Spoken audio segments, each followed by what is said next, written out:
Stand by. 10, 9.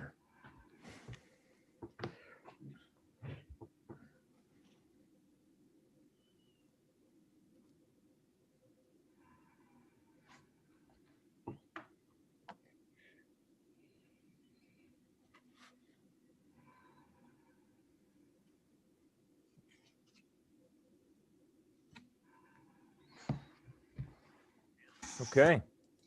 Thank you very much, Ben. Good morning. We are live with the Energy, Utilities, and Technology Committee. And this will be a morning of working on a couple of different things and a variety of work sessions, which I'll be going over the schedule in a minute, just to brief members.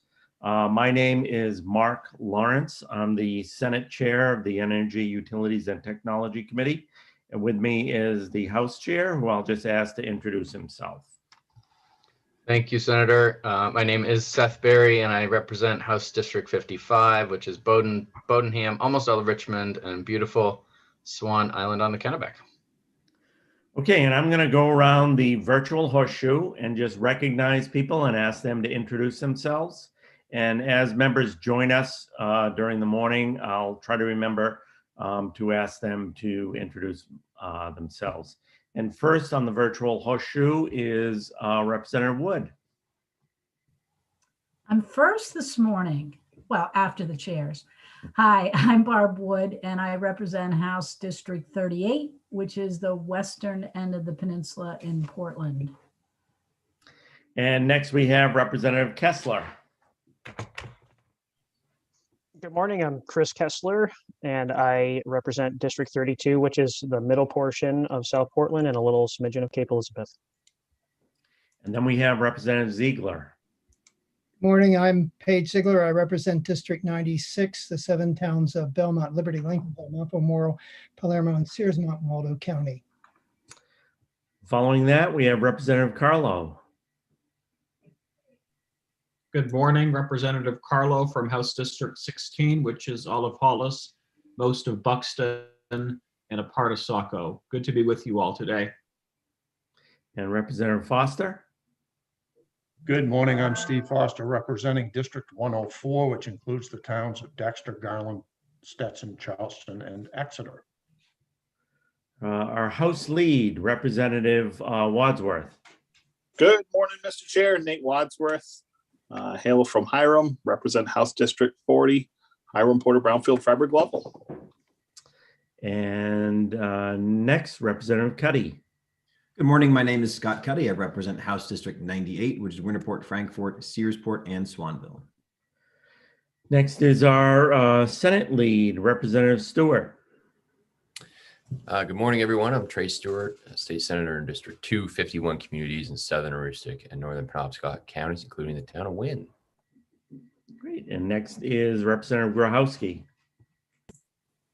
Good morning, all. Nicole Grahowski, State Rep for House District 132, which is the city of Ellsworth and the town of Trenton.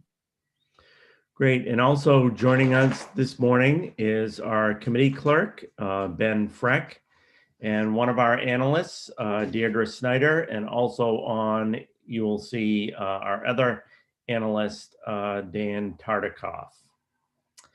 And as we start up today, I'll go over the schedule in a minute, but first I have some so it's sort of unhappy but happy news, good news, bad news to announce.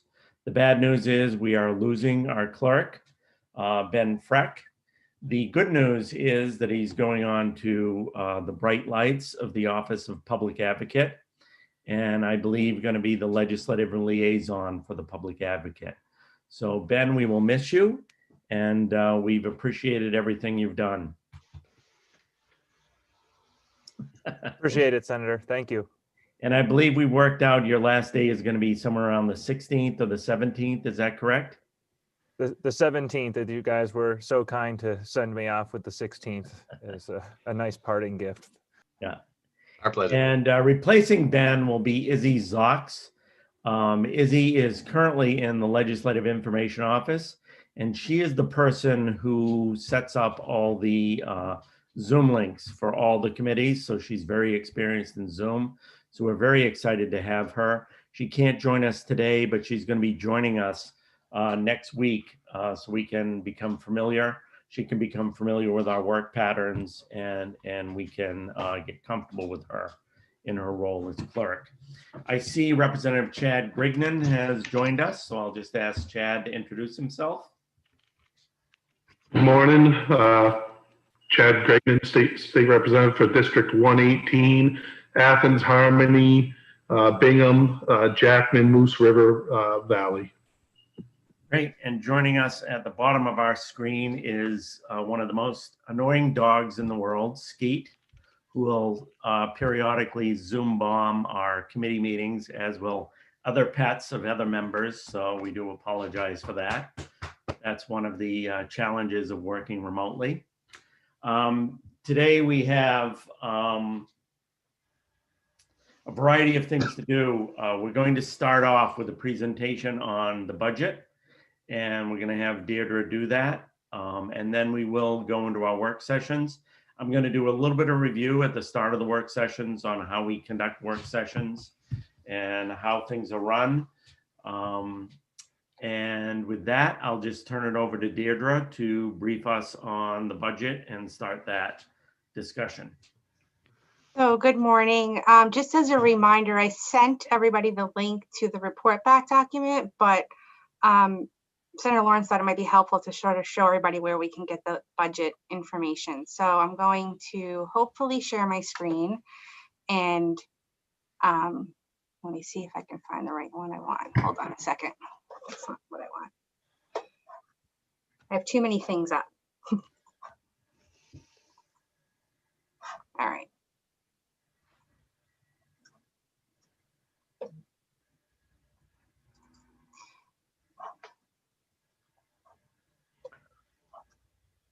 Do you see that? Yes. Okay.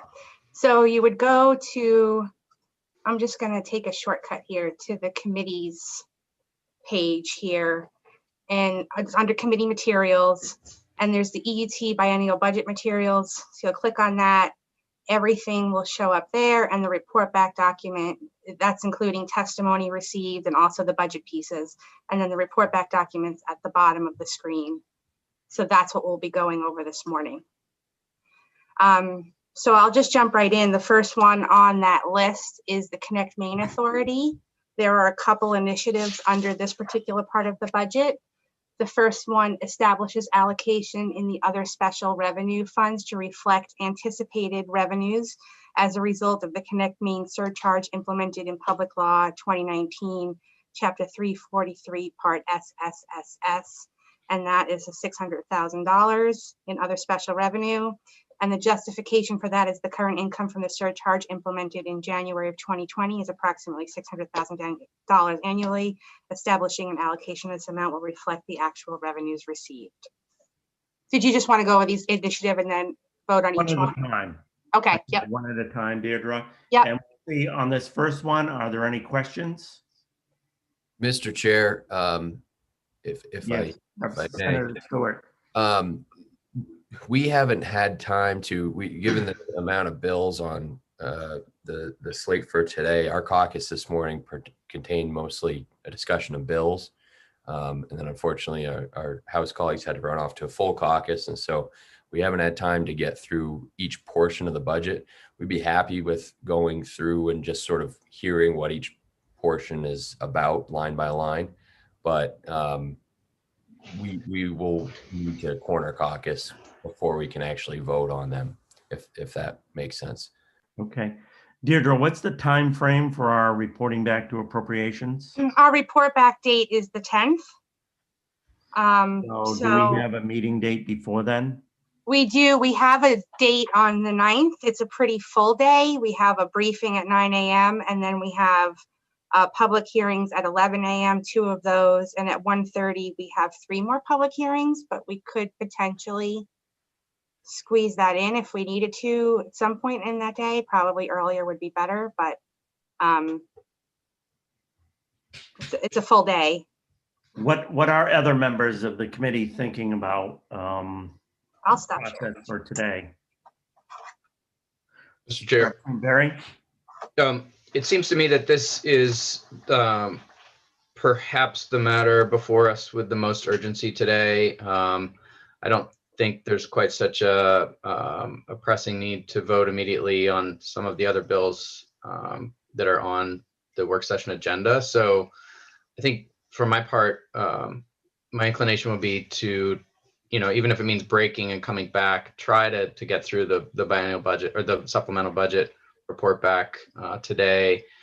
That would give our analysts a little more time to craft the letter, or if sometimes there are multiple perspectives, so she needs to include those and make sure everyone can sign off on that and get it to appropriations in a timely fashion.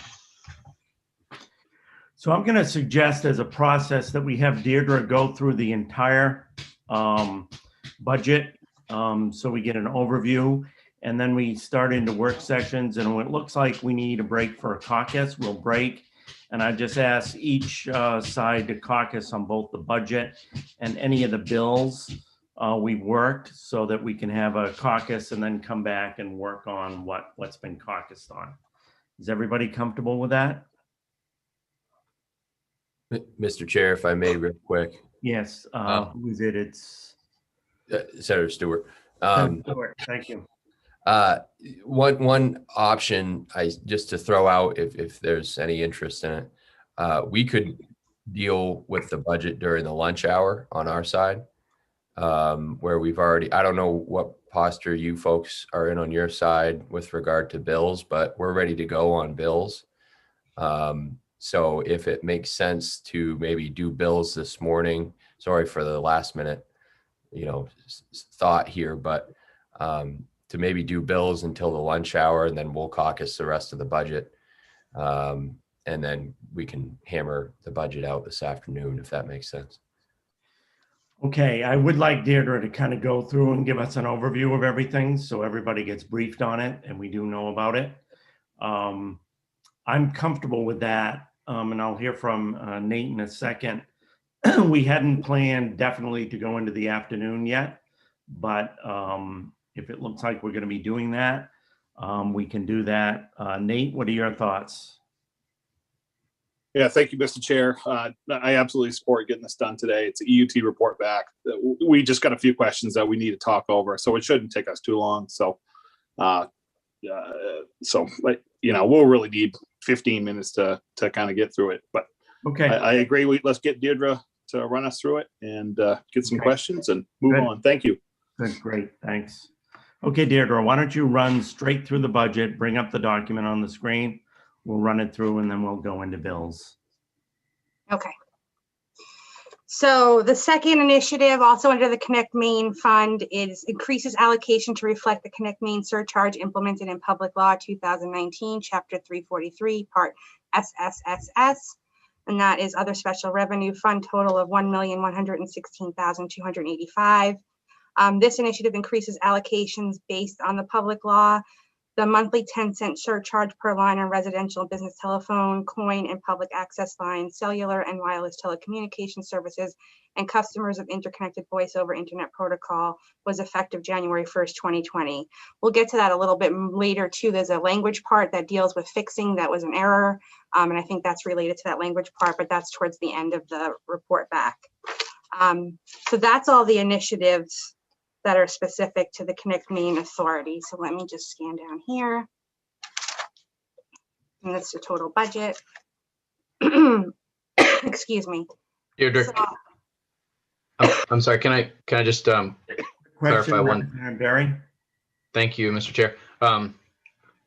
Just as a refresher for those who may not have made the hearing, or perhaps were not with us in the previous legislature, or both, those items were not an increase in the overall surcharge paid by customers, but were rather a repurposing of funds that had been previously going to a different place. Okay, Deirdre, why don't you continue? And we'll talk about that a little bit more in relation to the language part, I think, to clarify that history at the end of this. So the next agency or office up is, this is part of also the office, sorry, can't speak. The Office of Broadband Development, there's no initiatives under this part, and that's their budget history and proposed biennial budget.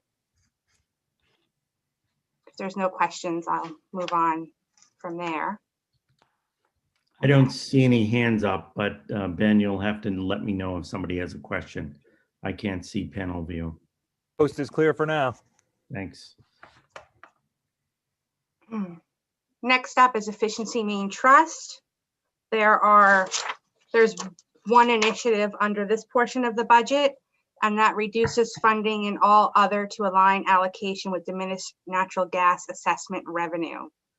So the justification on this is this initiative reduces allocation in all other to align with revenues no longer received from natural gas assessments. Public Law 2019, Chapter 313 authorized the Efficiency Main Trust as separate entity to assume collection of natural gas assessments revenue directly and presume the role of paying all other expenses internally that historically was paid entirely by the state of Maine accounting system. This initiative reduces all other allocations to match the revenue needed to pay all other costs associated with one employee who opted to stay with the state and not become an employee of EMT. Personal services allocations have been reduced in earlier legislation without reducing all other, and this initiative reduces all other line. So that is the one initiative within the efficiency main portion of the budget. And there's the rest of that. Mr. Chair, may I ask a question? Sure, Kessler. So I just wanted to make sure I understand this, like if you could simplify it for me. This is saying that this the expenses are instead going to be under the state budget rather than the efficiency main budget because that employee is staying employed with the state. That's correct? I think I'm not sure exactly how that works with the employees and how it's paid with the state, but somebody from Efficiency Main Trust, I believe, is on board here if you wanted to. Let me stop sharing because I think it'll be easier to see the list for everyone. So they're in the attendee list and I can't see the name. And I apologize if this is the 10th time that it's been explained. Yep, I'm not sure if we want to go right. into a work session at this point, or maybe we can get, after the caucuses, get some answers to those questions. I think what we're trying to do right now is just go through the budget and get everybody briefed on what's in it, and then we'll break for caucuses and discuss it. Senator, I do have a hand raised from Greg Leclerc, who I believe is the Efficiency Main Trust. But if you'd like to postpone questions and comments. Yeah, I think if we can postpone questions at this point, and because we do have a full slate of work sessions today. Okay. I can guess, but I rather have the agencies who do it, who understand the inner workings of how their employees are paid and how that works out, answer the question better than I could. Budget stuff, I always like to rely on them and not guess. So the next section is the Governor's Energy Office. This one has one initiative, and that continues one limited period Public Service Coordinator 2 position previously established by financial order, and transfers all other to personal services to fund the position. So this initiative would continue that one limited period position that provides an analyst and advisor to the director. And the analyst is a key member of the Governor's Energy Office and will provide support and analysis of data on a wide variety of energy topics. Excuse me. Sounds like you have a cold, Deirdre. I feel like I'm coming down with something, yes. So the next part here is public advocate. There's a couple initiatives under this portion of the budget. And I believe this one, no, sorry, wrong one. So the first initiative continues one economic analyst position previously continued by financial order and makes the position permanent as authorized in Title 35A, Section 1701, subsection 3. And it also provides funding for related all other costs. The next establishes an office specialist 1 position to bring staffing level to 10 employees as authorized in Title 35A and provides funding for all other costs. And then the next one provides funding for projected increases in operational expenditures. And then the last adjusts funding to align with current revenue projections. So those are the 4 initiatives under the public advocates portion of the budget. And I should have probably gone down the page. So there you go. The next portion is the Public Utilities Commission. There are no initiatives under this portion of the budget at this time. So I'll just sort of scan through there. It's a little. And that's obviously there's the Emergency Services Communication Bureau. That's their budgetary portion under the PUC. There is the Oversight and Evaluation Fund.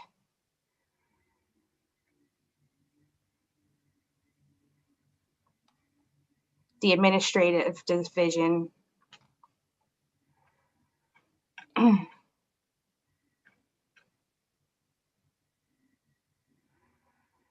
And those are the totals of federal and other special revenue for the funds for the commission. So the next part is the Telecommunications Relay Services Council. And there's no initiatives here either. And it's their baseline budget of $600,000. And that's all other special revenue. And then the last portion is the language portion regarding the Connect Main Fund. So my understanding, I wasn't here last legislature, but the E911 fund was 45 cents. That PUC had found they didn't need the full 45 cents. They had enough funds. So there was an agreement to decrease that to 35 cents and use the surplus 10 cents to create another funding mechanism for the Connect Main Authority. When that language was inserted into the budget at the time, it dropped off mirroring the same language that's used for the E911 fund under Title 25.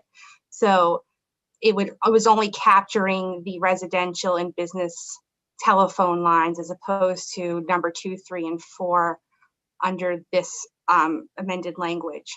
And so this is attempting to correct what was intended in the first place, which was to take how E911 is funded and move it exactly over to the Connect Main for the 10 cents and keep 35 cents going to the other fund. So this is, from the information we found out at the budget hearing, a correction of an oversight in the drafting last budget round. There was a point raised in the testimony that this was only supposed to be a limited time period, this shift of the 35 cents, 10 cent divide, and that it was supposed to go back to 45 cents in the E911 fund and this 10 cents would go away. My understanding that there's not clarity if that is exactly what was intended or not intended, and I don't have information otherwise. So when we do get to the work session discussion later, somebody may be able to address where that is at. This doesn't do that. It doesn't sunset the 10 cents on the Connect Main Fund and bring it back to E911 fund, but it was mentioned at the public hearing that that was something they thought may have been intended.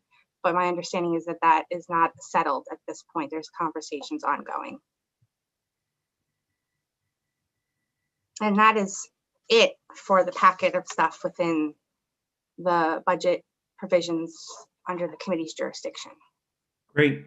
Any questions, technical questions for Deirdre before we set this aside? Representative Kessler. Thank you, Mr. Chair.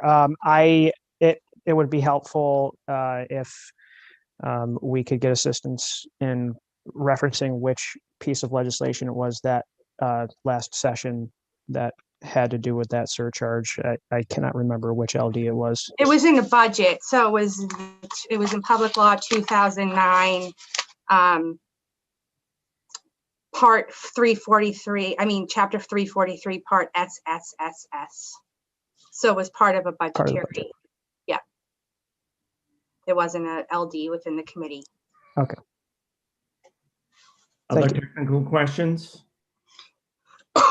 Okay, seeing none, we'll set that aside. We'll be breaking sometime today for a caucus. And then when we come back, we can have more of a work session on each of these items. Just as a reminder to committee members and the new committee members, what the procedure on this is. We go through each section that Deirdre went through, discuss it, work on it, and then take a committee vote.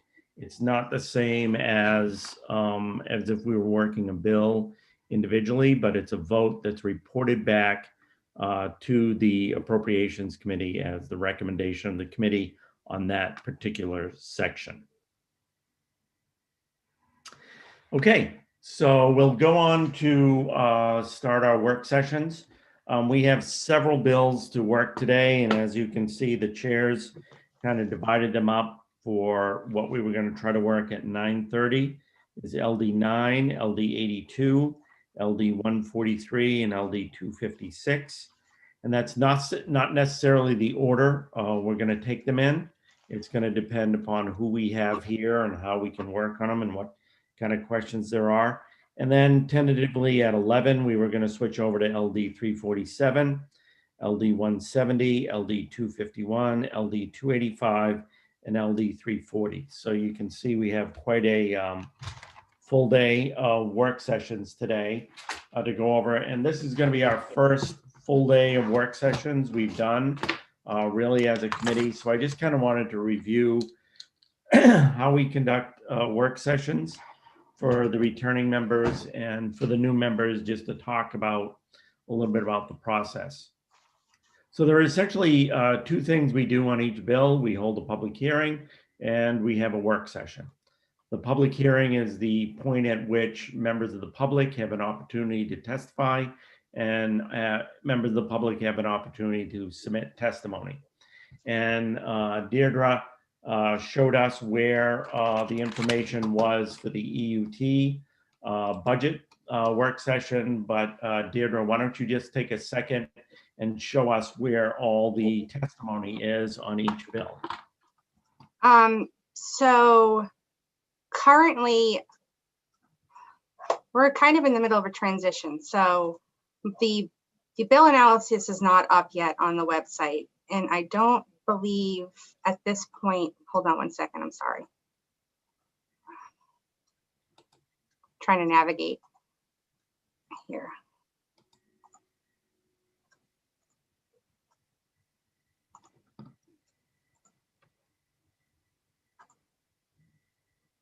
So the testimony isn't, sorry. Okay, take your time, Deirdre. Yeah.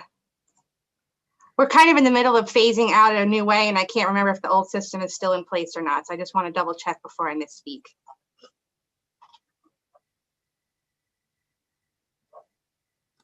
Okay, so here we go. If you go back to our committee materials page again, we will go over this again next week because this is going to change it slightly. But for now, let me just pull that up.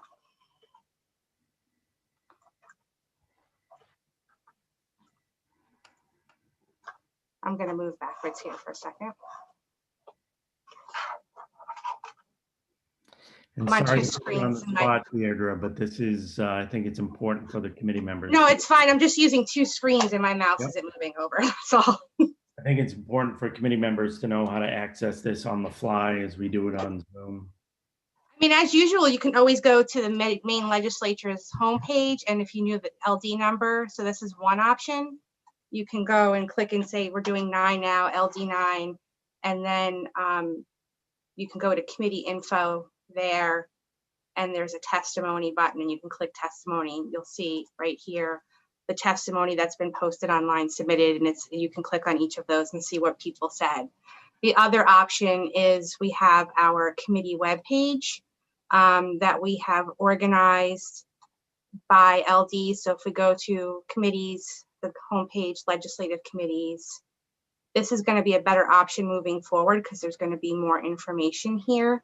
Energy, utilities, and technology, committee materials, and then committee materials by LD. So 9, again, as an example, it links to the bill status and includes testimony when posted. So the testimony's been posted and here it is. I didn't want to get into too much detail on this, and we can talk about it more on next week, but there's a portal that's been instituted that will load all the testimony as soon as it's submitted. So currently it has to get posted by somebody else, so it's not live. So as soon as somebody submits testimony, it will go into this portal and everything will be accessible to the committee. And we're also going to be posting our materials there as well. So my bill analyses, any proposed amendments people may offer, responses to questions raised that are submitted by departments or people of the public, that will all go to one place. So the committee will be able to sort of access it by a one-stop shop instead of having maybe bill analysis here and testimony over there. So at some point, we're transitioning to that system. It will also get rid of you receiving emails of testimony, because it's going to all be posted the minute it gets there. So you won't get the email saying, here's a piece of testimony on this LD and here's a piece of testimony on that. So that'll reduce some of your influx of emails. That's not going to be cut off right away, but there's going to be a transition into that as well. So it'll still be found the same way. You'll go exactly the way we just did, is go to the committee materials page, click on the LD, and it'll be linked to that portal. And you'll be able to access all the information, almost like your paper file. It's a one-stop shop. You'll be able to pull up everything on that LD that's available. And that's the goal. When we used to meet in person, and we will again, obviously, Ben would maintain a paper file and just put it in front of us and we'd have all the documents there. It's a little bit more complicated as we do it online. So I wanted to have Deirdre go through kind of how it's happening and what's going on. Ben, you had something you wanted to add in? Yep, I can. The portal for LD9 is ready. I can show people how to get there via screen share real quick if you'd like that. I can wait for another time too if you'd prefer. Why don't we wait for another time till we're ready to switch over to that system? For now, I kind of wanted to go over all that. Yeah, we'll have to set up a time to do that when we haven't scheduled work sessions. Just schedule like 20-30 minutes to go over that so all the committee members know. But right now you can find the testimony. Deirdre has shown you how to get to the testimony.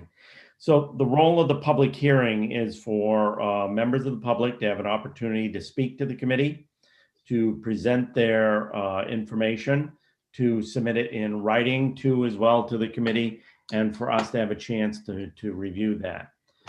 Excuse me, work sessions are a time when the committee debates the bill. And this is not a debate by the public, it's a debate by the committee, so it's internal to the committee. So we take all those committees, take all that material. We have somebody usually in a work session. We will schedule them in consultation with the analyst and the clerk. We'll try to put a few on each work session so we don't overburden ourselves, but we have enough to work. We will have first a report by the analyst kind of summarizing what happened at the public hearing so that everybody is brought back up to speed on who spoke, what was introduced, different things like that. It's more of a jog to our memories to get us back into the mind frame of what happened at the public hearing. And then usually I will entertain a motion on the bill, and then we'll begin debate and discussion. There will be a list of attendees over, I believe, on your screen who are available if members want to ask questions of somebody in the audience, but they're not allowed to speak. They're not allowed to raise their hands. It's as if we were in the committee room and they were sitting in the audience and you looked up and said, oh, I see so-and-so from such and such an organization. I would like to pose a question to them. So it's only if they're invited to speak that they can do that.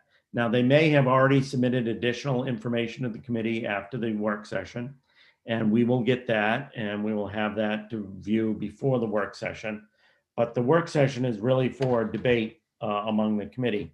And we ask when people are asked questions in the audience that they answer the question. It's not really a time to engage in debate with the committee about the bill. The debate is designed to be within the committee so that we have a chance to debate it and consider our motions. So there will be notice of the work sessions, and we try to get them out to people as soon as possible. And that's why we don't like rescheduling or changing work sessions so much, because it affects everybody who's received notice and changes when they have to hang around and wait for us. Before starting a work session, we'll need a quorum of 7 members of the committee, and I need to see them as we start the work session. I need to see not your screensaver, but your actual face on the screen, so I can know that there are those members there. As we go into work session, it's a little bit different on Zoom. If we were in person, you'd be able to just say, Mr. Chair, and I'd recognize the person. And we have that ability to allow you to discuss. All debate and discussion is done through the chair. It's similar to in the chamber. We don't argue back and forth between each other. We do it through the chair, and the chair controls the flow of that debate and discussion. So if you want to speak during a work session, either raise your hand, wave, or even say, Mr. Chair, to get my attention if I don't see you, and wait until you're recognized before you speak. Let me see, do we have any? I think we have Senator Vitelli who has joined us. So I'll just ask her to introduce herself. Yes, good morning. Thank you, Senator Lawrence. I'm Eloise Vitelli. I represent Senate District 23, which is all of Saginaw County and the town of Dresden in Lincoln County. And sometimes technology works. Thank you. It does, and I appreciate it. While we're all sitting here working, we're receiving texts and emails at the same time to us. So there's a little bit of delay for us, responding to information. But we try to focus on what's going on this screen, this Zoom work session. And it may be useful to remind people that video and audio will be live, will be streaming, and the comments of members in the chat room are visible. So I'd ask you to keep your comments in the chat room, designed around more procedural things rather than substantive things or comments on what people are saying, because those comments are visible. The analyst and whoever may be invited by the chairs will be allowed to answer questions. They will be allowed to see what's there. All this is picked up by microphone and recorded. So just reminding you again, you're on video and you are being recorded. Participants, and we're all participants in this, you should mute yourself when you're not speaking. That helps the Zoom function much better as we go through the work session. So any questions before we dive into our first formal work session? Okay. So the committee will begin. First of all, I'd like a motion for us to go into work session. So the chair recognizes Representative Berry. Mr. Chair, I move that we go into work session. Great. Is it LD 9? I don't have it in front of me. Yeah, and we can have one motion to go into work session on all the bills today. So moved. Okay. Is there a second to that? Second. Seconded by Representative Wadsworth. All those in favor, just a show of hands, how many people want to go into work session? Great. Okay. So I'll open the work session up and I'll lay before the committee LD 9, excuse me, which is our first bill we have on the schedule.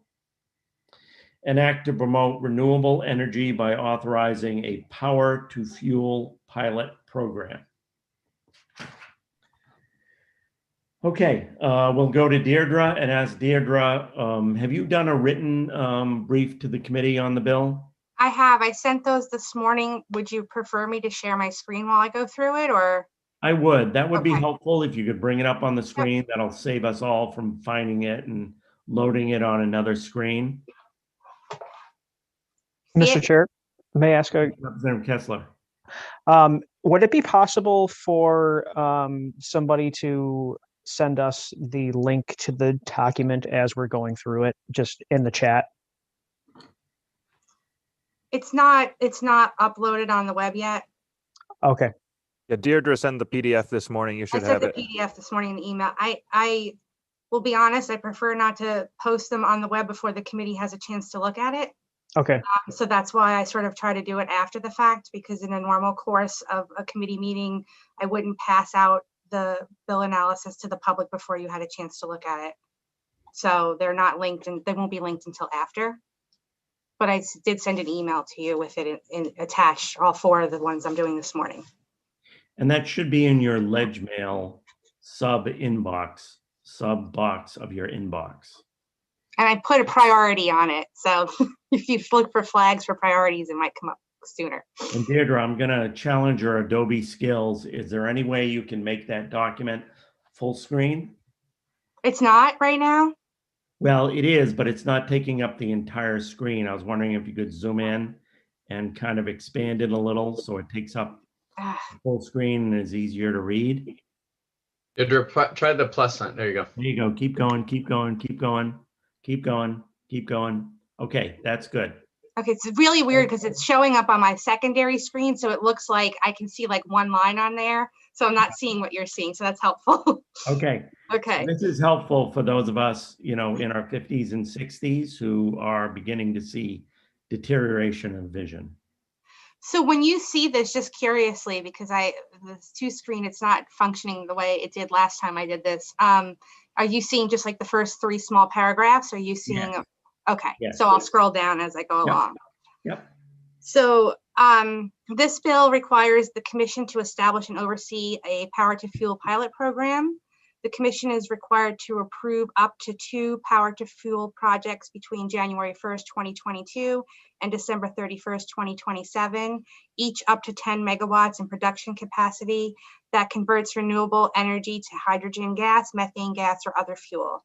Under the pilot program, sales of renewable energy to a power to fuel project are exempt for a period of 15 years from the date of operation of the power to fuel project from distribution charges associated with the procurement of energy efficiency resources and renewable portfolio standards. The bill requires the commission to submit a report on the pilot program by November 1st of 2023 to the committee, and that with a description of participating project or projects and the amount of renewable energy converted into hydrogen gas, methane gas, or other fuel by the participating project or projects. There is a sponsor's amendment, which I have attached to this, which I'll show you later, but I will go through what the amendment does first. So like the bill, the amendment requires the commission to establish a power to fuel pilot program. It specifies that beginning January 15th, 2022, and annually thereafter, the commission must conduct a competitive solicitation for power to fuel projects over a period of not more than 2 months, unless the commission determines it needs additional time. It requires the commission to annually conduct these competitive solicitations until there are 2 power to fuel projects or until January 14th, 2028, whichever is sooner. So there would be no competitive solicitation after 2027 under this amendment. And it specifies the commission only allow a project if it is located in the service territory of an investor-owned transmission and distribution utility. The original bill would have allowed it within a consumer-owned utility. It also clarifies the definition of renewable energy to include electricity generated from a renewable capacity resource. It adds additional requirements for power to fuel projects, including requiring that the project is in the public interest and is reasonably likely to create only insignificant new costs for gas or electric ratepayers. The project demonstrates site controls. The project sponsor demonstrates technical and financial capacity to construct, operate, and decommission the project. Whoops, went ahead too far there. The project pay all interconnection costs, and the project acquire and retire renewable energy credits equivalent to the amount of electricity consumed by the facility. It has another amendment at the bottom of the bill. It only allows exemptions for sales of electricity to a power fuel project to be extended beyond 15 years if the commission finds that the extension is in the public interest. So that underlined language is the new part. It was a little bit more vague before. List of people that submitted written testimony or spoke at the hearing. The proponents are listed here. Opponents and neither for nor against. Before I get to the other part of the possible amendments and notes, I just received about 9:02 this morning, another proposed amendment to the sponsor amendment from the governor's energy office. I haven't had a chance to really look at that. I just got it while we started our meeting. So I'm not sure how you're going to want to proceed on that at some point. But I just want to mention that. Thank you, Deirdre. I think we'll go through those proposed amendments one at a time. Okay. It's an amendment to the amendment I just went over. So it makes some additional tweaks to the sponsor amendment. So the amendment you went over, is that the one from the IECG, PUC, and Summit? There was discussions amongst those people, and that's the amendment. I have not received confirmation from all those parties that they were comfortable or agree with the amendment. The only thing I received was the PUC said that it was workable, like they could implement it under the provisions there. Was that the amendment provided by Mr. Cody on behalf of Yes. Summit? Okay. Yes. And we do have another one from GEO, is that correct? Yes, and it amends this amendment. So it doesn't amend the bill, it amends the amendment to LD9 that those groups worked on. And it makes additional tweaks and further changes to it. And does everyone, Deirdre, have a copy of the amendment submitted by Mr. Cody? Yeah, it's attached to this actually. So it's at the bottom of your bill, and I'll just show you where it is really quickly on here. So everybody will have it within their LD9 attachment. And I'm just going to scroll this way because it's easier. So at the very end, at the end of the bill analysis, okay, it'll start here. So this is before we go into that, if you could just go back, Deirdre, and do the summary of the testimony that was presented to the committee. And I will just mention during part of the testimony, a possible amendment offered was by Dan Burgess of the Governor's Energy Office and require a proposed project to provide the estimated greenhouse gas emissions that are then confirmed by a third party or by a method supported by the commission through a public process. Like I said, I haven't had a chance to look at that amendment. I'm not sure if that's included in what they're proposing or not. Additionally, multiple policy considerations were offered in testimony. Garrett Corbin from the PUC said if the intent is only for renewable energy to be used by the power to fuel facility, the committee might want to clarify this. I believe that the amended language under LD9 now does clarify that point. So I think that thing has been addressed by the amendment. If the facility is only to make use of renewable generation that would otherwise be curtailed or not generated, the committee may want to expressly state this. The committee may want to clarify whether there needs to be a direct connection between the renewable generator and the power to fuel facility. The committee may want to evaluate whether a total exemption for 15 years from all distribution charges regulated by the commission is necessary for the development of a project.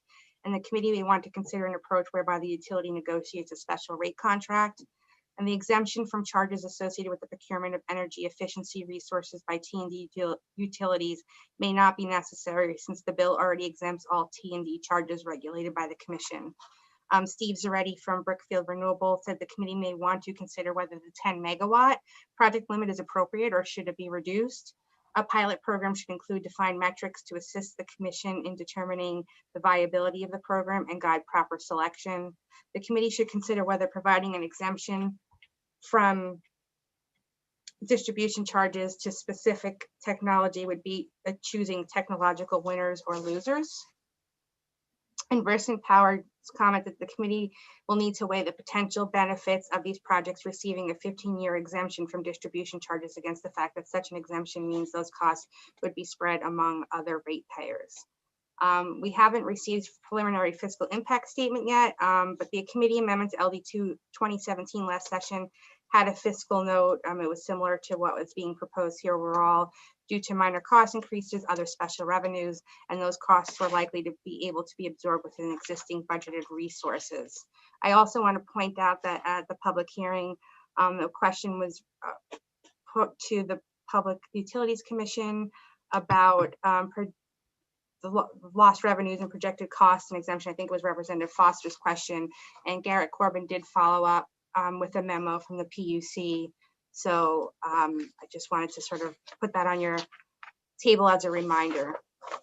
And then the amendment, I went over what it was, but that is also attached to my bill analysis and is Most of it is done, some of it's within the definition section, most of it is section 2 of the program itself and how it's laid out.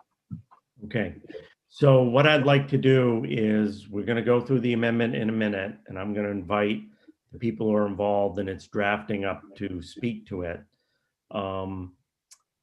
And then we will, you say you got another amendment from GEO, is that correct?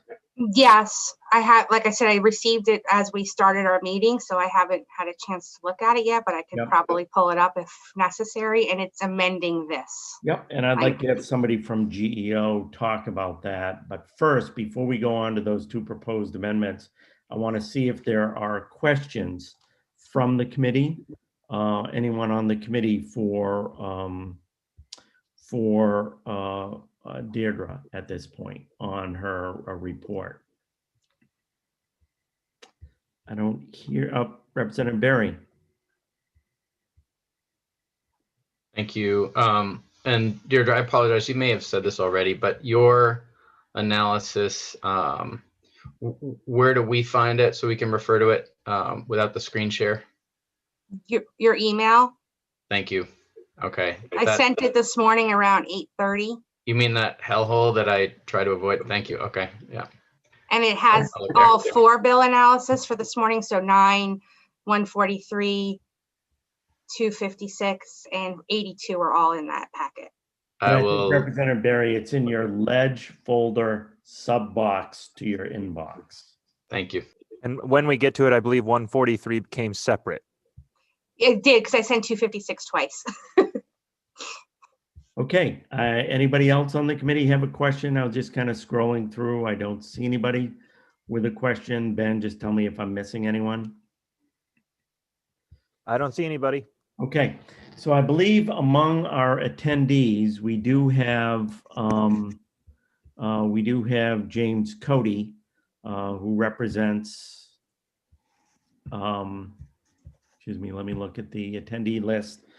We do have James Cody, who represents Summit Gas, and Andy Hagler from Summit Gas too as well. So I'd ask Ben that you promote them to both to participant status.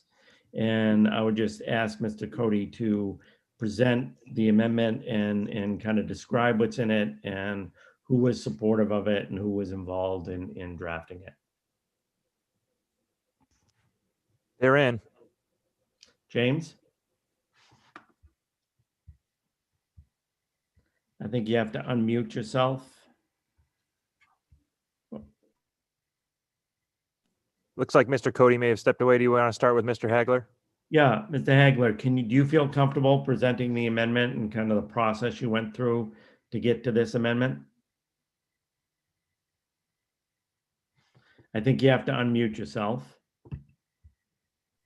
Okay, I will attempt to do so. Let me introduce myself, Chairman Lawrence and Barry, and members of the Energy, Utilities, and Technology Committee. My name is Andrew Hagler. I'm Senior Counsel at Summit. Before joining Summit, I served the Public Utilities Commission as Deputy General Counsel and the head of the Telecommunications and Water Division. My office is in Yarmouth, Maine, and my residence where I am now is in Harpswell. And I hope to be of assistance to the committee as it works through this amendment and the modifications of the amendment that the Governor's Energy Office will be supplying. First of all, Summit is in agreement with both the amendment and also the amendment to the amendment. We worked with the IACG on the amendment, as well as the Public Utilities Commission staff, the Office of Energy of the Governor's Office, and there's got to be other stakeholders. And the purpose of the amendment was to address concerns raised by those parties. Ultimately, the bill, in conjunction with the amendment, provides further guidance for the commission than did the bill last year, as well as more particulars regarding what the project, the pilot projects are intended to demonstrate. As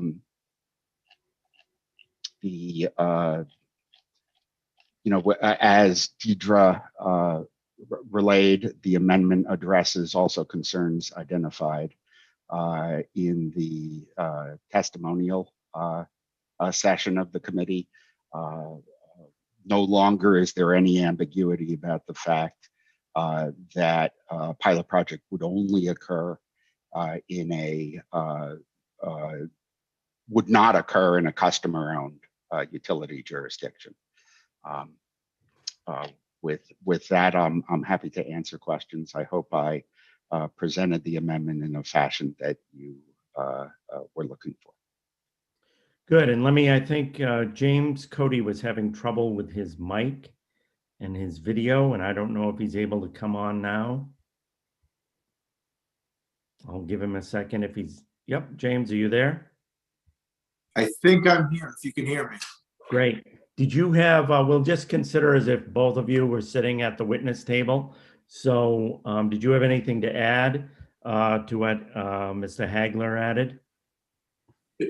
No, I think that's a pretty good summary. The only thing that I may have missed there is that we did take effort to make sure that Deb Hart's concerns on behalf of some of the consumer-owned utilities were addressed. So I didn't hear if Andy addressed that or not, but that is also part of that amendment. Okay. So are there questions from the committee for either Mr. Hagler or Mr. Cody on this amendment? Representative Foster. Yes, thank you, Mr. Chair. And this question is for either a gentleman. Could you explain the reason for dropping the or protecting or taking away the consumer-owned utility districts for a possible location for a project? Thank you.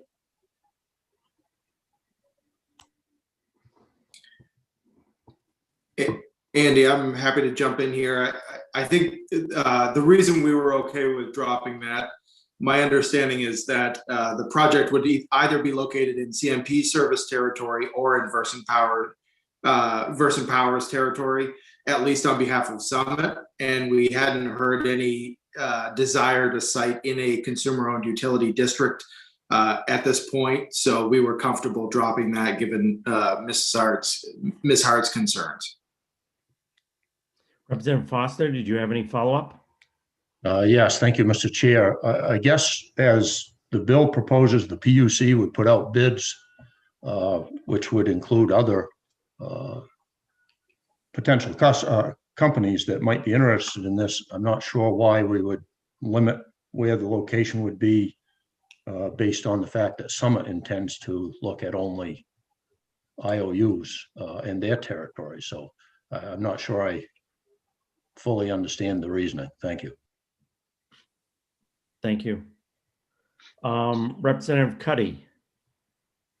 Thank you, Mr. Chair. I was just wondering, and this may have been a better question for Deirdre, I'm not sure, but the amendment mentions that you got to have site control. And is there a definition of site control? What I think it's intended to mean is that you can't put forth a bid for a project without having a lease or ownership of the area that the project will be built on. Am I correct in my assumption? And is there any way that we can be sure that that's what that actually means legally? So let me go to Andrew and James to see if either one of them can answer that question. If they can't, we'll see if Deirdre has an answer. Yes, thank you. I'm able to answer that. The indeed requirement is intended to ensure that it is a real project that's being bid on, that it will actually occur, that there's been sufficient work on the project before the application to demonstrate that if approved, the project will go forward. The approval process would go through the Public Utilities Commission, and the there's a public interest standard. I believe, based on my experience at the commission, that the commission would be able to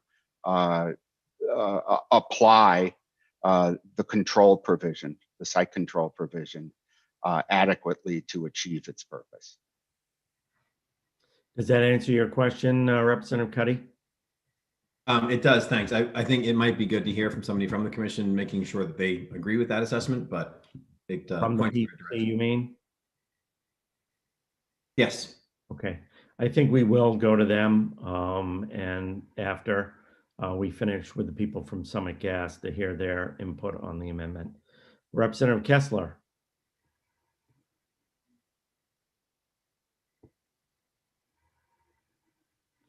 You have to unmute yourself, Representative Kessler. I'm sorry.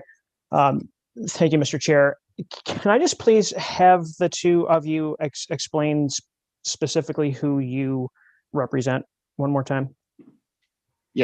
Yeah. So I'm Andy Hagler, and I'm in the legal department of Summit Utilities Inc., which is the parent of, among other companies, Summit Natural Gas of Maine. James? Apologies, Representative. That's a very good question. James Cody with Bernstein Shore on behalf of Summit Natural Gas. Okay, great. May I ask my follow-up question? Kessler, go ahead. Thank you very much. So this isn't a question so much about the technicalities of the amendment, but I have a question for you about even voting in favor for this bill anymore. And what is triggering this in my mind is some recent developments up in the Mid-Coast area where the residents of Rockland were pretty vocal about not wanting natural gas infrastructure in their communities as we are transitioning to a decarbonized way of life. And we are asking ourselves questions about, what really is the status of our grid? Where are its weaknesses, and where is storage most needed?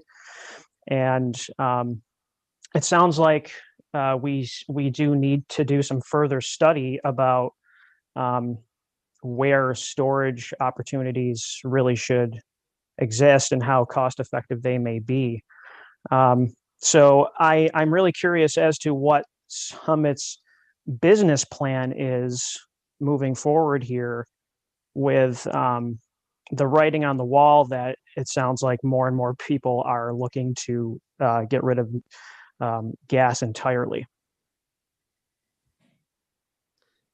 Jim, do you want to start with responding to that question? Yeah, I'm happy to. And Representative Kessler, I think that's a fair point to make. I would also note, I think that there is a significant amount of infrastructure here in Maine, be it natural gas infrastructure or electrical infrastructure, that is very likely going to continue to be utilized in the future. That said, at least for some indefinite amount of time into the future. So that said, I think in power to fuel, what we see is an opportunity to, one, produce a carbon neutral, if not carbon beneficial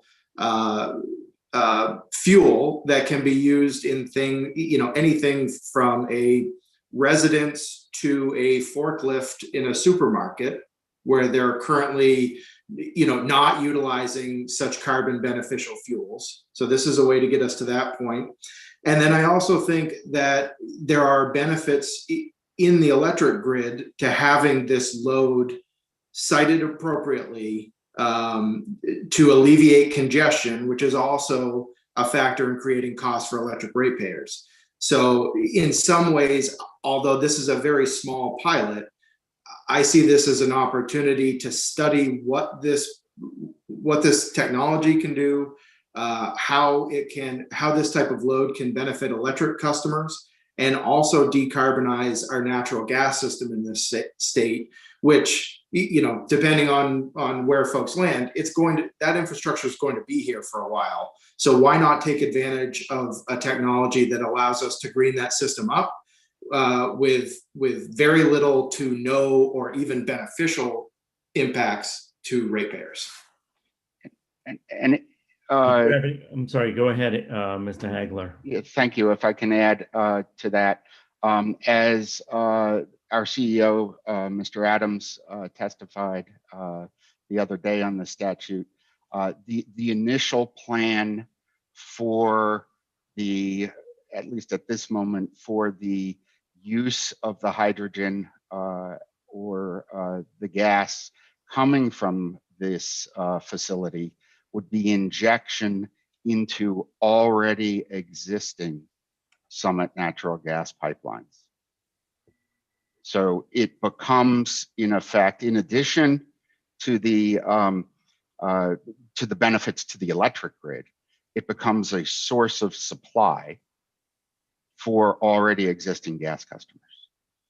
So while unfortunate, while there was indeed unfortunate news from company's perspective regarding expansion of pipelines to the mid-coast, I think that the committee might consider whether those issues are indeed implicated by this project, where the use of the gas would remain within Summit's existing system, at least initially. Otherwise, it would be used for other purposes of clean hydrogen, as Mr. Cody identified.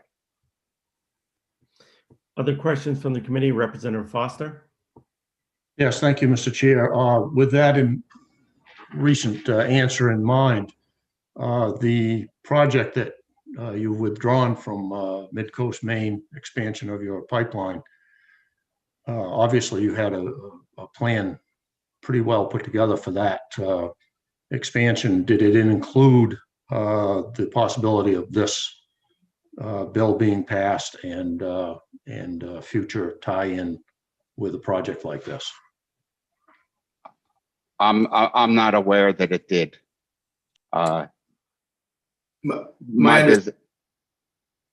Sorry, Andy. Yeah, please, James. My understanding, Representative Foster, is although this project may have complemented it, it wasn't a part of that expansion project. Other questions for the two individuals from Summit Gas? Representative Berry? Thank you, Mr. Chair. And for either of you that wishes to answer, could you speak about the percentage of hydrogen that can be injected into a natural gas pipeline system safely and efficiently, and also whether it's possible or realistic to anticipate that this might be somehow containerized and transported differently? So it's a pilot project and is therefore small. The small output for the pilot project. I believe I recall Mr. Adams testifying that in places, other locations, other companies around the world where hydrogen has been injected into pipelines, it is of a range of 0 to 20%. And my suspicion is that the output of this facility would be consumed within that 20%. Naturally, if the pilot is successful and the technology advances, then there are other opportunities for the use of the hydrogen that may be off pipeline, but that's not what we anticipate with the project. And Representative Berry, just to add a little more to that, I think, and Andy, I think is absolutely right. But my understanding of this is that some of the European technologies are trying to be a bit more aggressive with that threshold. But in the United States and Canada, I think engineers are still a little more conservative about that. So my understanding is North America folks are more around 10% than the 20%. I apologize. I'm the attorney, not the engineer, but Thank you. still, it would be subsumed for this project in that 10%. Yes, Representative Foster. Thank you, Mr. Chair, once again. It brings up a question, does Summit or any of the subsidiary Summit companies across the United States currently have any of this type of system in place where you're producing hydrogen gas? Just kind of wondering what the experience of the company is in that area. Thank you. Yeah, no, this is innovative for Summit and quite frankly throughout the country. So Summit wants to lead on innovation. And as Mr. Adams testified, we've been to Canada, we've been to Germany to look at what they're developing. And this is a leading edge technology. So we're excited to bring it to Maine and to learn by bringing it to Maine. Representative Barry. Thank you again, Mr. Chair. And part of the reason I asked my earlier question is that I am very interested in the use of hydrogen and other clean fuels as truly clean fuels and not injecting into systems that, frankly, kind of going back to the source the extraction process, I have real concerns about. Would Summit object to the committee's further limiting this bill to require that it actually be used as truly 100% clean fuel? Hydrogen can be stored, it can be used in long distance trucking and other processes. You know, I'd be more comfortable personally knowing that this was going to a truly clean system. Thank you. Any response to that, either James or Mr. Hagler? My brief response would be, I think you're going to hear in a few moments an amendment from the governor's energy office that seeks to get at that point. The one thing that we would caution as we thought through that, and ultimately that's a Summit goal as well, obviously. The one thing that we thought through is that in the short term, it may be hard in some cases to control what a final end use product is once Summit releases that to somebody else. So the governor's energy office, I think, does a good job in their amendment of trying to address as much of that as possible. Any follow-up, Representative Barry? Maybe just briefly, so it sounds like the injection would perhaps require a further extension of the pipeline system in order to reach the site of clean fuel generation. Is that accurate?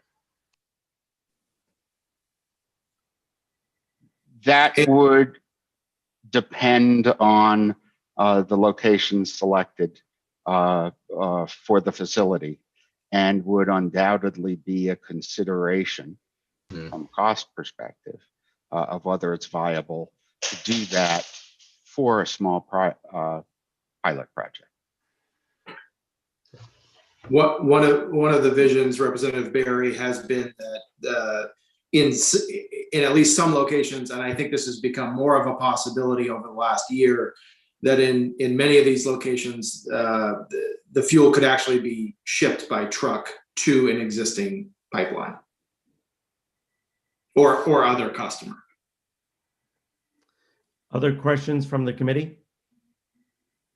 I do have one question. So part of this discussion is, looking at natural gas as a carbon-based fuel, and then using the hydrogen to inject it into the natural gas. Is that correct?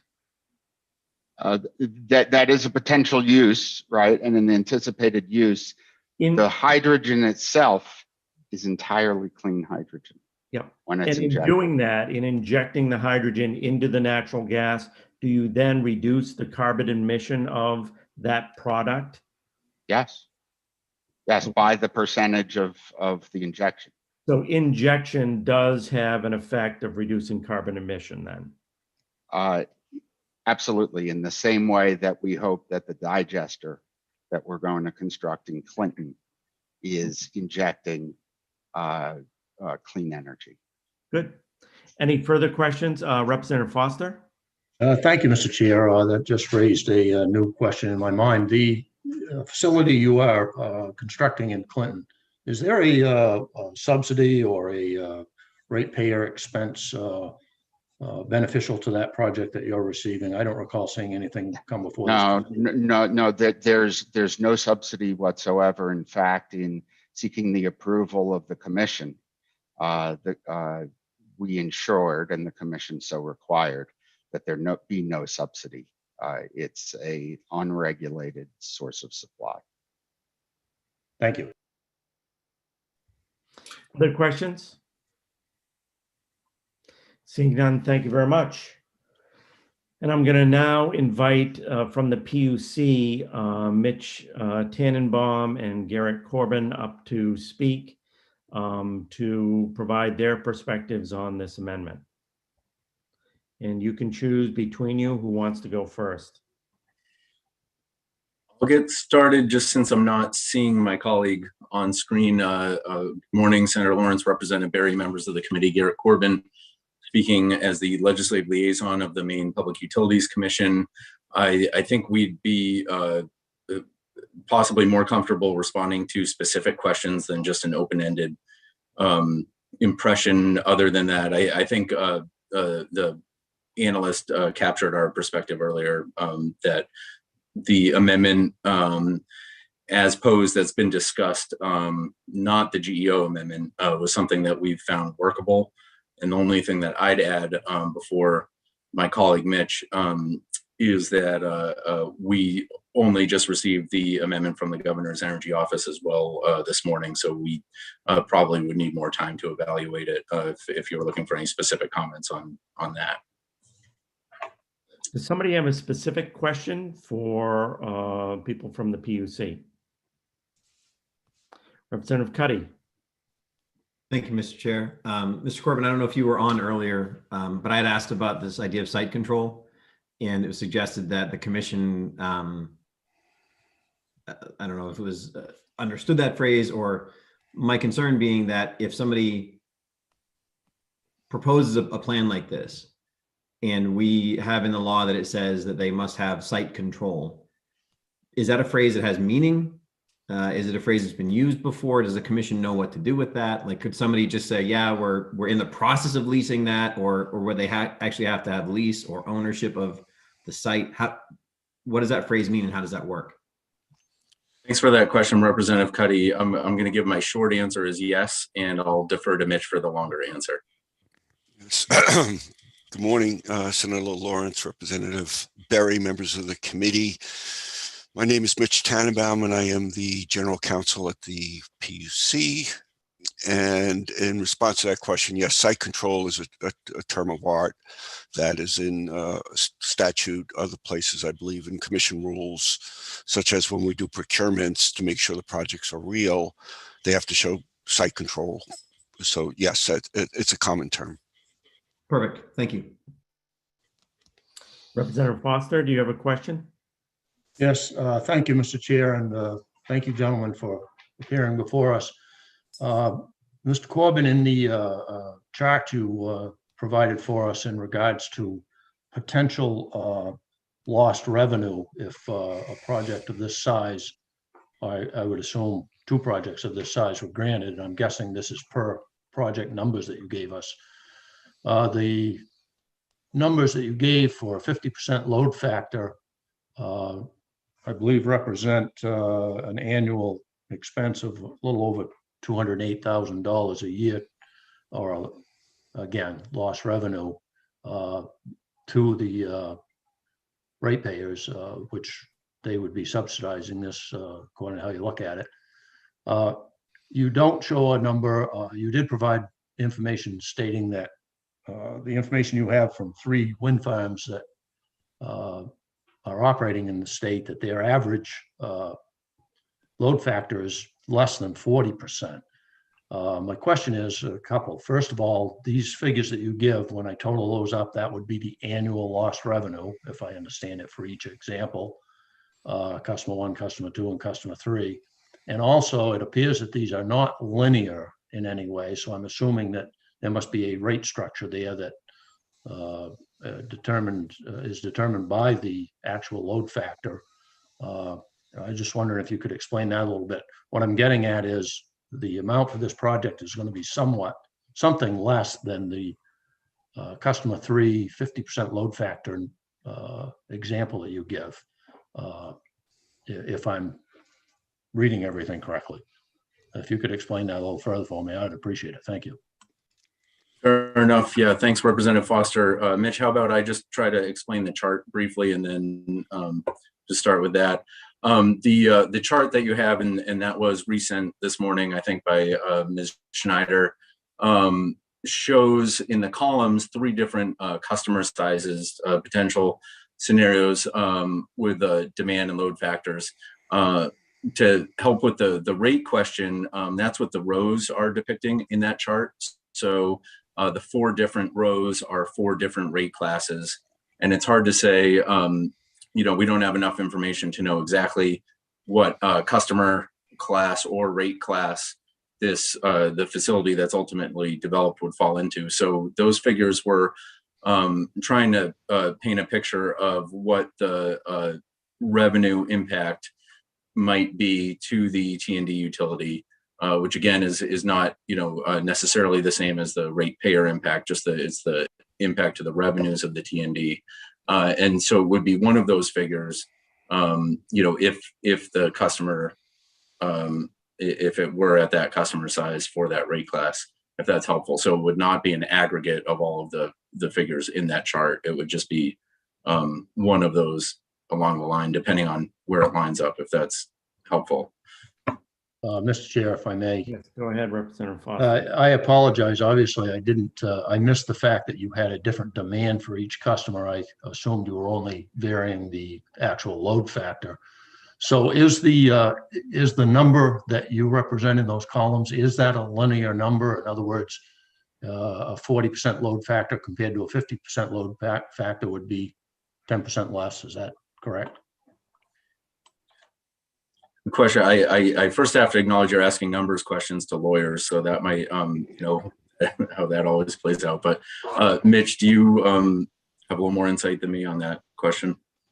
I'm not sure I understand the question, but again, what these charts are intended to show is, under various assumptions of the project size and capacity factor, what would be the revenue they would pay under existing terms and conditions.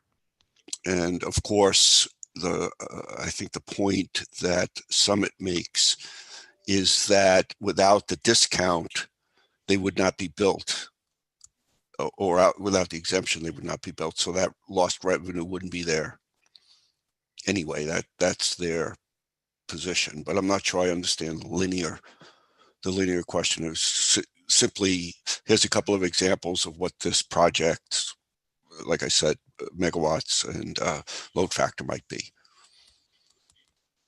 If I may, Mr. Chair. Go ahead, Representative Foster. So just to clarify, for instance, customer number 1 with a load factor of 90%, demand at 10 megawatts, if their demand were to drop to the 2 megawatt level with the load factor still at 90%, I could make a linear deduction that right. So if it's less than, you know, if we're assuming 10 megawatts, but it's only 2 megawatts, whether it's linear exactly or not, I can't say, but yes, it would generally, if it's, you know, if they're 10%, you know, 50% less, then the revenues they would provide would be in the range of 50% less, but I can't say that it's particularly linear. Follow up, Representative Foster. All set, sir. Thank you. Representative Berry. Thank you, Mr. Chair.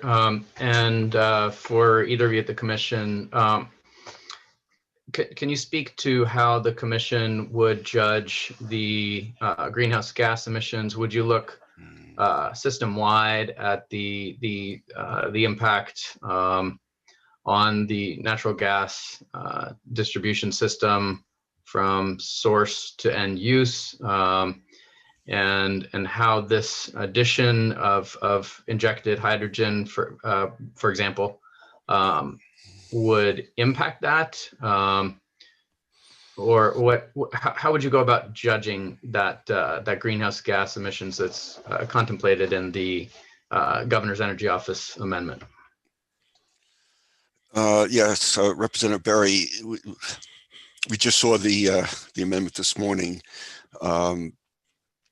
It was a little unclear to me when I first read it, but I think based on this conversation, what we're saying is the use of the fuel that's manufactured, that comes out of the plant, would somehow lower emissions, like you were discussing. If it goes into the pipeline, it would lower emissions. So I have a better understanding of the intent of that. How we would determine that, just like most PUC cases, we'd get experts to help us figure that out. Under the statute, we would consult with the DEP. When we have a particular project that's proposed, as Mr. Hagler was saying, if it's right near a pipeline and it could get injected into the pipeline, we would look at that. If they have to be trucked, we would look at that. But I believe it is something we could determine now that I think we have a little better understanding of what's intended, that when a project comes before us and it says this is what we're going to do with the fuel, we could determine what impact that might have on carbon emissions. Great. Before we get too deeply into the GEO amendment, because it hasn't been presented yet, I'd like to complete with this amendment. So I don't know, Representative Berry, were you getting into the GEO amendment? Yeah, I'll wait. Thank you. Okay. Yeah, let's have that presented by the GEO, and then we can go into the details. Any other questions for the PUC right now on the first amendment that came along? Representative Kessler. Yes, just relating to the or looking at grid planning and the recent case opened by the PUC to analyze the grid. Would either of you be able to tell us how long you anticipate that study to occur and come up with a map of what's happening? And I ask this because as this ties into future grid planning, I'm wondering how they might line up time-wise. Yeah, Representative Kessler, I could respond to that. In the grid modernization proceeding, the commission has recently issued a request for proposals, excuse me, for expert consulting assistance, which would involve to a large degree really specific engineering expertise that we would need. We get that consultant on board, the consultant does a report, and then we do have a proceeding. So it's not going to be, it's going to be several months, maybe to a year, that we have a report or recommendations on the grid monetization. I would remind, the bill that we're talking about does have a public, I believe, has kind of a public interest standard to it. We have to find that it's in the public interest.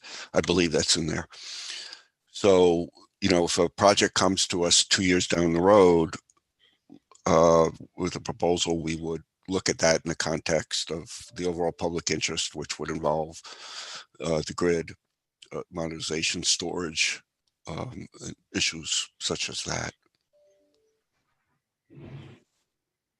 Great. Follow-up question? No? Okay. Any other questions for the representatives from the PUC on the amendment that was proposed by Summit Gas. Well, technically, I think it's actually the sponsor's amendment, but the one that was prepared by Mr. Cody. Okay, I'm gonna ask that we see if Steve Hudson from the IECG, I believe he was involved in the discussions, has anything he would want to add at this point about IECG's discussion of this. I'm not sure if Steve is on right now. Steve, are you there? I am here. I'm just maximizing my screen. I'm trying to bounce back and forth between a couple of meetings. So thank you, Mr. Chairman. My name is Stephen Hudson. I'm a partner with Pretty Flaherty Law Firm. I'm here on behalf of the Industrial Energy Consumer Group. We have been involved in discussions involving LD9. Have appreciated the efforts of everyone involved. So I'm here to answer any questions. I have not seen the GEO amendment. I recognize it came in late, may not have been distributed to all parties. We certainly have not seen it, so I can't comment on that. I look forward to reviewing it. I think what's important for us, a couple of things, if I may, Mr. Chair, is that natural gas is a very important transitional fuel. It is the fuel that has enabled Maine's large industries to reduce their carbon intensity since 1990. It's a very significant reduction, and it is still going to be an important transition fuel as we move forward into the future to meet our climate goals. It has an important, there are unit processes at Maine's largest manufacturers that need to run on a energy intensive fuel. Things like lime kilns. Those are not, I think there's only one in the entire world that is allegedly run from electricity. And that happens to be situated in Russia. So I'm not sure that, I can't even tell you if it's actually running, but it's important to understand that clean hydrogen and whether it's blue or green hydrogen is an important potential fuel to enable those large manufacturers to continue making their products, but to do so in a way that further reduces the carbon intensity. So that's one of the reasons we're intrigued by this bill. We do think there's an important balancing act between potential costs for ratepayers and then potential benefits of these projects. We did agree to the use of the term insignificant costs as a test to be applied by the PUC. I think on the chart that Representative Foster referenced that was provided by the PUC, you can see the difference in potential lost revenue that ranges pretty significantly depending on whether or not the pilot project interconnects at as a transmission or sub-transmission level customer, or as an LGS or large general service customer. And that to us has some significant implications in terms of what's an insignificant cost. You know, $25,000 for a transmission level customer to interconnect is lost revenue. We would certainly agree that's insignificant. $1 million per facility might not be. So I think that's important to think about. The committee I think the PUC is going to have to make that determination if it has projects pending before it. So it'll be important to understand how and where those projects are planning to interconnect. With that, I'm glad to answer any questions for the committee. And I see that Melissa Winnie from the governor's office has just sent around the amendment. So I'll try to read that in between. Thank you. Yes, Stephen, we're going to have a chance to have them present that amendment before we have questions on that amendment. So any other questions on this initial amendment for Mr. Hudson? Representative Kessler. Thank you, Mr. Chair. Good morning, Steve. I was wondering, as you know, your clients, what percentage of them have large industrial processes that are fueled by natural gas versus oil? Well, I think that I'm just going to go through quickly in my head. All the ones that I'm familiar with now have access to natural gas, and they use natural gas either for process heat and steam in a direct combustion operation. They also, every paper mill in Maine, as I'm just going to say that I'm looking to make sure that I'm correct, but I believe that every paper mill in Maine also runs a lime kiln. Folks like Dragon Products, the cement plant, they obviously have carbon emitting resources. So I think there's a lot of interest, especially as we look down the road. Is it going to happen this week, or is it going to happen this year, or is it going to happen even this decade? I don't know, but I see the time coming when we're going to be trying to convert whether both heavy duty vehicle fleets that are important to the survival of Maine's rural forest products industry, but also those unit processes that I've mentioned, such as whether it's combustion turbines, natural gas turbines, or lime kilns, and to be able to run off a green hydrogen product of some sort. And anything we can do to reduce the emissions associated with natural gas is obviously a good thing. It's just important to realize that, if we continue to avoid ensuring that we have an adequate supply of natural gas, you're forcing people back to oil. Just be aware. I mean, we personally think that the recent news about the abandonment of Summit's expansion was a shame, because it means that people are going to be burning heating oil, and that the businesses there are going to have to rely on heating oil and maybe coal, specifically in the case of some of those companies out there.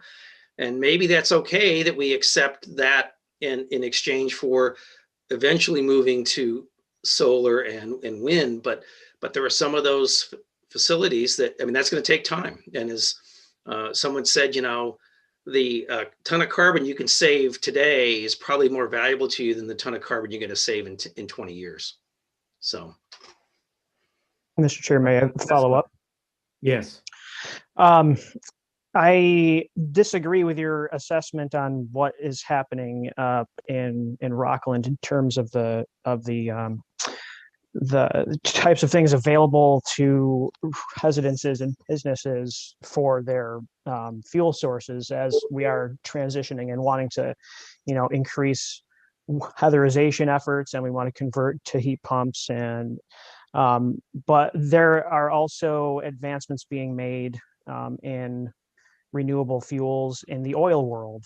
And I asked this question of you to just understand, where is our infrastructure at? And it seems like we don't have a clear vision of where the true needs are at a granular level. And that's the type of information that we need for future planning. And this just has me wondering if this bill is putting the cart before the horse, as we are trying to analyze our options that we have right now. So thank you for clarifying that we need more information. Was there a question, Representative? That was not a question. Sorry. Okay. Representative Foster? Thank you, Mr. Chair. I will wait to take up the point that Mr. Representative Kessler brings up for other bills that we may be looking at. But Mr. Hudson, if I could, in regards to this bill and the potential to put hydrogen in the natural gas pipelines, does ICEG represent Dragon Cement? We have worked with the folks at Dragon. They are not a current member of the ICG. And is number 6 oil? Is that what they use? Do you know? I'm sorry, you broke up. I did not hear. The kiln that they use at Dragon, that's oil that they are burning to? I believe they are permitted to burn I think this is public information. Their air permit allows them to burn a mixture of fuels that includes everything from coal to tire dry fuel to, I would anticipate they probably have oil in there as well, but it seems to be a solid fuel based system. And so they have some other non-traditional fuels they use. I mean, I think they work very hard to minimize their environmental impact, but it's just important to realize that natural gas for them would have been great for I think for the Maine's economy right, this year, if you will.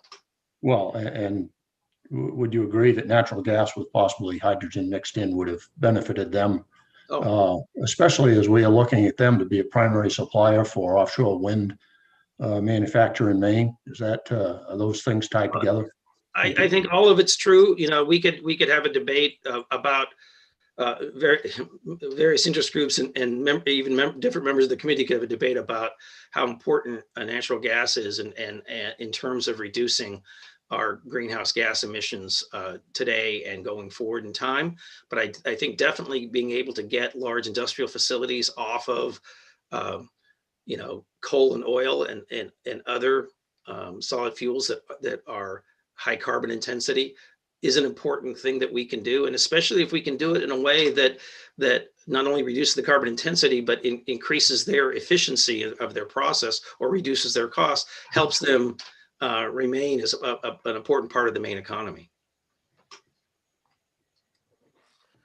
Great. Any other questions for Mr. Hudson regarding this First Amendment? Seeing none, I'm going to go to recognize Dan Burgess and Melissa Winnie for the purposes of going over the amendment the GEO has prepared for the committee this morning. Thank you, Senator, and great to be with you all this morning, and apologies for the late timing of the amendment. Like others have mentioned, and my inbox is overflowing like yours is, I'm sure.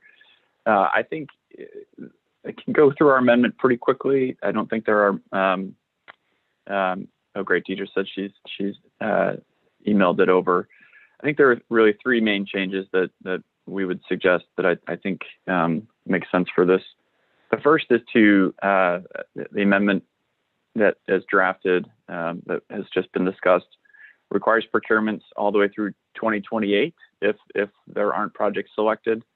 7 procurements, annual procurements, felt like a lot. If we weren't getting to, by year 5, I think it's probably worth reconsidering if this is the right mechanism or if there's different ways to do that. So it suggests moving the number of procurements into 2026 as opposed to 2028. I think the second and third recommended edits are to deal with, I think, some of the issues that have been discussed here. So under 2B, we had suggested requiring projects to demonstrate they have low or zero greenhouse gas emissions and other criteria pollutants when applying, and that the PUC is allowed to consult with the Department of Environmental Protection when evaluating projects. I think that, as has been mentioned, there's many end uses for hydrogen, as I understand them. And I think having an expert at the table to assist with the Public Utilities Commission process would be valuable. You've heard kind of the representatives from the PUC that they would even potentially hire some outside counsel, but want to make sure DEP was at the table and that project sponsors were providing some of that information up front. I think we recognize that it is difficult with a product to say who exactly the end user is going to be at year 15. Contracts can change and things can change, but we felt like giving the PUC this criteria and this direction up front would be helpful as they consider it. And then 2C, as was suggested last session, I think is part of the overall intent for the bill is to utilize areas of where there is congestion of renewable energy or allowing for the integration of more renewable energy. And so we thought it would be helpful to give the Utilities Commission direction that that when these projects are being proposed, that they ensure that they are reasonably able to demonstrate that they're alleviating congestion or allowing for more renewables to be integrated. which I think is in line with the purpose of what has been discussed. So those were the three main edits that we put forward. Again, apologies for the tardiness of getting those to the group and not getting them to everyone, but happy to take questions on those and answer as I can. Great. Are there questions from the committee on what the GEO is proposing as an amendment to the amendment? Representative Barry. Hey, Mr. Chair. Good to see you, Director Burgess. I actually have a question about the underlying amendment that you are amending and your take on that. Specifically, the first portion of the sponsor's proposed amendment, written, as I understand it, by Mr. Cody, which clarifies the definition of renewable energy to include electricity generated from a renewable capacity resource. Can you just, maybe for the purpose of committee members who are less familiar with those terms, kind of break that down for us and speak to why you're comfortable with that language? Yeah, I appreciate the question, Representative Barry, and I will hopefully get this right without having all the statute in front of me to reference. But the additions allow for, or actually require, that the electricity or the what is powering these facilities to utilize renewable energy or a renewable capacity resource. Those terms come from the renewable portfolio standard definition. So there are multiple classes within the renewable portfolio standard, and so it would require that that they are powered by those products within the existing renewable portfolio standard definition. I should note that electricity is a different product than kind of the RECs that would go to fulfilling the obligation. And so it is not necessarily that an electron, as worded now, an electron from point A would have to go to this project, but right now is worded as being able to be achieved through purchases of RECs, which I think is industry standard. And also I think important for the reason why we've added that additional 2C to indicate that, they're demonstrating that they're relieving congestion at the same time. So hopefully that's helpful. Any follow-up, Representative Barry? No, I don't think so. So just to maybe just to put a pin in it, though, I think what you're saying, Director Burgess, maybe I'll make this a follow-up. Thank you, Mr. Chair. Is that this product would qualify for RECs? Is that accurate? The project would need to purchase RECs in order to be able to claim that they are utilizing renewable energy.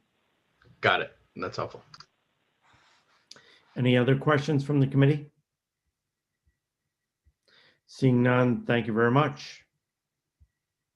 So I think we've heard the two amendments, and I just ask if there's any motions from the committee to begin discussion. Mr. Chair. Barry? Oops, I'm sorry. Representative Foster? Mr. Chair, I don't think you asked if there were questions, if there were further questions after. Oh, okay. I apologize. If that's possible, I do have at least one or two more if the right people are in the room, so to speak. So do you have further questions for the GEO? No, Mr. Chair. I have a couple of questions for others that maybe will answer them that weren't Mr. Hudson or the GEO. Okay. So the reason why I brought those people in were they were specifically presenting those amendments. So I think what we want to do is have a motion and then go to the audience member for questions at that time. Representative Barry. Mr. Chair, I will move just to advance the discussion. I'll move the bill ought to pass as amended. By both amendments? By both amendments as well as further amendments to be determined. Okay, well, right now we just have those two, so we can only move it ought to pass as amended by the first amendment, as amended by the second amendment, and then we'll see if there are any other motions to amend. Is there a second to that? Second. seconded by Representative Cuddy. Okay, back to you, Representative Foster. You wanted to ask some questions of someone in the audience. Yes, thank you, Mr. Chair. I'm not sure if we have anyone from Brookfield Renewable. I don't see Mr. Zaretti on the attendees list. At least I didn't a few minutes ago, but I would ask a question of someone from that organization who Deirdre had listed some concerns or that they had in the notes. Deirdre, do you see anybody in the audience from Brookfield? Not any of the contacts I know, unless it's somebody on there that I don't have a name, but I don't think so based on this list. Well, maybe Representative Foster, is this bill maybe one caucused and tabled, so we may have a further work session on this, and maybe we could get somebody from Brookfield to attend that. Thank you. I will defer my questions until after that. Thank you. Great. Other questions? Other discussion, debate or discussion on the motion? If someone, yes, Representative Berry. Thank you.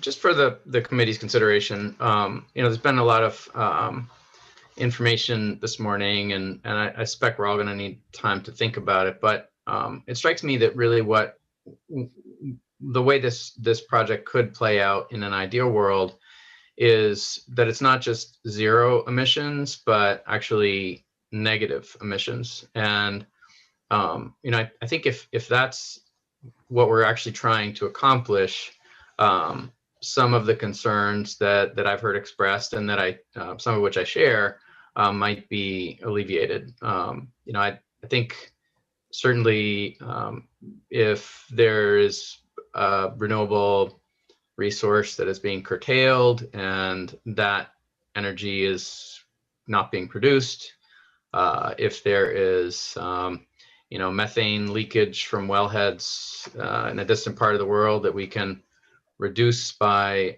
diminishing the impact of that extraction by using hydrogen instead, for example, that might help to alleviate some of the concerns. So I just want to throw that out there. The current language is low or zero carbon, I believe, or greenhouse gas emissions, I think is the language. Don't have it in front of me. But it seems possible that if we're paying extra for this, as contemplated, we might actually achieve negative emissions. And I'm curious about going down that road if we can figure it out. Representative Foster. Thank you, Mr. Chair. I may have misunderstood, but it seems that we're going to take a vote on Representative Berry's motion, and I do have something I would like to address on the bill. A couple of things, actually, if that's the case. We're in the stage of debating Representative Berry's motion.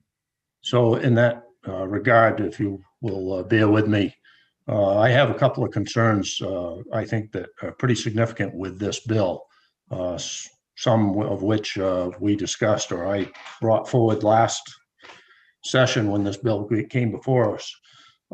One significant one is that currently we have 6 projects that are approved for benefit, if you will, subsidy, how you want to put it, in the state of Maine through the PUC, and it totals almost $15 million that cost the ratepayers last year.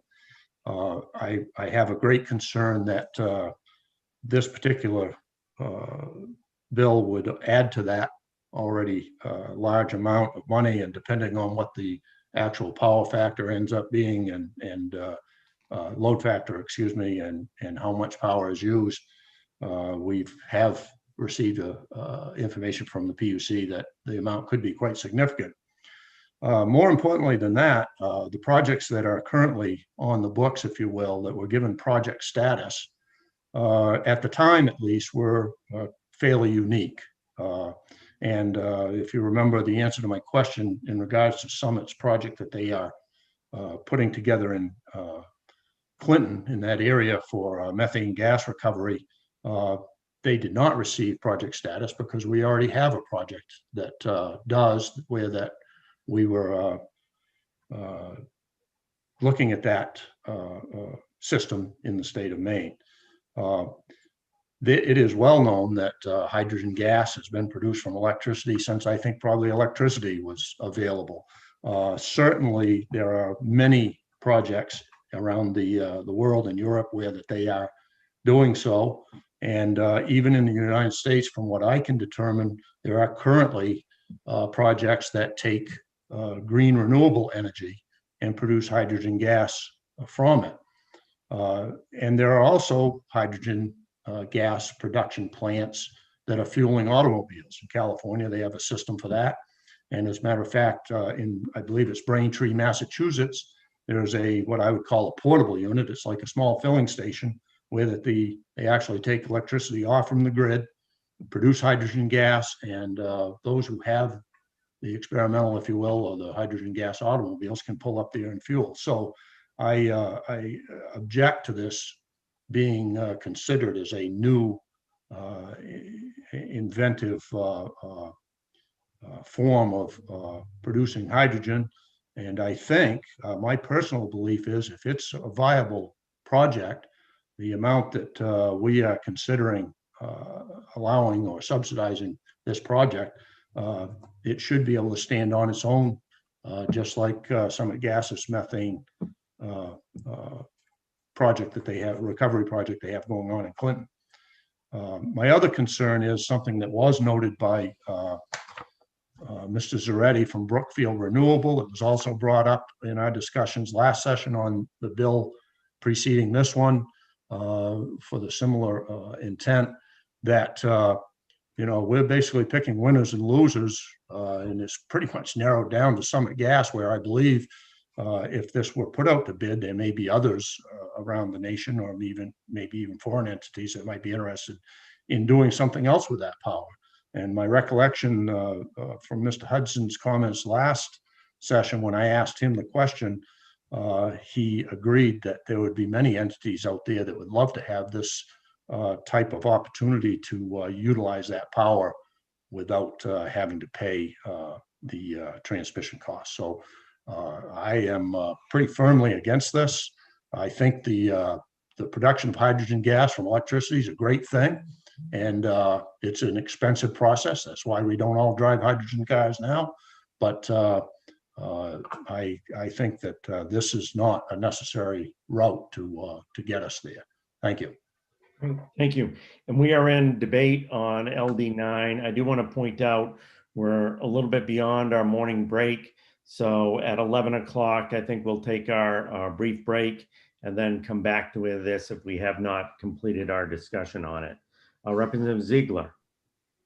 I have a procedural question. You mentioned tabling it and proceeding forward. We have this bill.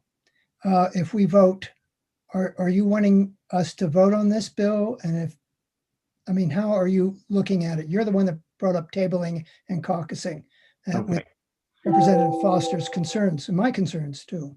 Yep. So we are now in the point when we've heard the amendments, gotten the report from Deirdre, we had to have a motion on the floor for the purpose of discussion.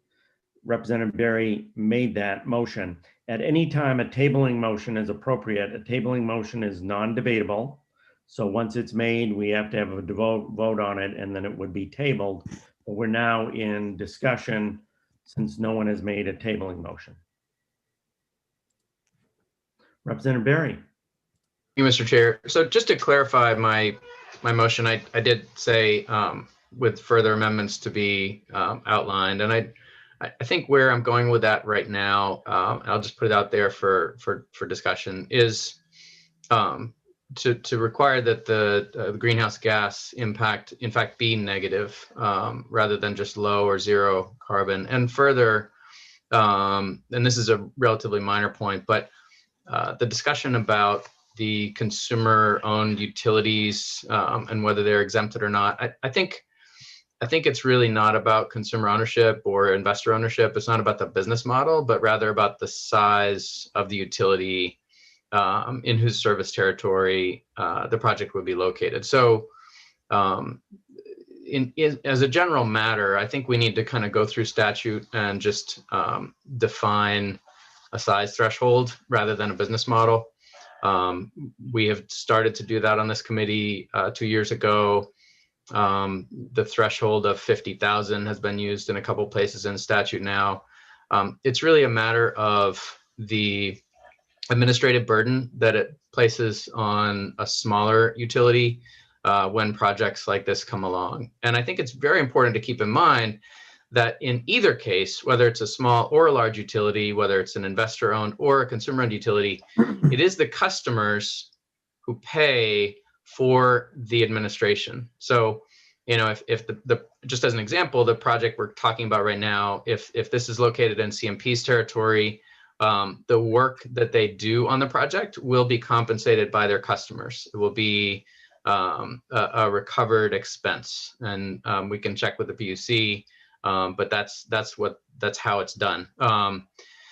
The same is true for Versant, and the same is true if we did choose to put it in a consumer-owned or smaller utility.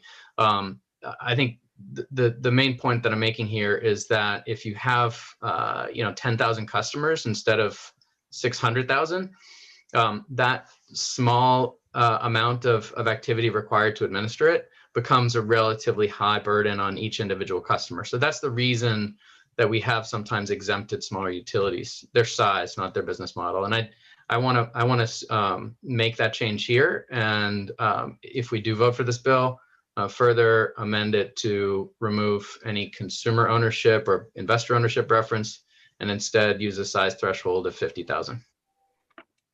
Okay, we are at 11 o'clock. So why don't we take a 15-minute break and we'll continue with our debate and discussion on this bill after that. It is 11 o'clock, so let's come back at 11:15. Please mute yourself.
Hey, Ben, you're on screen share.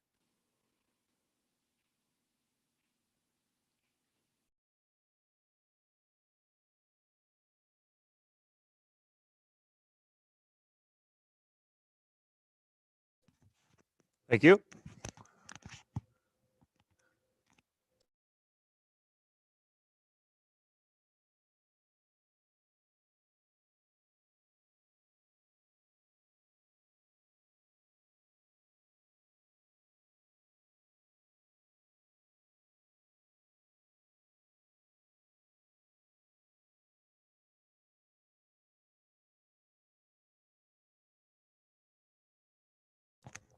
The world got to see all those scandalous emails I was sending.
Hey, Barb, looks like it just looks like you and me. Oh, I'm back too. Who's that? This is a Representative Cody. How are you? I'm well. And as I'm reminded every time I come back on with these things, we are broadcasting live and recording right now. Yeah, we are.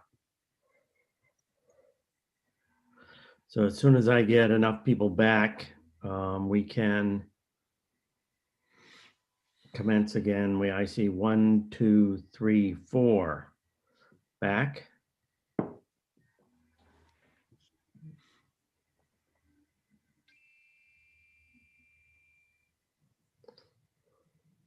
And I did want to say while we have just a brief moment, a thank you to Deirdre for how quickly she has been moving out documents as we've been looking things over, and she's been emailing links or the new documents to us. It's a tricky part of this not to have the folder right there in front of us. So It's very hard, Scott. I'm finding it, much more slower of a process than I expected.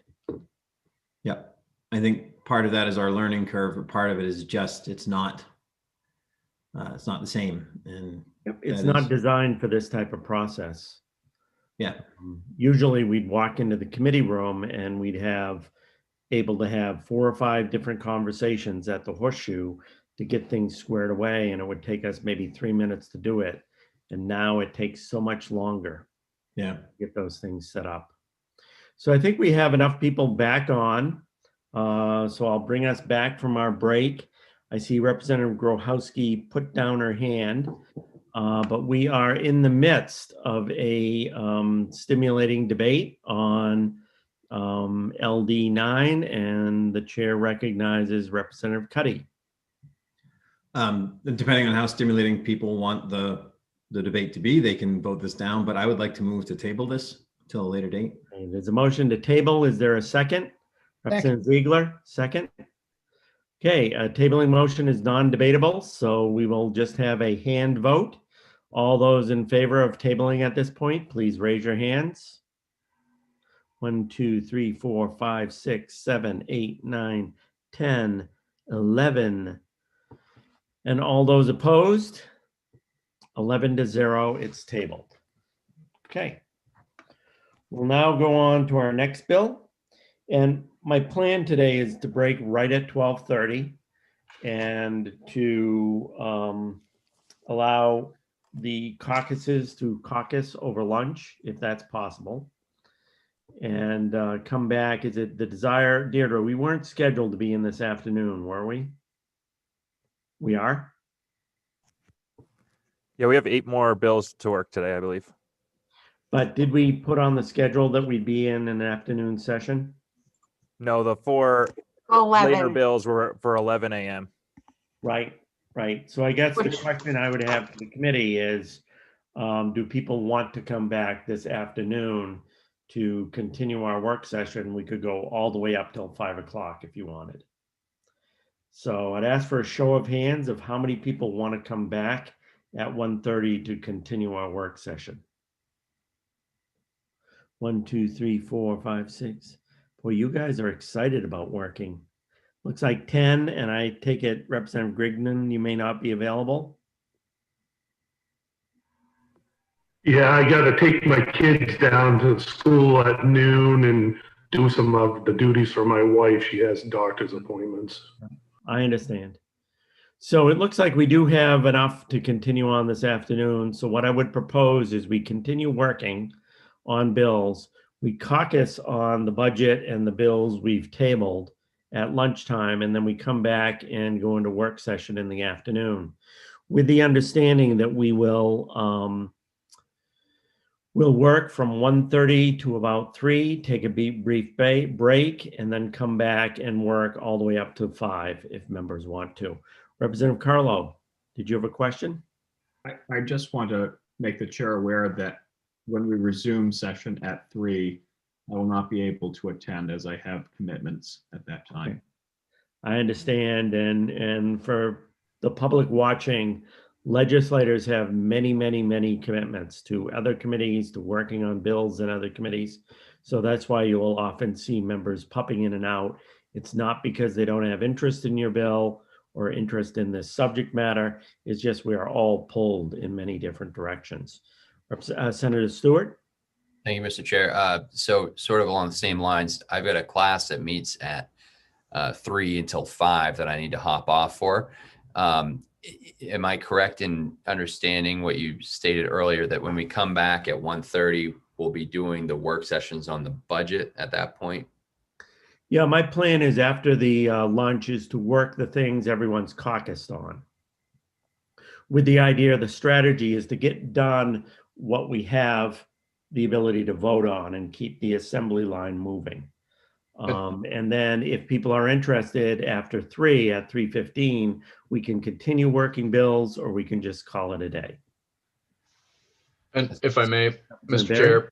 Chair, just as a follow-up to that, my inclination would be to begin with the budget. I'd be curious to know your thoughts about that, but it sounded like Representative Senator Stewart was interested in the order of operations this afternoon too. Yeah.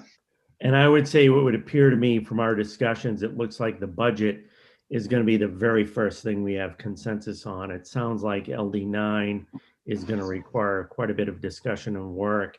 And I don't know what else we're going to be able to work before 12:30, but I don't know if we'll have those bills worked out at that point. So I would expect you're right, Representative Barry, it's going to be the budget. And probably that may be the only thing we're able to move on after caucuses. Any other questions about how to proceed today? Okay, I see Representative Kessler is back, and I believe the next bill is one of his to work. So let me bring up my calendar.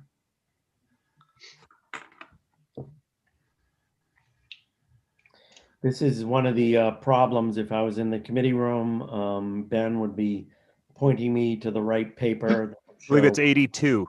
LD 82. LD 82. Okay, let me bring it up so I have it. And our analyst has very helpfully posted the analysis in the chat. Good.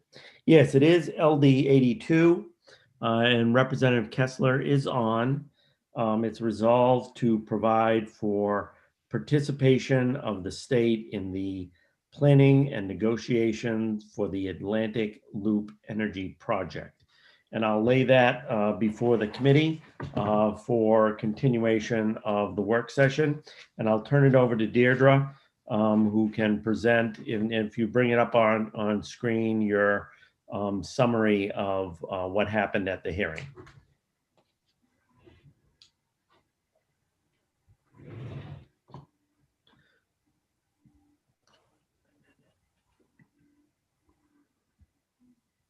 Do I have to make it bigger? If you could. That's very good. Okay.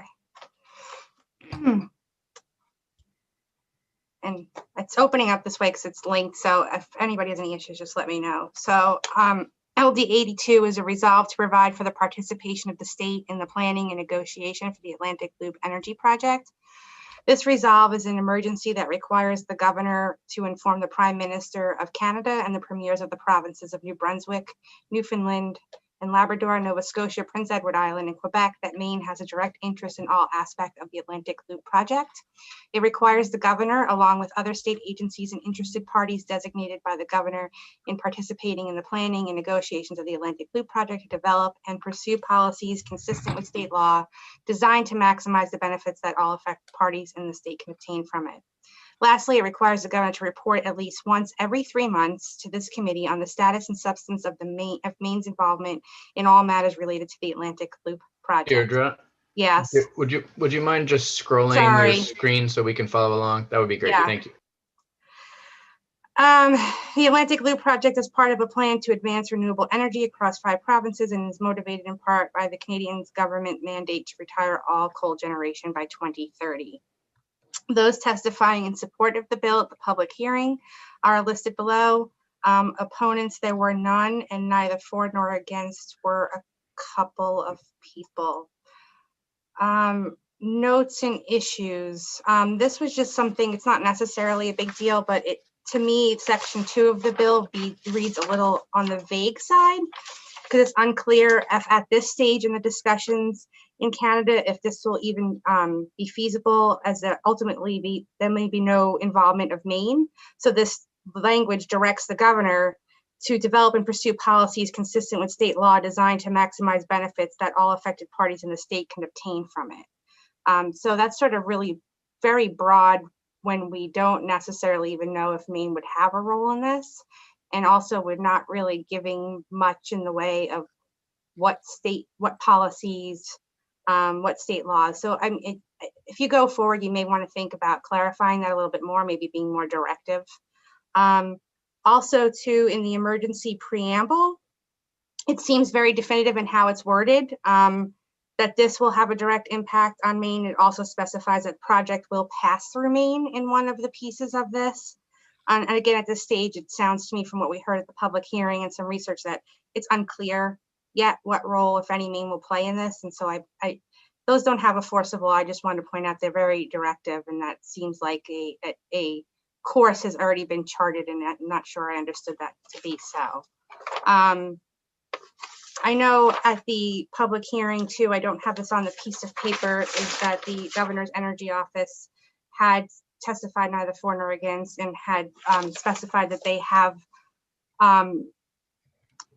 agreements of cooperation in place in coordination of groups already, that they could probably at least keep up on this without the need for a resolve, but obviously that's within the committee's purview to decide how to proceed.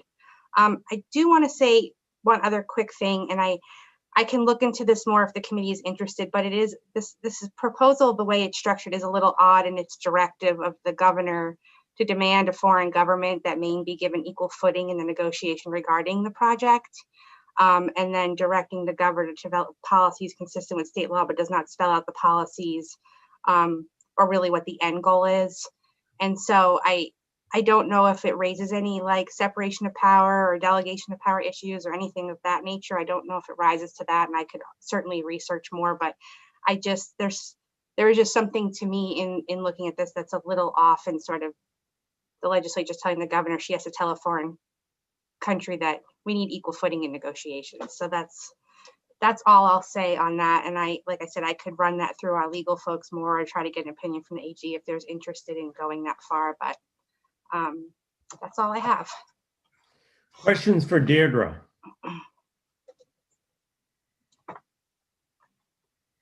Okay, and I don't believe Representative Kessler, do you know of any proposed amendments? Oops, I'm sorry. I need to see myself again. Do you know of any proposed amendments, Representative Kessler? Yes, Mr. Chair. So I have been in conversations with Director Burgess over the past couple days, and I believe that he was going to submit an amendment to us for consideration. Deirdre, have we gotten an amendment yet? I haven't received it if we did. Okay, maybe if seeing if Mr. Burgess is in the waiting room. I see Ms. Winnie is there. Maybe we can bring her on, and I don't see Mr. Burgess yet, just to tell us if the Energy Office is working on an amendment to this. I'm sorry, there's Mr. Burgess. Good morning. Thank you, Chairman Lawrence, for the question. I do not have an amendment at this time. As Representative Kessler mentioned, we did have an initial conversation earlier this week. Was not entirely clear to me that the onus was on our office to provide updated language for this, but I'm happy to kind of take that conversation with you all or offline. I think some of the questions raised by the analysts are some of the ones that we had initially as well. So, but at this time, I don't have an amendment to offer. Okay, what is the preference of the committee on this resolve? Is there a motion?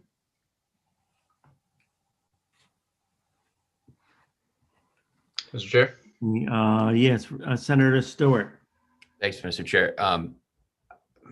So it seems like we're probably going to need a tabling motion at some point, but I also can't speak and then make a tabling motion, but I did have something to say, which is just that as that amendment is being drafted, selfishly on behalf of my constituents in Northern Maine, I'd be particularly interested in if there is a way to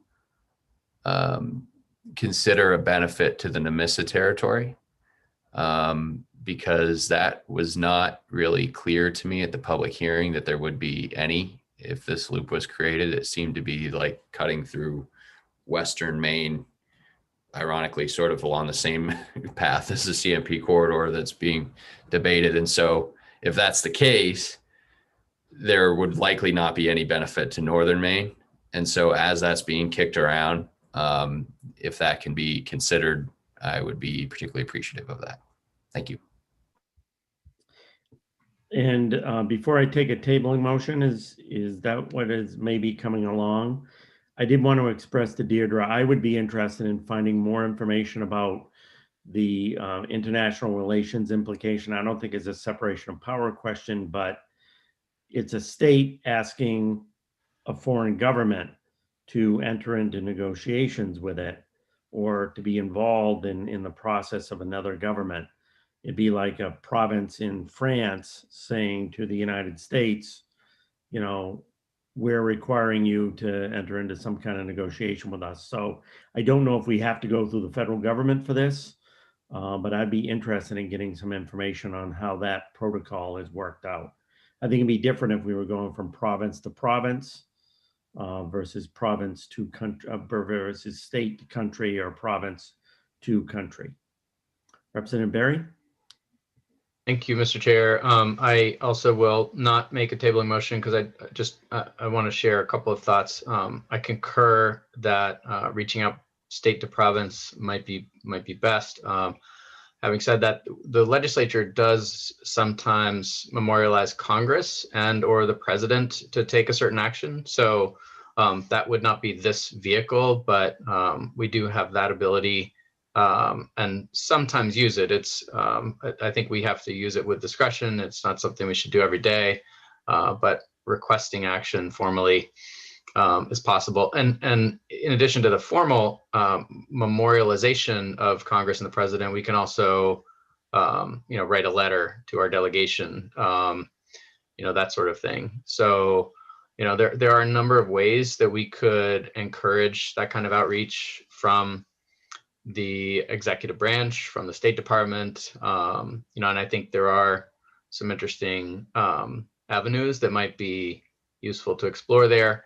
And just with respect to Senator Stewart's question, I am interested in understanding a little more about where the maps are now. I was under the impression that if Maine was implicated in the loop at all, that it might be more likely that it does go through the Nemissa territory. I may be wrong there, so I just need to understand that better, and would certainly support encouraging tangible benefits to the communities that are most affected by the project. I just toss in the mix. I think I applaud the intent is to get more information, and I think it's going to be very important for us to get more information on this. We do also have the Maine Canadian Legislative Exchange Commission, which is another vehicle potentially for getting information. So I think we're going to need some more information on how this would actually work. Representative Wadsworth? Yeah, thank you, Mr. Chair. I was just going to say, I'd like to see us notify the Maine Canadian Legislative Advisory Council. I don't know who's on that for the 130th here, but if we could, okay.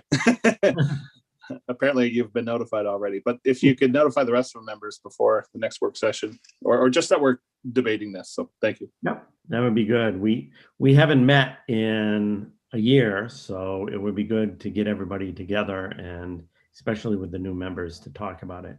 Representative Kessler? Thank you, Mr. Chair. Two things. Would the committee want to speak with Gordon Weil on the issue for this work session? I would think if he is on right now, it would be good if we have questions for him. We are trying to get him on. We need Penn to send him a meeting link. He is waiting for it right now. He can't find the meeting link. Okay. On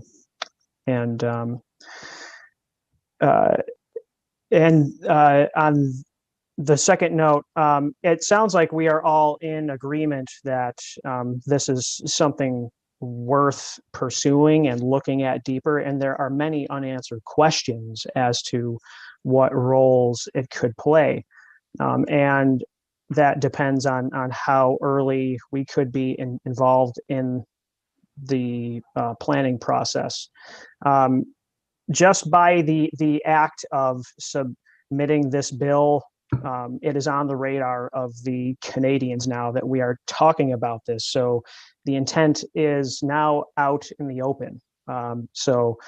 When it comes to how best to engage in this process, it's really important that we have a very specific utility analysis done. And as we had mentioned previously, the PUC is in the process of now looking at what our infrastructure needs are in a more granular way. And this is the perfect opportunity to put this, in that same lens of looking at reliability and economic opportunity. That New England governors and premiers organization that Director Purgis had suggested as the avenue, I cannot necessarily agree that is the best avenue for it. It's an organization that meets on occasion. They have not met over the past 2 years, one because of a hurricane in 2019 that went through New Brunswick. Hey, climate change. And then also last year they didn't meet because of COVID. But I would assume that if they felt that it was important enough to meet about critical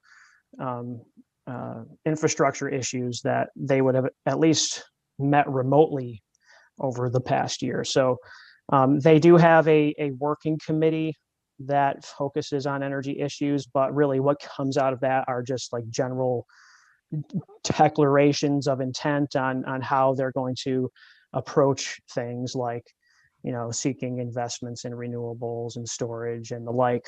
But this type of involvement really requires a more detailed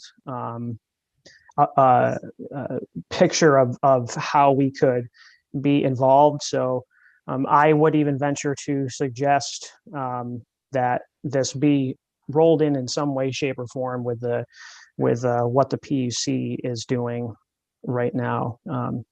Great. I do see that we have Gordon Wheel on the line right now. So I'd ask that he be promoted to panelist status, and that we so that we can see if members of the committee have questions for him. Gordon, are you there, and can you hear me?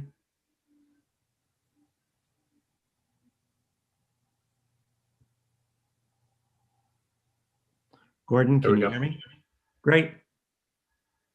So Gordon, why don't you take a minute just to introduce yourself to the committee again, and then I'll go around the horseshoe for questions.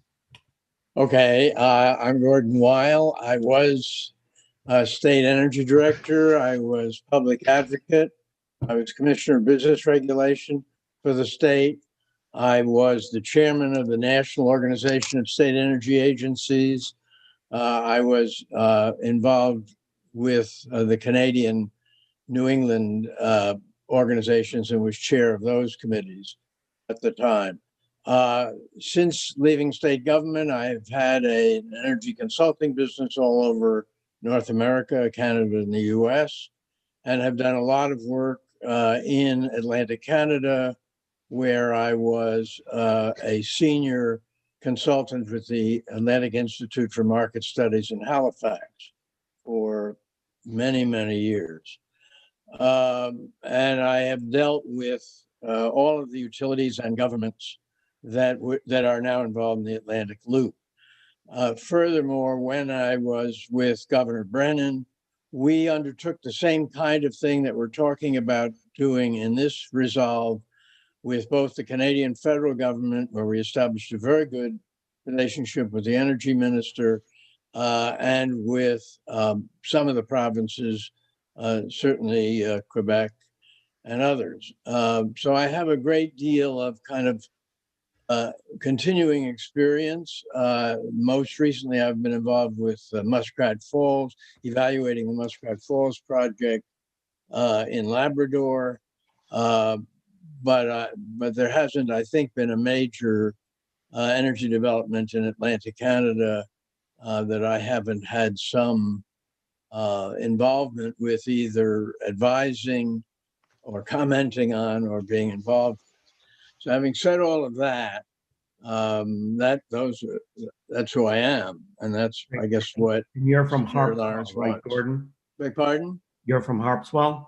I live in the town of Harpswell, where I have been proud to have been a selectman.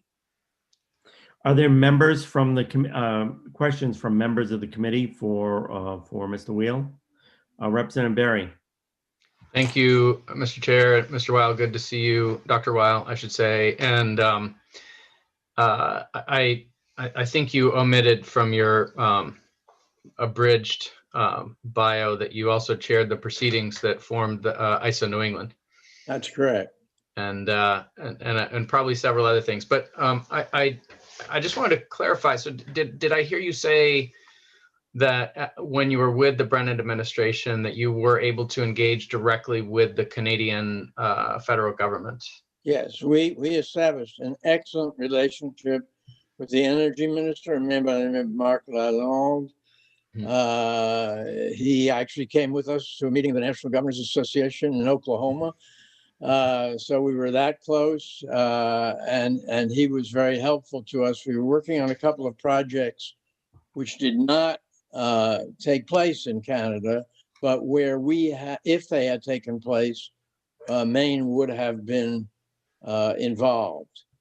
My experience, let me just say on that line, was generally there's a very positive attitude in Canada, and particularly Eastern Canada, to relationships with the state of Maine. They regard us as sort of like them. Thank you. I also speak French, which helps. Great. Questions for Mr. Wheel? Other questions? Representative Grochowski. Thank you, Mr. Chair.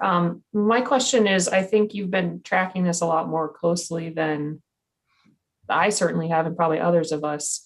Representative Kessler shared a few different maps with us, two of which sort of went around the top of the Crown of Maine, one of which went through Western Maine and sort of possibly mimicking the CMP corridor a little bit, but heading east through Down East region.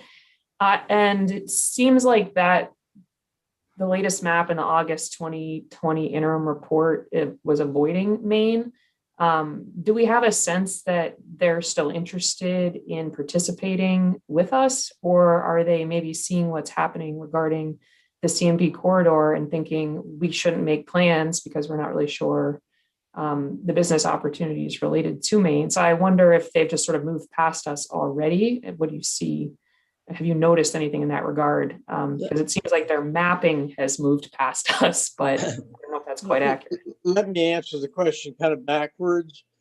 The end of the last part of my answer would be, we have at least the possibility of influencing their discussions about what they're going to do. It's certainly early enough that we can do that. We have to suggest ourselves to participate in the process. They are not sort of going to come to us. But my experience is, if you go to them, and the Atlantic Canada, the 4 provinces of Atlantic Canada working group is called the Atlantic Gateway. And I was invited by them as a private citizen to participate in their discussions at one point.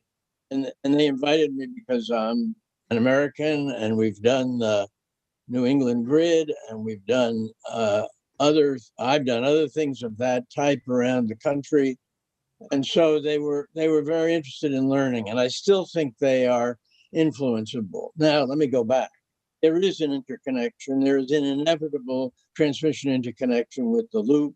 It's on their maps, and it's the existing 2 lines between New Brunswick and Maine, which connect with the New England grid.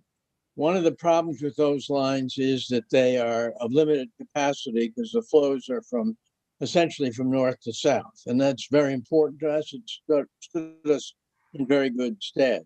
if we develop a renewable industry in Maine and have exports, which would be good economic opportunity for Maine, the line flows in the other direction, south to north. So we would have an interest in that, in being a supplier in that case, and that would increase the reliability of the line. It would make it a better asset for Maine. And no new hardware, nothing's built. It's just how you use the line. And flows nullify one another. So if there are south to north flows, there's more we can flow north to south than we can now. So that's one thing. There is a real transmission interconnection worth talking about. Second, and incidentally, NB Power is, or was, to the best of my knowledge, one of the standard offer suppliers for CMP. So there's a relationship existing today on a day-to-day basis. Secondly is the NECEC, and I'm not taking a position on it. I have not taken a position on it one way or another. If that line is built, ultimately, it would seem to me, and they're concerned about it, I recognize, we could at least get more benefit out of that line if it were used as part of the Atlantic Loop. Again, no new construction. The most that would have to be done is reconductoring, which doesn't involve any more towers. It just is what the wires are on the towers. And not just, but principally that. And that would make that line more valuable for Maine, again, for the same two reasons, either exports or imports, and reliability of the system. NECEC we're paying for anyhow.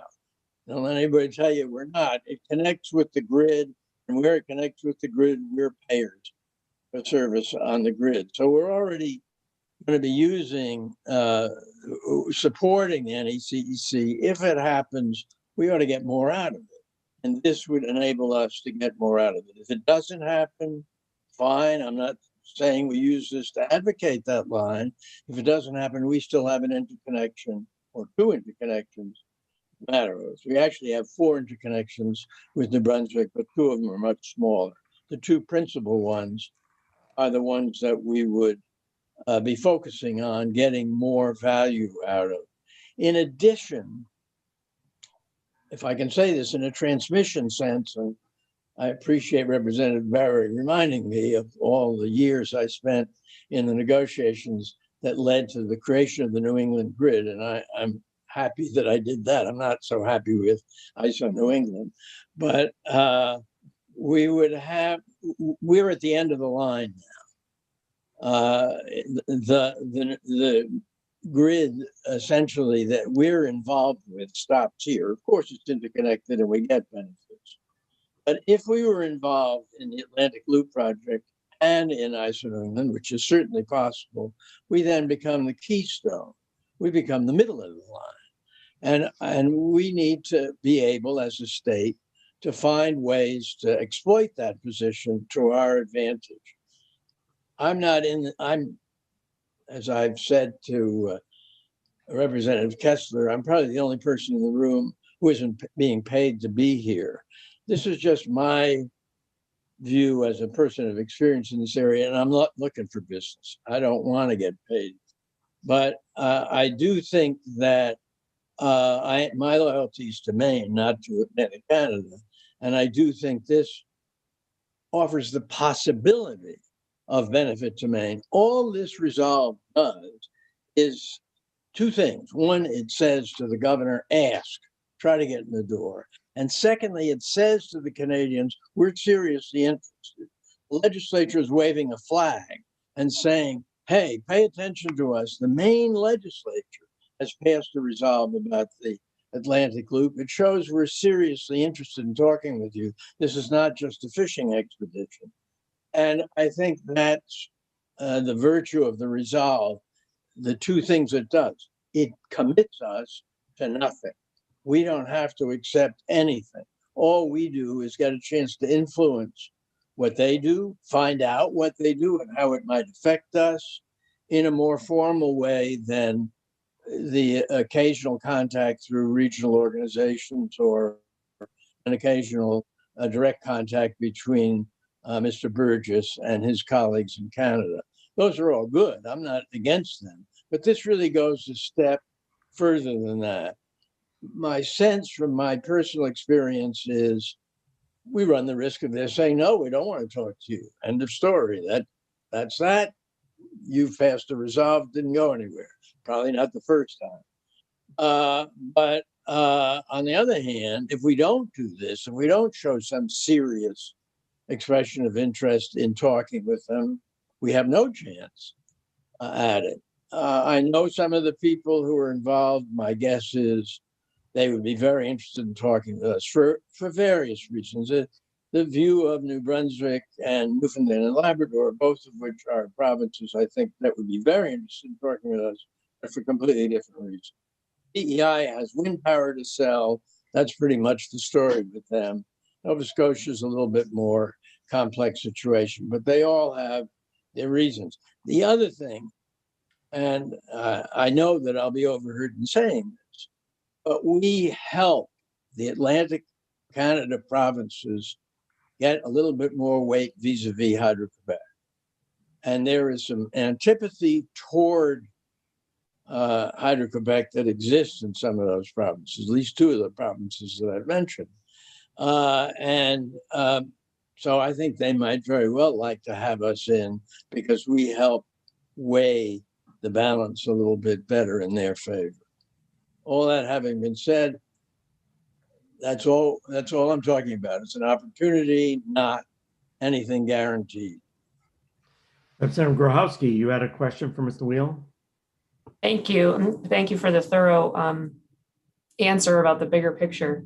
My remaining question is, I know that my constituents, a good number of them and other Mainers are concerned about the ecological and societal impacts of the large scale hydro facilities that are being built.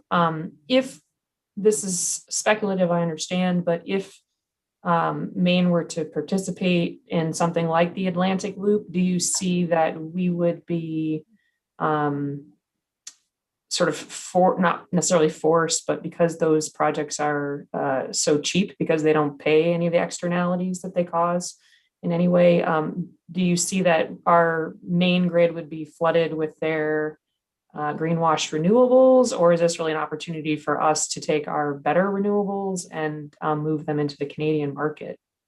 I just know that my constituents would be very concerned to think that we're connecting, making an opportunity for Hydro-Quebec to continue its devastating practices. There's nothing about Hydro-Quebec being able to do it. Here's the situation.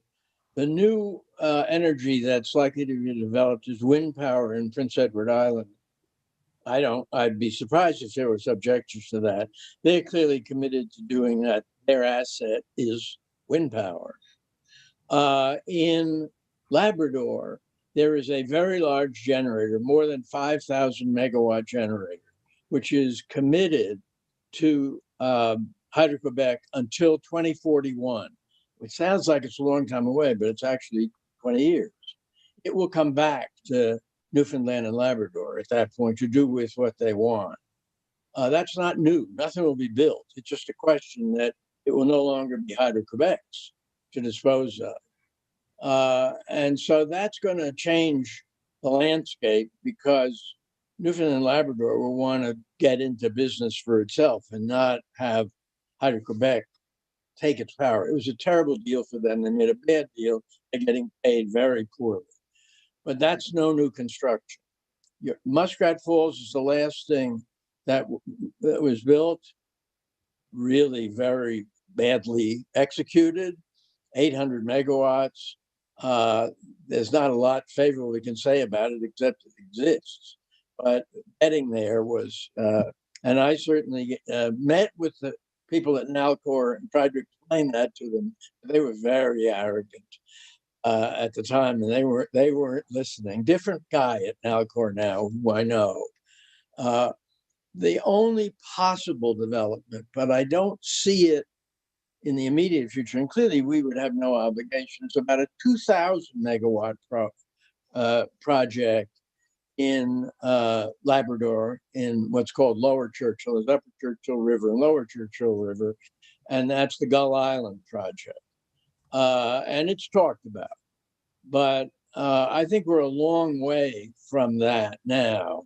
I think the real thing is there's a market that Newfoundland and Labrador depend now heavily on an oil-fired plant, which should have been retired some time ago, which is not too far from St. John's and ought to go. So they need something.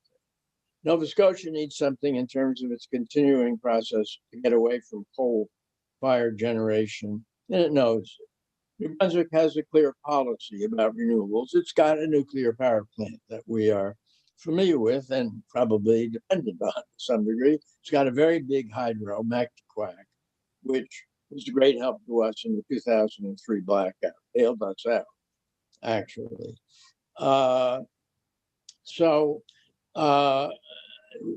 would say that they would not look at us necessarily as, oh boy, here's another market, but rather somebody that would add reliability to what they're doing, avoid building a transmission line, maybe. If the NECEC happens, then the Canadians would not build a transmission line across, connecting Quebec and New Brunswick. There are already lines, but not perhaps what Quebec would like. I wouldn't do that. Clearly, the flow from Upper Churchill, from the 5,000 megawatt unit, could easily come down if the NECEC existed, if we wanted it. Nothing new, but we would have better access to it. What I would like to see us do is promote a homogenized transmission rate in Eastern Canada, such as we have in New England. One of the accomplishments of the negotiations that I did chair was to come up with a single transmission rate rather than pancake rates. I think, I've talked with them about it, I think we could convince them to do that. That would be to our advantage in selling power to them, because you could get power anywhere in that area for a single transmission rate. And so I think there are things to be done that don't involve any new construction, but just better use of the existing system. And maybe, again, depending upon the ultimate outcome of the NECEC, which I see major pros and cons about, more cons probably than pros, but if it happens, then we make the best of it that way. If it doesn't happen, we're not promoting it. We don't have to say, you know, we're in on the NECEC now. Representative Grochowski, did you have a follow-up question for Mr. Weil? Oh, sorry, I was shaking my head no. Okay, great. Any other questions for Mr. Weil? Representative Kessler. Thank you, Mr. Chair.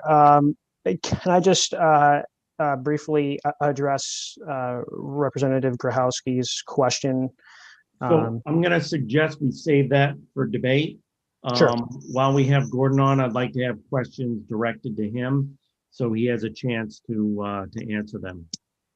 Representative Berry. Thank you, Mr. Chair. Dr. Weil, you mentioned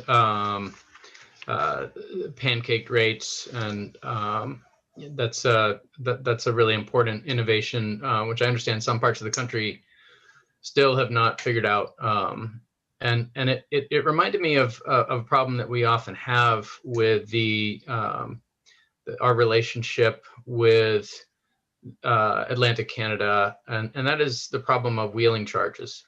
And I'm wondering if you believe that one of the tangible improvements that could possibly be discussed in this arena is the elimination of wheeling charges. I don't know about the elimination. Somebody's got to pay for transmission they use, but certainly the elimination of pancake charges. If anybody doesn't know what I mean, every time you cross a system, you pay for the use of their transmission. So every it used to be, if we bought power from a generator in Connecticut, we paid 4 pancake rates before it got here. Connecticut isn't that far away, but there were that many intervening utilities. That still is the case in Atlantic Canada. If we bought power from Newfoundland and Labrador, it would go across Nova Scotia and New Brunswick before it got to us. That'd be 3 transmission rates. What we did in New England, and there was a very extended phase in to allow people to get used to it. We created a single rate for all of New England. There's one transmission rate that covers all of New England, even though the costs of the individual utilities systems is different. We developed a way to make sure they got paid their costs. The customer paid a single rate, and it worked. I mean, it's to me, the essence of why New England works as an energy reason is that. I mean, there's a lot more that was layered onto it that was not necessarily required, but that was required if we were going to have a really good system in New England, and we have it. My view, and that this is not a casual view, this is based upon some discussions quite some time ago, admittedly, but some discussions with people there in every province except PEI. They were favorable to it. We could convince them to do that. Again, we have the experience in New England. We can prove that it can be done, and this is how you do it. So if we took that into that discussion, we'd have a contribution that would benefit them. They will be having exchanges among themselves and benefit us in terms of exchanges with them, because the cost of transmission will be far less. Other questions for Mr. Weil? Gordon, I do have a question, and it more, when I looked at this, it was on the last sentence of section 1 that caused me to ponder. If you want to grab it, and I am, like you, someone who likes to be educated on Maine Canadian relations and Maine provincial relations. And it says that the state of Maine would request participation on an equal footing in the negotiations relative to its, and I assume that's Canada's, creation, operation, and management of the Atlantic Loop. And I guess my question is, what's the incentive for Canada, a sovereign nation, to give a state of another country equal footing to it in the creation, operation, and management of a loop that lies principally within its own country? That's a good question. I think this is something that we would ask for. I'm a bit of a negotiator. My view is you're not going to get everything you ask for, so you might ask for a lot and see what you can get. That's a style of negotiating. I don't know. I mean, I think we could say, look, we're willing. We could say to them, we're willing to be participate on an equal footing with you, but in any case, we want to participate. I don't mean I don't think this should mean that it's a condition. Unless we're admitted on equal footing, we're not interested. But it conveys, it seems to me, the notion that we have a lot to offer in this deal. We're very relevant in this deal, and so we want to get in there. Now, the Canadian federal government isn't going to do one thing. I guarantee you, no matter what we say, equal footing, they're not going to give us any money. They are going to give the provinces money. That's their system. I think we can make it very clear we're not seeking financing by the Canadian federal government. But I don't mean that. I mean, if there's going to be a system with a homogenized transmission rate, we want to be in on that. We want to be in on an equal footing in that discussion with you on that, because, we may end up being homogenized into it in some way in the future. So we want to know. I mean, frankly, and I'm not advocating this, But it depends upon your attitude toward ISO New England. This also does create an alternative arrangement to ISO New England, should we at some point find it advantageous to pursue that. I'm not advocating that now. That's a very big bite to be taking, but it certainly gives us the possibility of that being an option for us at much lower cost than ISO New England is costing us. So I take your point, but I don't mean that to be a condition, the equal footing. The equal footing phrase, as you probably know, comes out of US law that when a state is admitted to the union, it's admitted on a quote equal footing. So I have to admit I was inspired by that. Great. Thank you. Thank you, Gordon. Any other questions for Mr. Weil? Seeing none, thank you. Thank you very much to all the committee. You're welcome. So what's the committee's preference on the bill at this point? We have no motion on the floor. Representative Kessler. Thank you, Mr. Chair. Would this be the opportunity for me to follow up on Representative Grochowski's question? We need a motion first so we can start debate or discussion. Representative Berry. Thank you, Mr. Chair. I will move the bill ought to pass as amended, with the amendment being some clarification of what we're asking the executive to do, and I think we can smooth that out in the discussion. Great. So Representative Berry moves the resolve ought to pass as amended. His amendment to be clarified in this discussion. Is there a second for that motion? Representative Cuddy? Yeah. Second. Okay. Debate or discussion? Representative Kessler, did you want to go? Yes, thank you, Mr. Chair. I just wanted, on your question about the the source of electricity and like following or receiving that resource, which some may feel is like morally tainted. I sent a link in the chat to all panelists and attendees. That's a link to an article in the CBC that was from September, when they made the throne speech. And a part of your concern, I think, is legitimate. And when we talk about what consequences may occur by being a part of an Atlantic loop. And we had Labrador MP Yvonne Jones saying, quote, "It provides future opportunities for us to do other hydro development projects in Labrador." And I think that's the key here. So an MP is saying in public that they may pursue doing more hydro up there, and that is a consideration. But also what could be considered is, well, what could export from Maine do to potentially be a part of that mix? And could that, if we have competitive prices going into the Atlantic Canada region, what kind of influence might that have over what happens in Labrador? So all of these things, I think, are just really worth consideration, and our participation really could be an indirect benefit to First Nations people. So, other questions or other debate or discussion?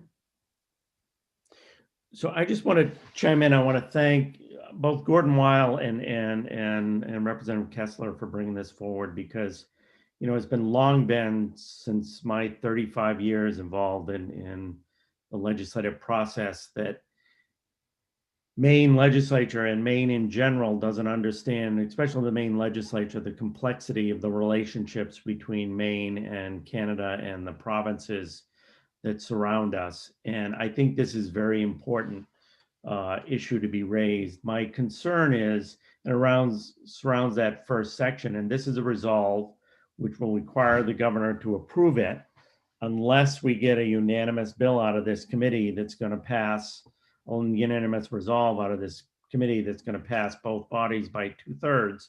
We really got to get the governor's buy-in to this.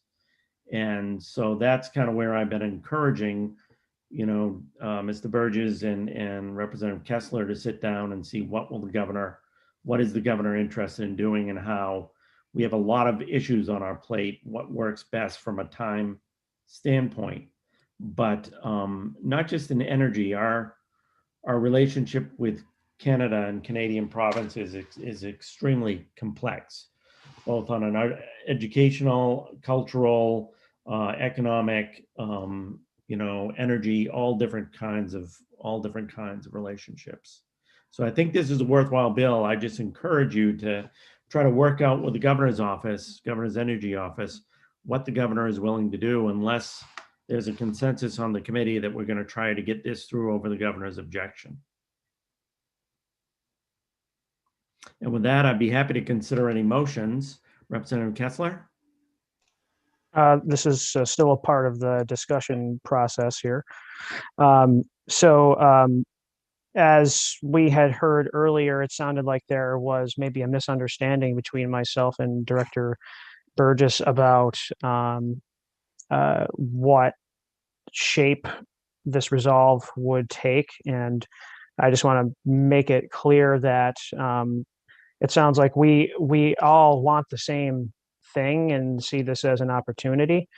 And I am interested in hearing from my Republican colleagues more about what they're thinking about this. I hope this has been a useful discussion, but I really would like your input as to how you feel about the bill. And as Gordon had said, he came out with gusto with his wording, and it sounds like there may be some tweaks that we can make to the wording. And I think the intent is clear. We've let Canada know just through this act that we are interested in. So this is something where I think we can just, come up with a unified voice in how we want to move forward with this. So, Senator Stewart.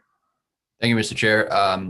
So to respond to the previous speaker's comments, I would say that from a high level, there's interest on our side on seeing what the language might look like in an amendment, and trying to, maybe pull that out.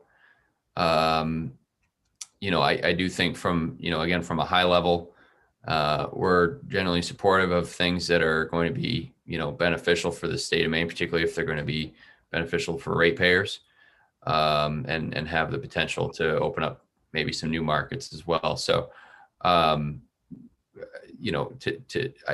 I like the concept. Definitely want to see, as they say, the devil's in the details. And so would like to see that language in front of us before, committing one way or the other. But I do think it's worth exploring and is worth continuing the conversation on. And, would be welcoming of an opportunity to do that at a later date and give you some more time to, try to pull that together. Representative Kessler? Thank you, Mr. Chair. May I respond to Senator Stewart's comment? Sure. I definitely have the intent of having not just presenting a new version, but actually having you be a part of creating that language. So, and just reviewing what you would optimally want to have it look like. So, we can definitely plan on meeting in the future to work that stuff out. Any other debate or discussion? Representative Ziegler. Just a procedural one. We have a motion before us, correct? And with an amendment, we don't have the amendment defined, and it seems like we need to talk about the amendment and develop it. So at this point, I would like to table. I move to table this bill upon further, upon clarification of the amendment. So there's Second. been a motion to table. Is there a second? Representative Cuddy? Representative Cuddy? Left the mute on. Yes, I would second it. Okay, a motion to table is non-debatable, so I'll just ask for a show of hands. All those in favor of tabling? Any opposed? Okay, that's tabled. And I would suggest that both caucuses, when you meet at lunchtime, discuss this, and maybe we'll get some more information back after the caucus. And we're approaching the lunch hour. So it looks like the next one up would be also Representative Kessler's bill, an act to make the arrearage management program permanent. Representative Kessler, are you going to be on after lunch? You are. So what I might suggest is that we break. Perhaps now is a good time to break for lunch, and be back in an hour. I do want to just provide a couple of perspectives on Canadian relations, being the member of the Maine Canadian Relations Committee, that I do have a friend in Canada who once called Maine a brief intrusion into Canada.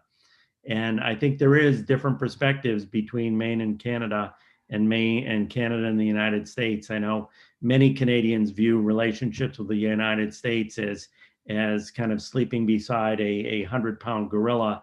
You know, the United States moves and they don't realize the impacts on Canada. And in many ways, that's how Canadians view the state of Maine, is they move and they don't realize the impacts on the state of Maine. So I think that's kind of my premise in liking the fact that Gordon Weil and Representative Kessler have suggested this bill.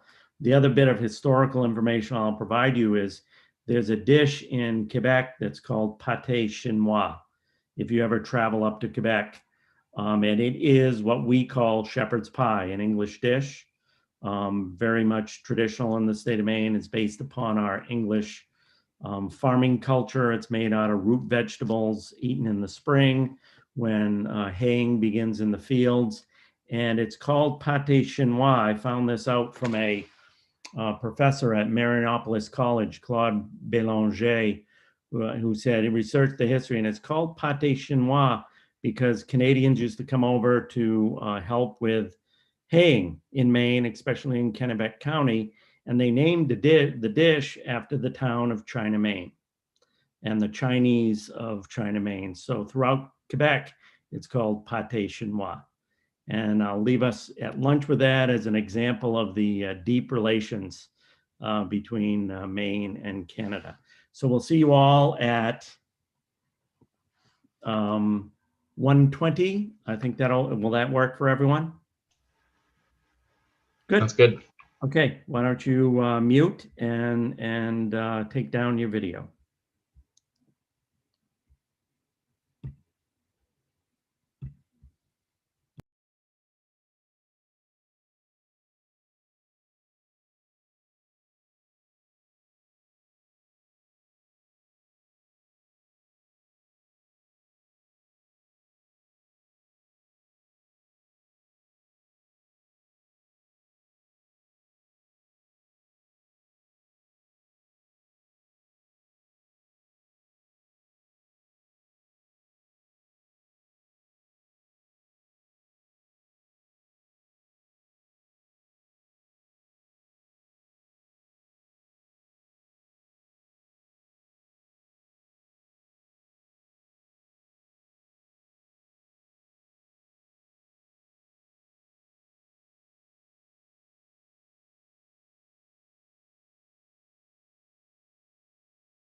When did you run for the first time, Scott?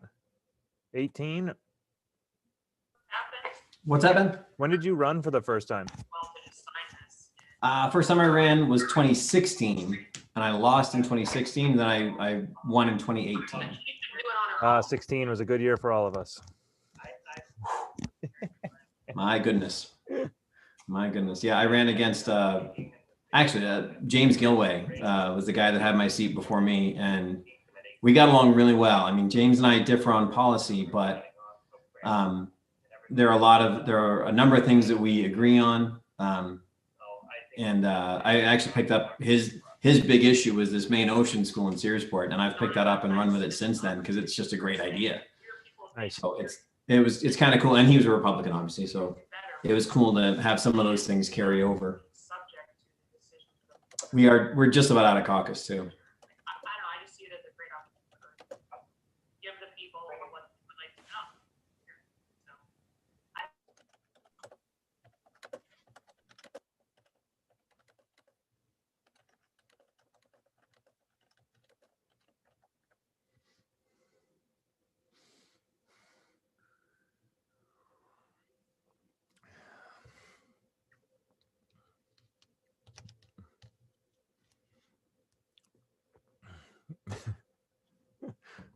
My secret's out, Deirdre.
Oops.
My oldest had his 13th birthday last week. And so now I'm trapped in a house with a birthday cake.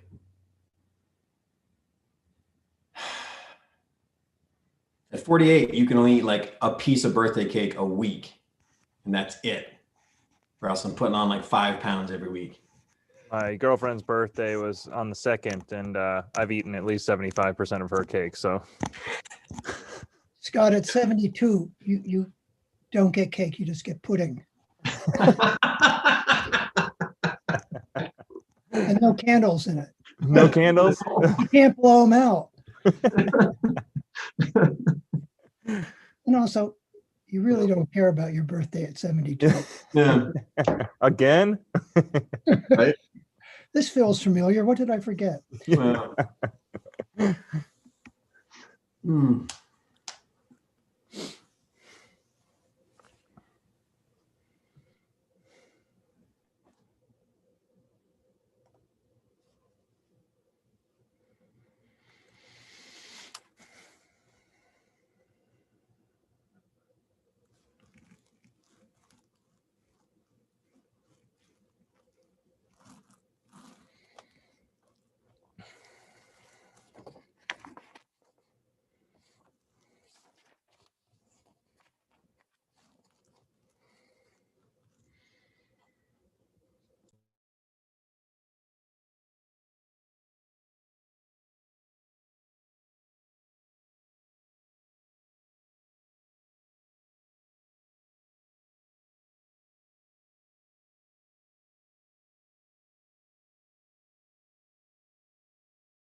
So for those of you who are back, 1, 2, 3, 4.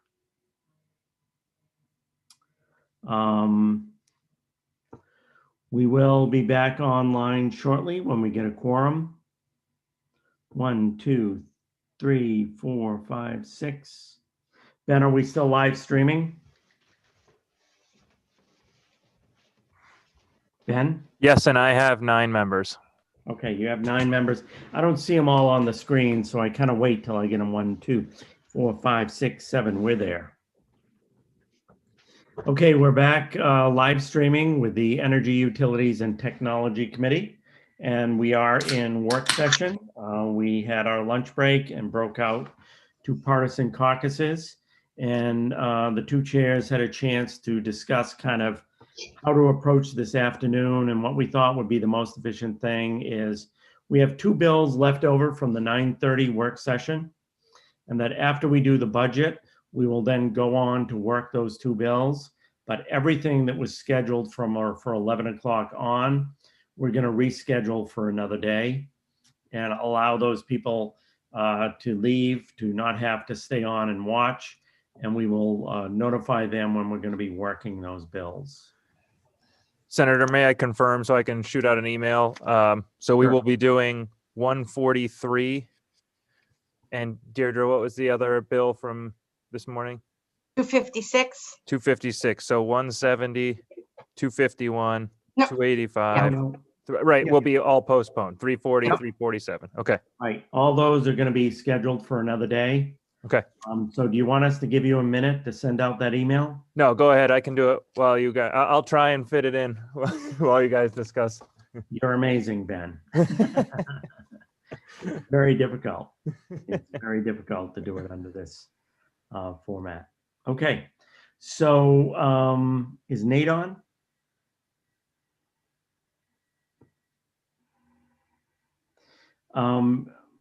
I just wanted to see Trey or Steve, are you prepared to go over kind of what came out of your caucus regarding the budget? Yep. I think. Okay, why don't you go ahead, Trey? So would you like us to, what would be the simplest, easiest way? You think just going right down those 18 pages? Yeah, that's probably it. We can go back down to the 18 pages, but I take it as a result of your caucus, there are some items that you have concerns about, correct? There are, from a high level, 2. Okay. And what we could do is either deal with those before moving the other things in, or move the other things in and then circle back to those, whatever you would prefer, Mr. Chair. Why don't we go through the things that we're in agreement on, and then identify for Deirdre which 2 we are potentially in disagreement on, and we can set those aside for kind of some debate and discussion. Okay, that sounds good. And let me start with this, Mr. Chair. Is there anything that your caucus is not in favor of moving in? I would say no. Okay, then that makes this very easy. So moving right down, the first one, reference number 488, reference number 489, I believe, and the corresponding language in part AA, we would like to set aside for right now, and we'll circle back to that. Moving down to what is page, well, there's no vote on page page 3 on our document. And I'm correct in that, Deirdre or Mr. Chair, whoever wants to confirm that. Deirdre is much more. Okay. Page 8. On page 3, I'm on page 3 now. Okay, sorry. We're setting page 1 and 2 aside, along with the language and the corresponding language in part AA. We're going to set that aside and come back. So I'm now on page 3. Yeah, page 3 is just the baseline budget. There's no initiative. No initiatives. Page 4, same thing. Page 5. Yep. So page 5, there is a vote on reference number 934. And we are fine with that. So if you, do you want to take a vote on that now, Mr. Chair, or? Why don't you, have you gone through all your concerns so far? Not yet, not yet. Why don't you go through and identify your concerns? Perfect. And then we'll ask Deirdre to present each one that there's no concerns on, and we'll do a vote. Okay, perfect then. In that case then, we will just skip right down to, let me find it. Page 9 in our packet, reference number 1006, reference number 1007, reference number 1008. And I believe that the corresponding, does 10, no, just to confirm, and Nate, feel free to jump in and help me out. Do we need to set aside 1009 as well?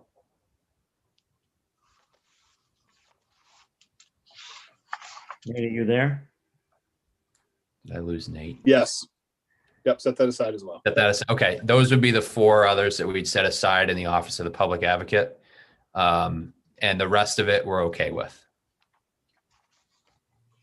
But like I said, at the very end, that corresponding language in AA, we'd set that aside as well, but the rest of the 18 pages are fine. Okay, Deirdre, do you want to start us off? Sure, and I do believe even though there's no initiatives or anything, they do like a vote on the baseline budget. So I'm going to start on page 3, which is the Office of Broadband Development. And if you want me to pull this up again, I can. Let's see. If you could, that would be great. Yep, and then here we go. So this is page 3 in the report back document. It's the baseline budget for the Office of Broadband Development.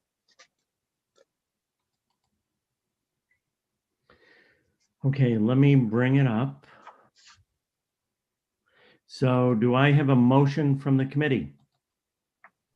I would move that in, Mr. Chair. And that was Senator Stewart. Correct. Yes. Is there a second? I'll second. And seconded by Representative Berry. And we are on page 3. And is there any debate or discussion? Seeing none, do we do a voice vote or a hand vote on these, Deirdre? Do you remember?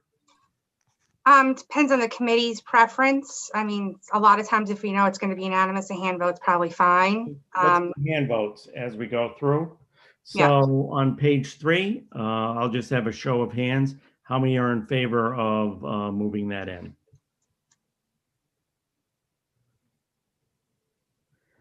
One, 2, 3, 4, 5, 6, 7, 8, 9, 10, 11, 12. 12 in favor, none opposed. Okay. Which one is the next one, Deirdre? I just want to write down everybody who's here really quick, just so I can. Everybody is here with the exception of Representative Grignan. Correct. Yeah. Okay. So let me share the screen again. Going to be a pro at this. So we're going to go on to page 5. And it is Efficiency Main Trust. And the first initiative is reduces funding and all other to align allocation with diminished natural gas assessment revenue. Okay, everybody got that page? Can you see it up here? Is it showing? Yes, and Okay. Trey, you had. I have a question, if that's Sure. okay. Go ahead. Thank you. We just had a question in our caucus, and I apologize if this got mentioned in passing and we just missed it, but nobody could recall why that figure was reduced. And Deirdre, if you have any information or anybody has any information about that, that would be helpful for us. But we are okay with moving it in, regardless. Hold on one second. I'm just trying to get my place.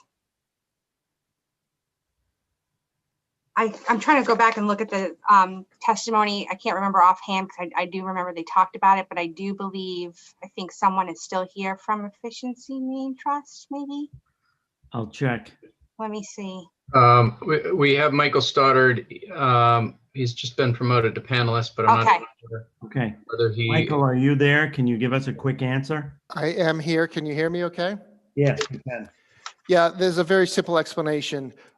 It's just an accounting matter. It had traditionally been the case that the natural gas utilities would remit their payments to the PUC, who would then remit the payments to Efficiency Main Trust. And in the course of that transaction, it would touch the state's budget and needed an allocation. Several years ago, that was changed, and now the natural gas utilities remit their payments directly to Efficiency Main Trust. And so what had been a placeholder that appeared in the state biennial budget that had to show that amount no longer needs to show that amount, so it's being reduced out. Is that sufficient, Senator Stewart? Yes, thank you very much. I appreciate Okay. that. Is there a motion? I would move it in, Mr. Chair. Moved by Senator Stewart. Is there a second? Seconded by Representative Berry. Any debate or discussion? Seeing none, a show of hands. All those in favor of moving it in?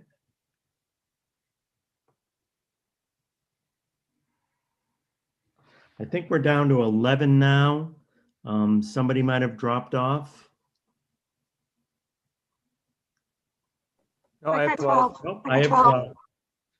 Apparently, I forgot my own rule.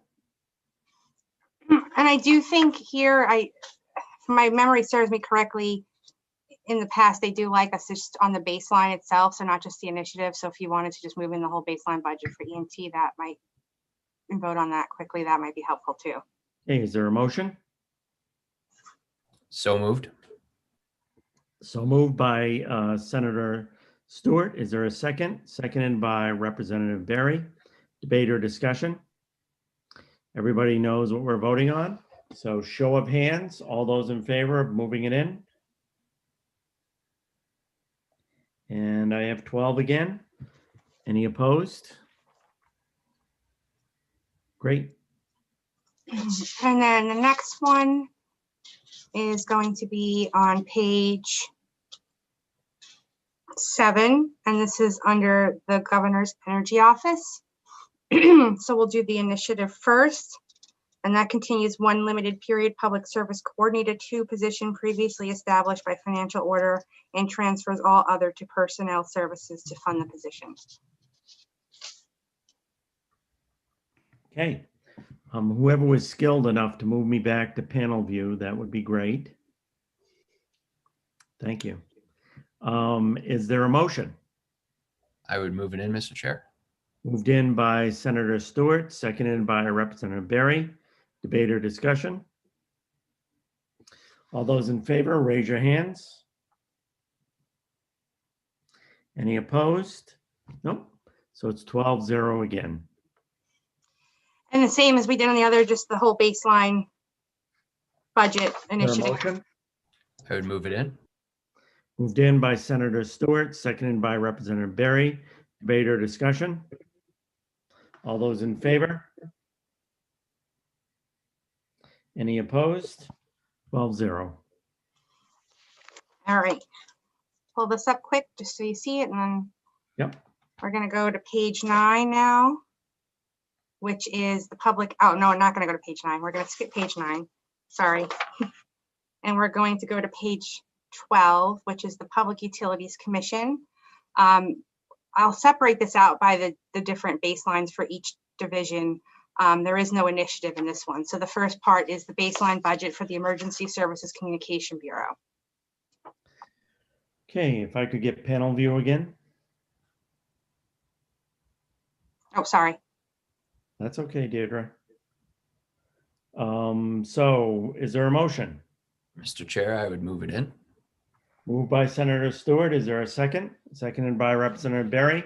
Debate or discussion? All those in favor, raise your hands. Any opposed? Okay, it's in 12-0. Where to now, Deirdre?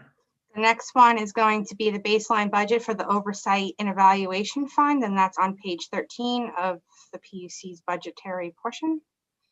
The report back. Here you go. Okay. Great. Mr. Chair, I would move it in. Moved in by Senator Stewart, seconded by Representative Berry. Debate or discussion? All those in favor? Raise your hand. Any opposed? 12-0. The next is on page 14. It's the baseline budget for the administrative division of the PUC. And right there. And where do we go? Yeah, there we go. Sorry. Let's get this here. That's okay. I like when the technology works great. It's wonderful. All right, there we go. Everybody see it? Okay, if we could go to panel view. And I'll recognize Senator Stewart for the purposes of making a motion. Mr. Chair, I would move it in. And seconded by Representative Berry. Debate or discussion? All those in favor, raise your hands. Any opposed? 12-0. And then the last part here is page 16. And this is the Telecommunications Relay Service Council. And this baseline budget is the $600,000. Okay, I'll recognize Senator Stewart for the purposes of making a motion. Mr. Chair, I think I may need to clarify this with Deirdre. Deirdre, does this correspond with the two parts on page 1 and 2? Or is this is an independent? It's an independent. This is sort of providing services for people with hearing impairments and that sort of thing. So that's what this is. Thank you. I appreciate that. There's several lines with the same dollar amount. So I just wanted to make sure before we move it in. But Mr. Chair, I will move that in. Thank you. Moved by Senator Stewart. There's a second from Representative Berry. Any debate or discussion? All those in favor, raise your hand. Any opposed? 12-0.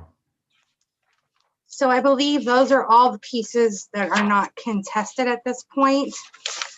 So I don't know if you want to go back and just start at the Let's first. do them in order. Yep. So is it page 1? Yeah, page 1, and it's the Connect Main Fund. Okay. I'll So pull I that do up. need a motion on this before we debate. So the chair will recognize Representative Berry for the purposes of making a motion. Thank you, Mr. Chair. I'll move this in. Is there a second? Seconded by Representative Cuddy. Okay, debate or discussion. Senator Stewart. Thank you, Mr. Chair. As we mentioned earlier, our caucus has a bit of a different idea with what we would like to see done with these funds. Still in the world of broadband, and I regret that there is a bill that is coming before this committee that has not yet been heard, but is nonetheless essentially what we would like to do with it, that involves creating a grant or a rebate system for individuals who have purchased broadband infrastructure. And specifically, I'm thinking about programs that are similar to Starlink, which is a new internet service offering that is satellite based. Some of you may have become familiar with it in the news and whatnot, or programs like that that have upfront costs that can be prohibitive, but provide services that are at higher or equal to speeds of current ISPs, but maybe located in areas that are not feasible for ISPs to reach. So essentially what we will be moving forward in our probably minority report is that this funding be set aside for that to the tune of $500 per person for those rebates or grants, whatever you want to call them. And Mr. Tartikoff, I don't know if he's still on the line, is actually drafting that bill. And so in effect, what we would do is take the language of that draft, drop it in here into Part AA, and have the corresponding lines match up with that language. Hopefully that makes sense. I'm happy to reiterate that if that would be helpful, or explain it differently if folks on the committee have questions about that. Representative Berry. Thank you, Senator, for laying that out. I think it is tricky with the timing because we haven't heard the bill yet. So I'm curious, since that sounds like a policy matter, somewhat more than a financial matter, although obviously the two are interrelated. I guess I'm wondering if you would be open to simply sending this money over to Connect Main as we had agreed to 2 years ago, clarifying that, fixing the error that was made, and then allowing this committee to take a look at the bill and decide whether to direct funding inside of Connect Main for that purpose, because we certainly can do that with the bill. But if we were to go forward with this, join with you in this amended version, this recommendation to appropriations, not knowing the policy, it would obviate the need for the bill, and it would do so without a hearing. So I wonder if you'd be amenable to having the policy discussion later. Mr. Chair, if I may respond to Senator Stewart. Thank you.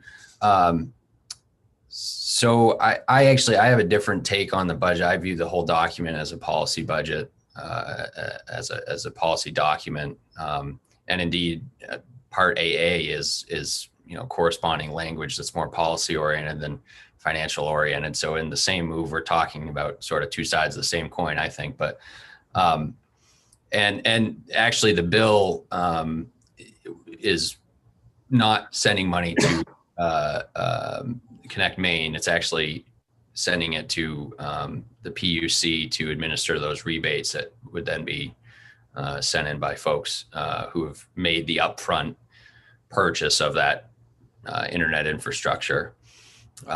So that's why both financial and policy changes are warranted in this aspect with what we're trying to do here. And I have no doubt that by the time that the budget is finally voted on and passed, we'll have had time for a public hearing on it. And I'm happy to, relay that or invite members of appropriations to engage in that dialogue as well, as that's taking place in this committee. Representative Grochowski. Thank you, Mr. Chair.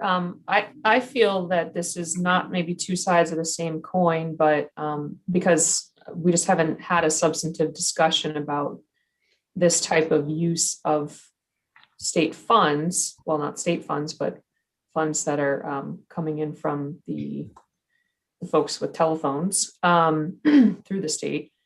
And I don't know if is there a possibility to agree that we want to continue to capture or to start to capture as we intended to 2 years ago, that 10 cents and put it in a new fund that this committee can later decide where it goes? Is that too vague to move forward with appropriations? Because I just really would want to have a robust discussion before I felt comfortable creating a rebate package like this. The upfront costs of something like Starlink are not as large as the literally monthly cost. That's what's mainly prohibitive. And additionally, Starlink just got $40 million from the Rural Development Opportunity Fund, more than any other internet service provider combined in Maine to build this infrastructure in Maine. So I think we need to see more about the larger picture of what's happening with this emerging technology before I would feel comfortable just saying like, great, we're just going to use ratepayer funds to supplement something we haven't even grappled with, as opposed to the conversation we had 2 years ago where we really did grapple with this. And Connect Maine Authority has a broadband plan, an action plan, which hopefully everyone in this committee has read. So I would be comfortable considering a holding place for these funds, but I'm not comfortable saying that the place should be something entirely new that we've never heard of until today. Maybe Deirdre could speak to whether or not that's even a possibility. Deirdre. I think you could create a new fund that it goes in, but you would need some specificity. I think we'd have to give a little more direction that 10 cents would go to this fund and maybe where that fund would reside. Would it reside with the commission? Would it reside with the authority? Just as a matter of sort of, I guess you could be more general in your recommendations to AFA, but I think as a committee, you'd want to be specific to exactly what you want to your recommendations in AFA. But again, it's just a recommendation. There's a couple ways you could go at it, but I do think in a normal circumstance, you would want to have some specificity of where the fund would reside, what would its purposes be for, and not just say we're going to just put 10 cents in a piggy bank on the side later on and hope that we figure out like where we're going to put that money at the end of the day. I'm not sure that I want to be that vague in a recommendation to another committee. So let me ask Senator Stewart, what do you think of in concept about what Nicole is talking about? Thank you, Mr. Chair. I don't think there's a disagreement about the 10 cent surcharge, I guess is what it's referred to as. It's more about what happens with those funds after the fact.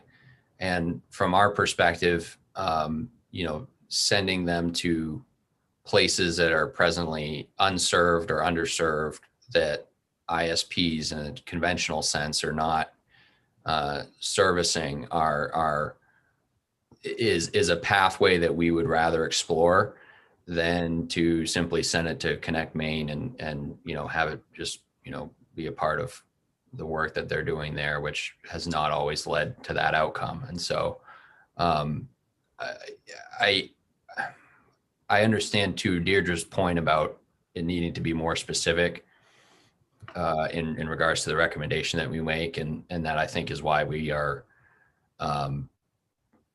doing so, trying to at least utilize a bill that is obviously not in front of you, but does have enough, I think, it's got enough information to be printed at least, per conversations with Dan. And so there is a template out there. I know you haven't seen it yet, and that the timing is unfortunate.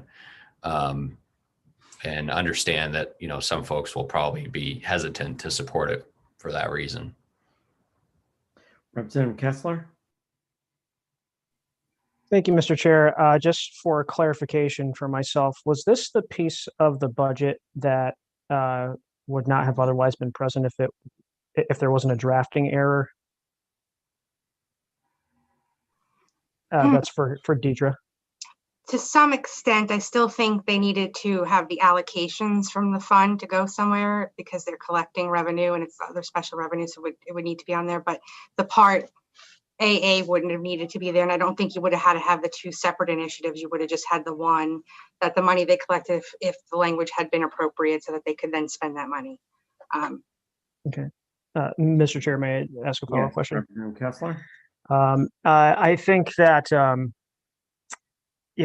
just to respond, or it's more a comment on Senator Stewart's statement about serving underserved areas.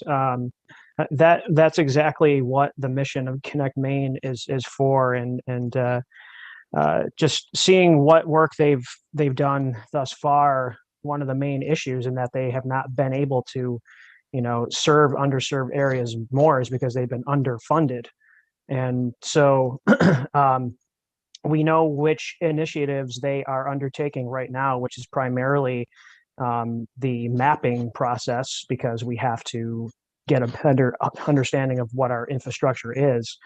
But I also would concur with Representative Grahowski that I wouldn't want to give all of that money up as a rebate to one company. That would be very anti-competitive in my mind. So that I would just rather just vote in favor of approving this line item. Mr. Chair, if I may respond just briefly. Sorry, Senator Stewart. Representative Foster. Thank you, Mr. Chair. Representative Kessler has a way of introing my question and comment here. My question is, if this were not to pass as written, those monies that we're going to E911 would, and I think Deirdre can answer this, or somebody on the committee, that was money that was targeted from each cell phone, is that correct? As well as each landline? That would be my question. The answer to that?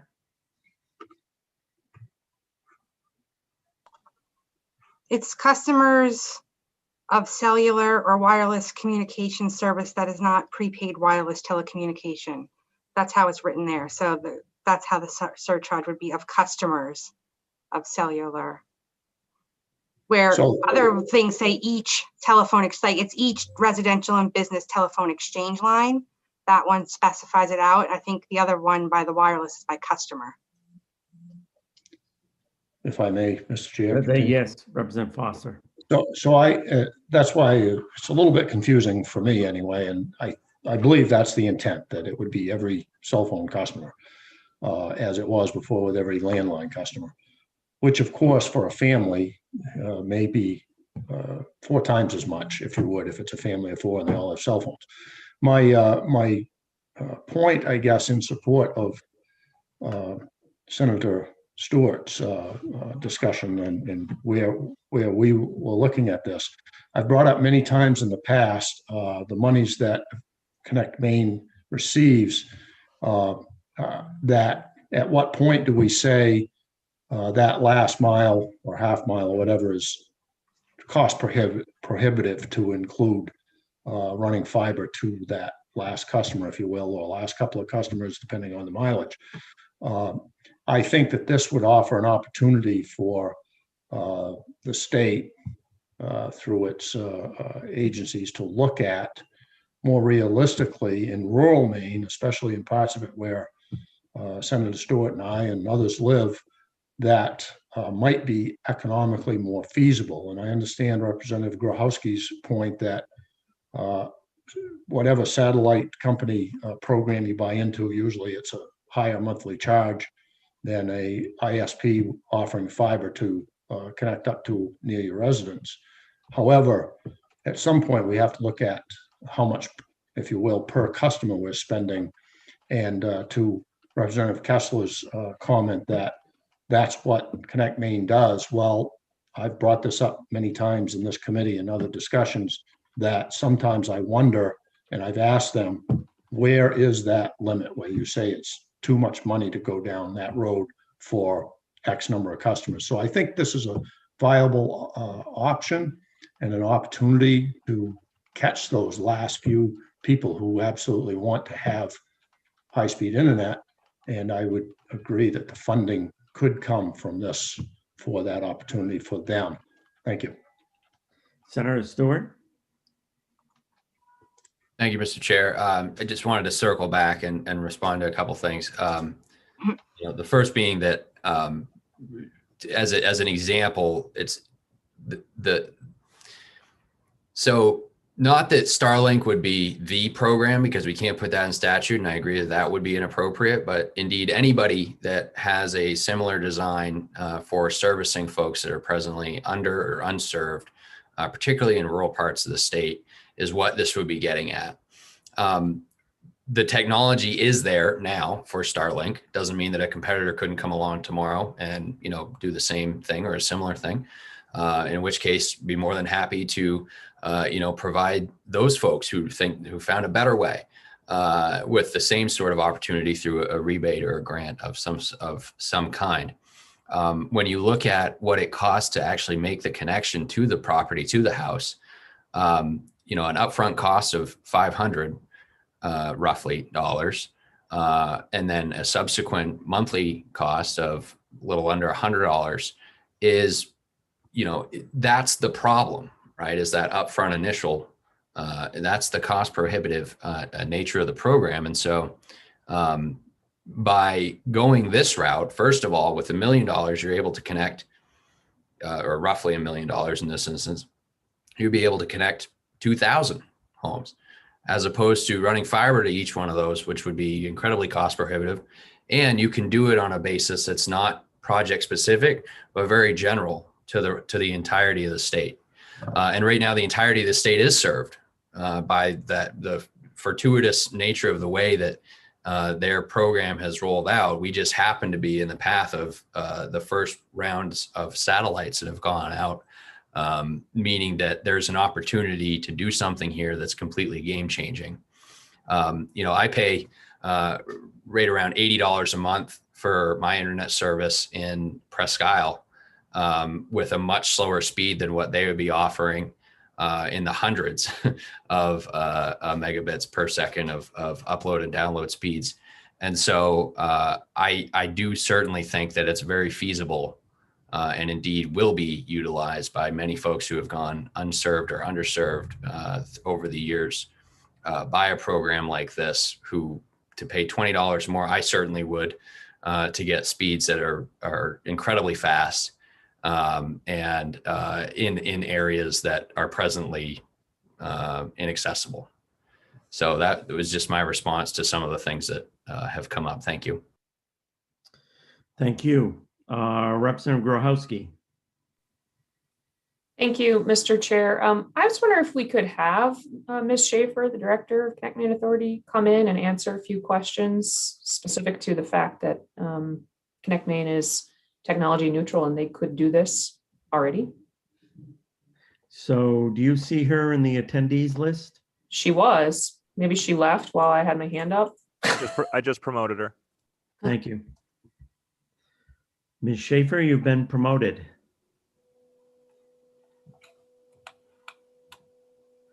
Did you hear Representative Grohowski's question? Yeah, so I'm a Starlink user, right?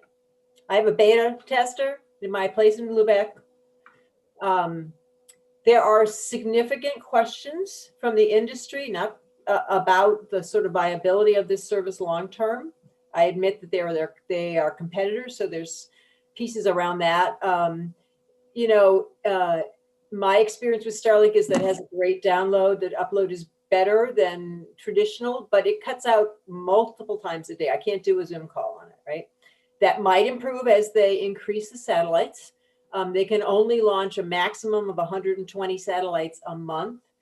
Since they started to launch in May of 2019, they have a little less than 1,200 currently launched.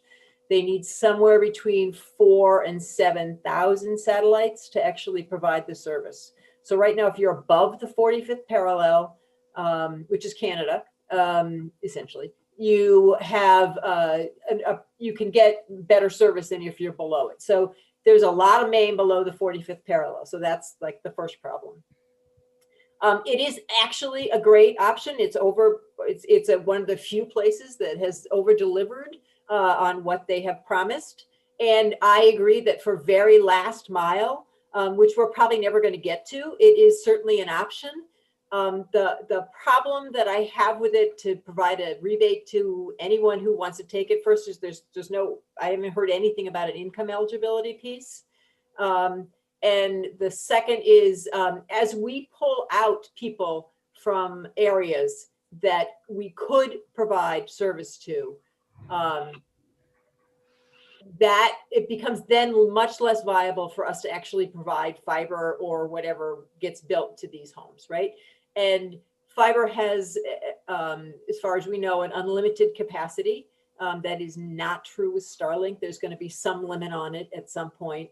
And so as people's need and demand goes up, especially for upspeed, it's unclear at this time, because this is a beta test, whether Starlink will be able to continue to meet those needs. And also, as the satellites begin to drop off in space, which they do 5 or 6 years out, the question is how it gets upgraded. So there's a lot. I'm not saying these are just all questions on a service, right? They're all questions about how this works that are unknown at this moment. And so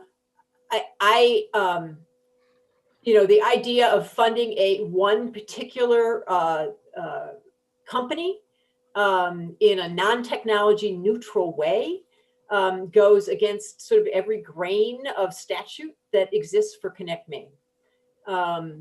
And, you know, I retain extreme concern about affordability for this stuff, right? It's great that I can afford it. It's great that some people in Chesterfield can afford it who cannot get service right now, but not everybody can afford this. And even if we underwrite the 500, it's actually about $600 to get this delivered to your house. The question is how you do, what happens to get the service, right? And so I just think there's lots of questions for an idea to come forward in a work session without public input into it that need to be resolved. I don't even know if the PUC is interested in providing this kind of rebate. That's a question for them.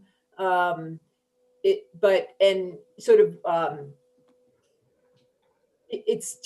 an unusual strategy. Okay, any other questions for Ms. Schaefer before we let her go? So I see 4 people with their hands up. Just wave your actual hand if you have a question for Ms. Ziegler. I'm sorry, Ms. Schaefer. Paige, you have a question for Ms. Ziegler? Sorry, I merged you two together. It's nice to meet a cousin. Yeah. You answered most of my questions. It's still in beta, and they're looking at 18 to 24 months. They only have, as you say, 1,200, and they need to get, what, 12,000 satellites up. So I think we're really jumping the gun. And I think we should, you know, look at this down the road when this is a proven system and the other satellite systems are not proven well enough in relationship to fiber. That's just what I wanted to say. And thank you, Ms. Ziegler, for filling us in. I will also add that, I don't know who mentioned it, but they did get $34 million in RDOF money for a big chunks of the state. And they have submitted a long form for all of it. So they got about almost $1 billion, about $900 million from the FCC nationwide. And I don't know, because it's not yet public, what their plans are for using that money, right? I don't know. They can't launch satellites any faster. So I am not clear about what their bids on the RDOF means for Maine or for any other state in the country. Okay, out of the 3 people with their hands still up, do any of you have a question for Ms. Schaefer? Representative Foster. Well, it's sort of a correction, if you will, before I start getting all kinds of emails from my constituents. I was glad to find out I now live in Canada. The 45th parallel actually passes about 5 miles south of my residence here in Dexter, which is dead center in the state. So I thought Representative Ziegler, being a former DEC was going to jump all over that, but he didn't. So thank you. Any other questions? Yes, Ms. Schaefer, Representative Ziegler, did you have a question? I'm sorry, I thought I had muted. No, just when an engineer makes a derogatory remark about a deck officer. Yes, I knew where the 45th was, but this is my cousin, Ms. Ziegler, and I wasn't going to correct her. Okay. So questions for Ms. Schaefer, Representative Barry. Thank you. Ms. Schaefer, could you just remind us whether satellite providers pay in to the Connect Maine fund? It's my understanding that we don't. Most of your money is from landline service and then cell phone. We can't charge it on internet. I beg your pardon? We can't charge the original services. We don't charge on internet, which is what the satellite services Viasat and HughesNet currently provide. So just to put a finer point on that, if we were to go forward with what's being floated, we would be taking money from landline and cell phone users and providing that to satellite users. Yes, and if you're funding, I don't know if you're talking about funding HughesNet or Viasat with this or not. Got it. Thank you. Any other questions for Ms. Schaefer/Ziegler? Representative Grochowski. Thank you, Mr. Chair. This is just sort of a wrap-up, follow-up in my mind. Is there anything in the way that Connect Maine has its statutes or has its rules or its plan that would prohibit your analysis of this being a cost-effective method to get internet to the Maine people would prohibit you from setting up such a program if, when we looked at the state as an aggregate, using the expertise on your board and yourself and possibly this committee decided that that is something we want to do. Is there anything that stops you from doing that? I don't believe either that we can fund individuals. I'm not sure. I'd have to delve deep in. I don't think it's envisioned in our statute. Whether it's not allowed or not, it's a different question, but it's not envisioned in our statute or rules to fund individuals. We're building networks, right? We're building networks. Any other questions for Ms. Schaefer, Representative Barry? Thanks again. Ms. Schaefer, just kind of as a follow-on to my earlier question, cell phone service, as I understand it, really depends on fiber backhaul, which your grants often help to build out. And I wonder if you can help us understand how that would apply in the case of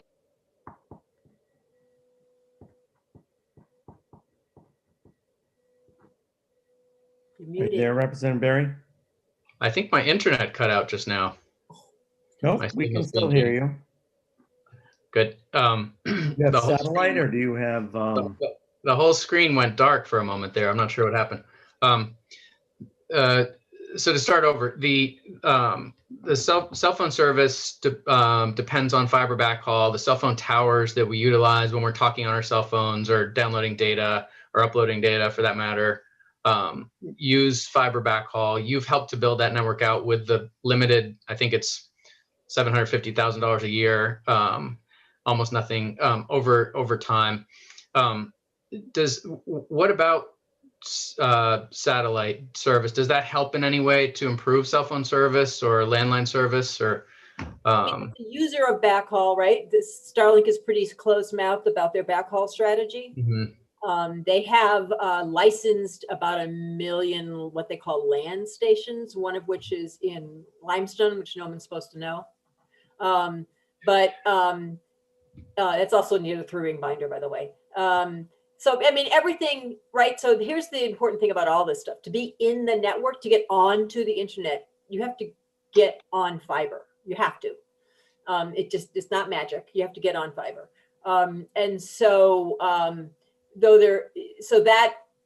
The piece of how they do backhaul is not a piece that I am aware of that they have been public about.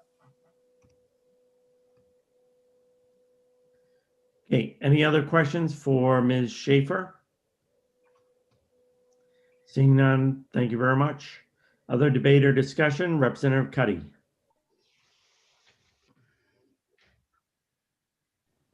Thank you very much. Sorry, my mouse is a long way away from the mute button. This isn't for Ms. Schaefer though, so I don't know if do you want to? No, we're done with Ms. Schaefer. Okay, thank you. So my question is, we're talking about sort of this bill that will be forthcoming and how it's going to affect this.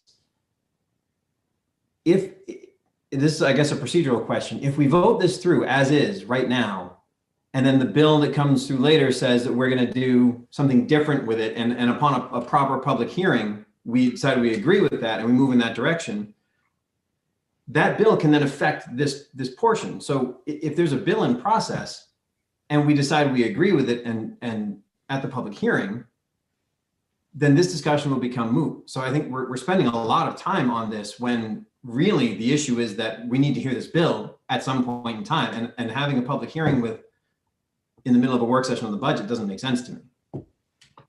Representative Kessler. Thank you, Mr. Chair. I concur with that statement from Representative Cuddy. I just wanted to make clear I may have planted a seed that Senator Stewart's idea was targeted at one specific thing, and I just want to make clear that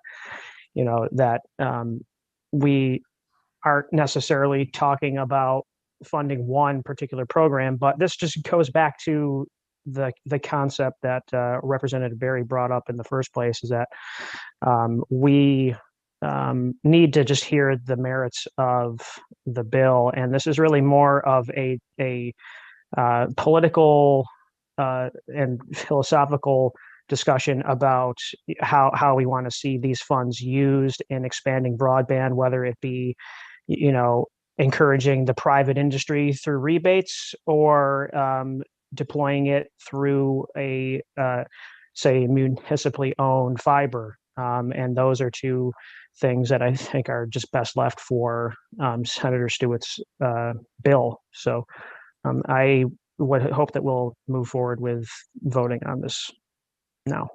Thank Senator Stewart. Thank you, Mr. Chair.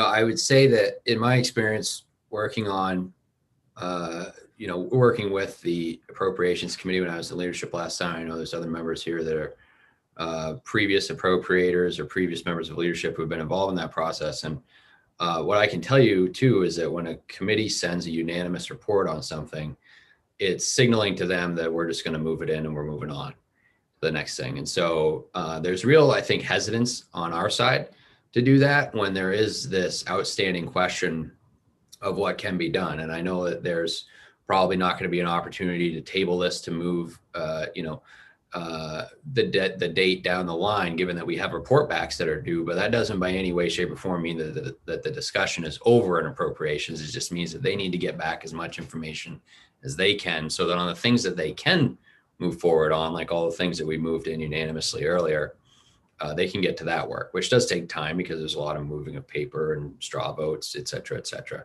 So I would say that, whatever happens with this idea, it's going to require money. And that is a component that is necessarily going to be going in front of the Appropriations Committee. And so I think the sooner they're aware of it, the sooner they're aware of other ideas that are going on. And, to Ms. Schaefer's point, I'm not suggesting that we do away with fiber expansion. I'm not suggesting that we curtail all of those projects, simply suggesting that there's other options that are feasible in Maine and that are deployed in Maine. And you can go right to their website, right? It's not a secret. It's on their website. There's a spot in Limestone, Maine, and it's right there. And if you just Google them, it'll pop right up for you. So I think that, if there's others on the committee that want to stick to the game plan that's in front of them and that don't want to deviate, that's totally fine. You're all free to do whatever you want. But I think that this is the time to really have conversations about what else can we do, because no matter what, it's going to be going to appropriations anyway.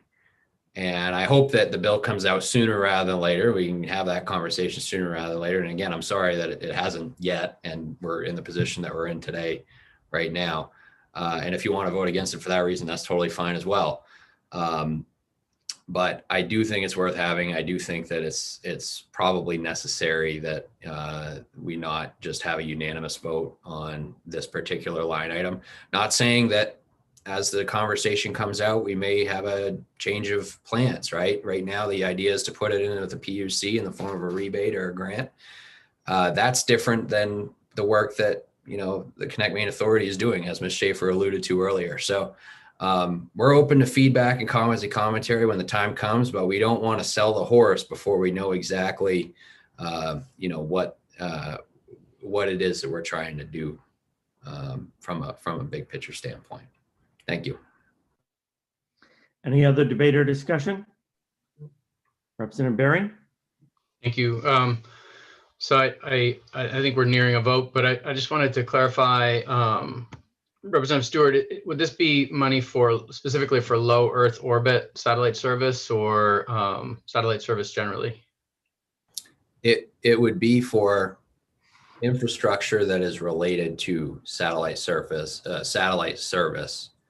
And I would rather make it overly inclusive than under inclusive, if that makes sense. Thanks for that clarification. Any other debate or discussion? So refresh my memory, Deirdre, who made the motion on this? Was it Representative Berry? And it was seconded by Representative Cuddy. And seconded by Representative Cuddy to move in this section. So I'll just ask for a show of hands. All those in favor of moving this section in as written?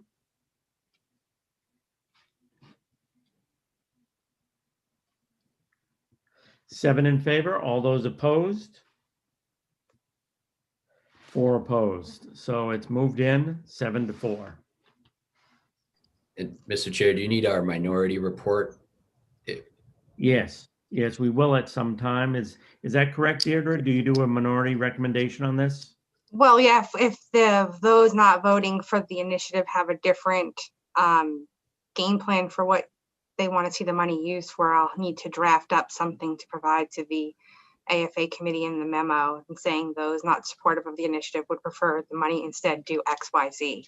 I think I have a general idea, but I mean, I think what you're talking about is much more involved than one initiative line in a paragraph. I can always circle back with Dan if you're thinking that's what you want. I can work with him and figure out a best way to put that forward to the AFA committee. And I think, Deirdre, I missed one person's vote. Is that right? Or did I get it right? Yeah, I had 8-4. I had 8-4 as well. Yeah. Thank you. Yep. I think I missed Senator Vitelli's vote. My apologies. Okay, that section is moved in 8-4. We can go on to the next one. And then, Deirdre? yeah, the next initiative is on the same page, page 1, increases allocation to reflect the Connect Main surcharge implemented in Public Law 2019, Chapter 343, Part SSSS. Similar, I'm assuming it's pretty similar to the conversation you just had. Okay. So is there a motion on this section? Representative Barry? Yes, I do have a motion. Thank you, Mr. Chair. And the motion is to move it in. Thank you. Is there a second? A second. Seconded by Representative Cuddy. Any debate or discussion? Okay, I'll just ask for a show of hands. All those in favor of moving this section in?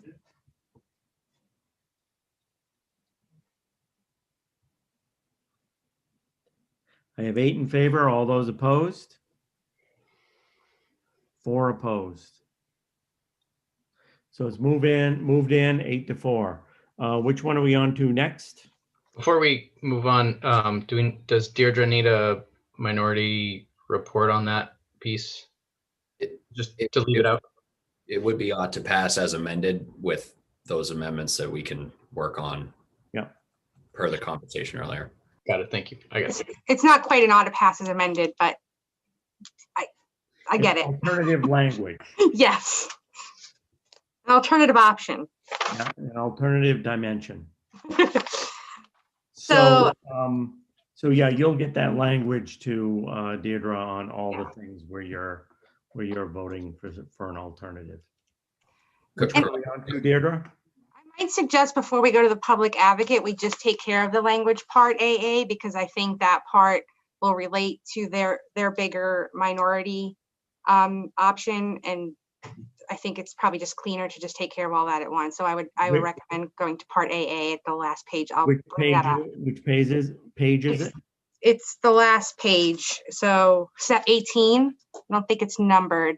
Let me pull it up really quick. Yep, I see it.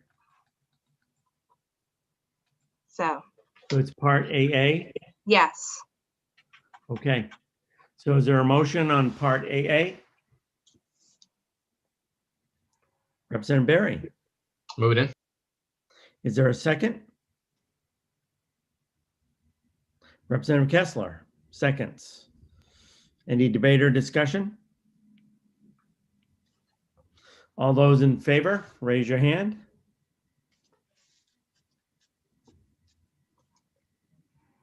Eight. All those opposed? I'm looking for 4. There, we got it 8-4. It's moved in. And you'll give Nate or Trey, you'll give Deirdre, do you have alternative language, or are you just straight out not to pass? We'll have alternative language for that as well. I think it'll be sort of drafting a bill within the budget. So it'll replace AA with what is the context of this new fund and how that's funded and how that works, the mechanics of it. And the initiative would just be the allocation to provide that money into the fund in order to give out the rebates. Okay. Correct. And procedurally, Deirdre, will the entire committee have to review that language before we do the report, or can it go out without us all reviewing it? I generally send the memo to the whole committee to take a look at before I send it out, and whether you want to comment or review it is completely up to you. I'll usually say if I don't. Have to meet. No, I'll usually send it by email and say if I don't hear from you by certain date and time, I'm going to send it over. Unless obviously something comes up and it's substantive, you want to rediscuss something, then yeah, there's no reason to meet again. Okay, great. So which section are we on to now? So we're going to go back to the public advocates budget, and that's on page 9. And those were the 4 initiatives that were not, that there were issues with. And this is the part to cut Ben's position, so he has to stay with us. I have recused myself from this discussion. Here, move it in. Okay, page 9. Yes. Is there a motion on page 9? Did you want to go over the individual initiatives or the entire kit and caboodle? So is it the entire kit and caboodle that you're objecting to? Well, given that the, hey, Deirdre, would you mind doing that very helpful little screen share thing that Sure. you're good at? I believe that all four, unless there's a baseline budget, and Deirdre, do you know if there's a we're not objecting to a baseline, if that's the question. There is a baseline budget up at the top of the page. Okay. And then these are additional initiatives within that. Okay. So Senator Stewart, do you want to move in the baseline budget and then we can do the separate initiatives?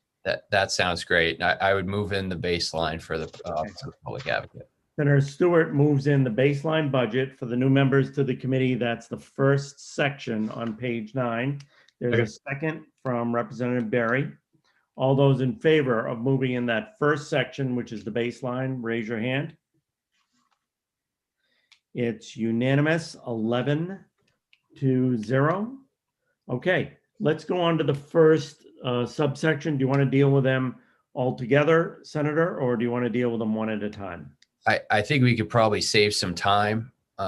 If you folks are all on the same page on what you're going to do, I think we're all on the same page on what we're going to do. So, you know, if somebody wants to make that motion to move the 4 in, that's fine.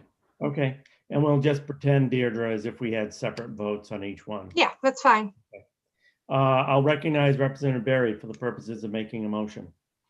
I'm going to move this section in. So we're moving the 3 sections in, the one that has 32,000, 84,000, and 12,000. Is there one following that, Deirdre? There is. It's 150,000 on the back on page 10. Okay, so there are 4 of them. And Representative Berry didn't know it, but he moved all 4 of them in. All 4. That's right. Is there a second to that motion? Representative Cuddy, seconds. Okay, debate or discussion? I don't see any hands, so let's go right to a vote. All those in favor? 1, 2, 3, 4, 5, 6, 7, 8. All those opposed? 1, 2, 3, 4. 8-4. Those 4 sections are moved in. And where are we on to now, Deirdre? I think that's everything, but I just want to double check real quickly since we bounced back and forth that I didn't miss anything. Let's give Deirdre a second double check. This is a lot of work for her to do and to kind of monitor on the screen what we're doing. Okay. And Mr. Chair, just so you're clear on that one, there is no minority report on that one, or those 4. So is it a straight, just opposed to it? Correct. Yep.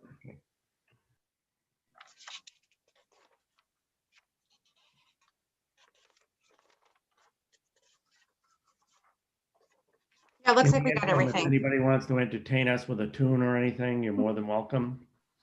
We're Deirdre, you good. all set? Okay, thank you. Saved by the bell.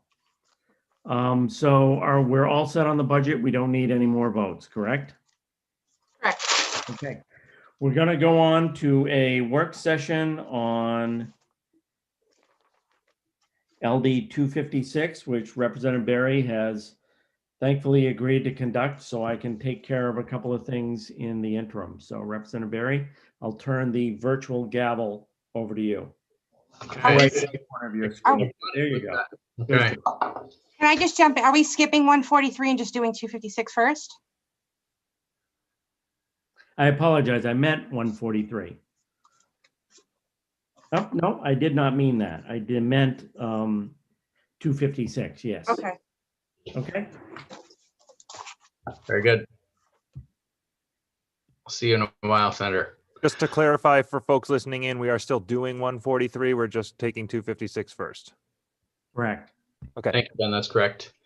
Okay, so we will move right into work session on LD 256 and begin with a presentation from our sponsor. excuse me, from our analyst. That's a message from our sponsor.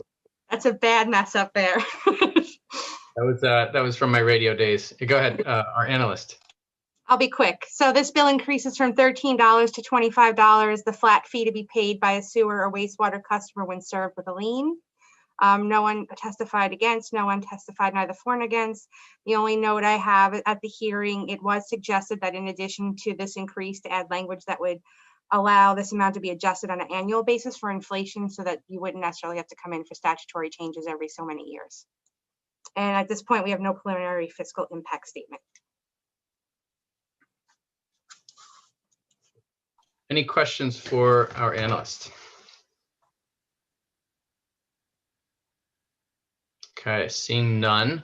The committee is welcome to debate, discuss this, ask for information from any attendees you see, and waiting in the queue to potentially provide information. But it might be helpful if we start with a motion. Representative Ziegler. I move ought to pass on LD 256. Okay, it's been moved ought to pass. Is there a second? Seconded by Buddy. And any discussion from the committee? Representative Growski. Thank you, Mr. Chair. And I apologize, I missed this public hearing, but maybe Deirdre or someone else could answer. There was the suggestion to add the language to have it adjusted for inflation. Did anyone comment about why that would be a bad idea? It was more in conversation, not necessarily in written testimony. So I don't know if it was necessarily debated. I think in my notes, I have that MMA thought they would support it and it would keep relevant using the CPI and would avoid a future legislative fix. But I don't want to say that's their stance without them commenting on it. It's just a note I took, and obviously, you know, it's been a week or two, so I could be misrepresenting something. But that was the idea I had from my notes. Representative Grahowski. Have a follow-up? Maybe we'll hear from other committee members and then we could hear from the bill sponsor about what she thinks about that amendment. Great. And she is present, and I think we'll be available to perhaps address that. And in the meantime, let's touch back and see Representative Wadsworth. On you next. Hey, thank you, Mr. Chair. I'm definitely supportive of raising the fee. I would prefer to attach a CPI on it so that the committee doesn't have to come back and touch this time and time again. It, you know, seems like, you know, these type of bills just kind of take up some of our time with some of the more important heavy lifting that we need to do. So I would prefer to attach some type of CPI to it, just my preference. Great. I'm going to turn to the sponsor. She is with us, and see if she's available to comment. Not sure she planned to speak, but Representative Dudera, are you there and able to speak to the idea of adjusting the CPI? And it looks like she is still muted. So I'm going to turn next to Representative Kessler.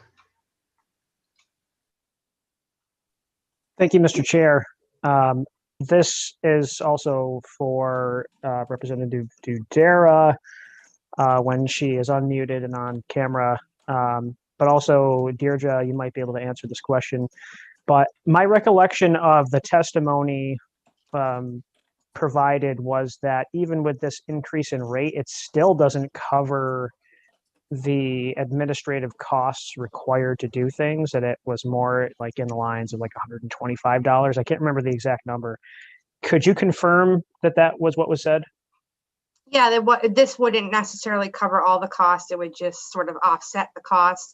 And I think it varied from district. I think in the testimony from Brunswick Sewer District, they cited that it would cost, I think, about $120 to do their process for lien. And I think somebody else who testified mentioned a different price, but this wouldn't necessarily make them whole. It would just sort of bridge the gap a little between what they're paying now and what they would recoup. Sure. May I follow up?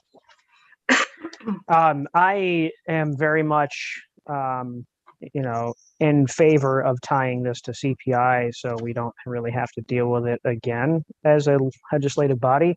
But I also want to make sure that we're tying it to something that's fair for the utilities. So just wanted to put that out there.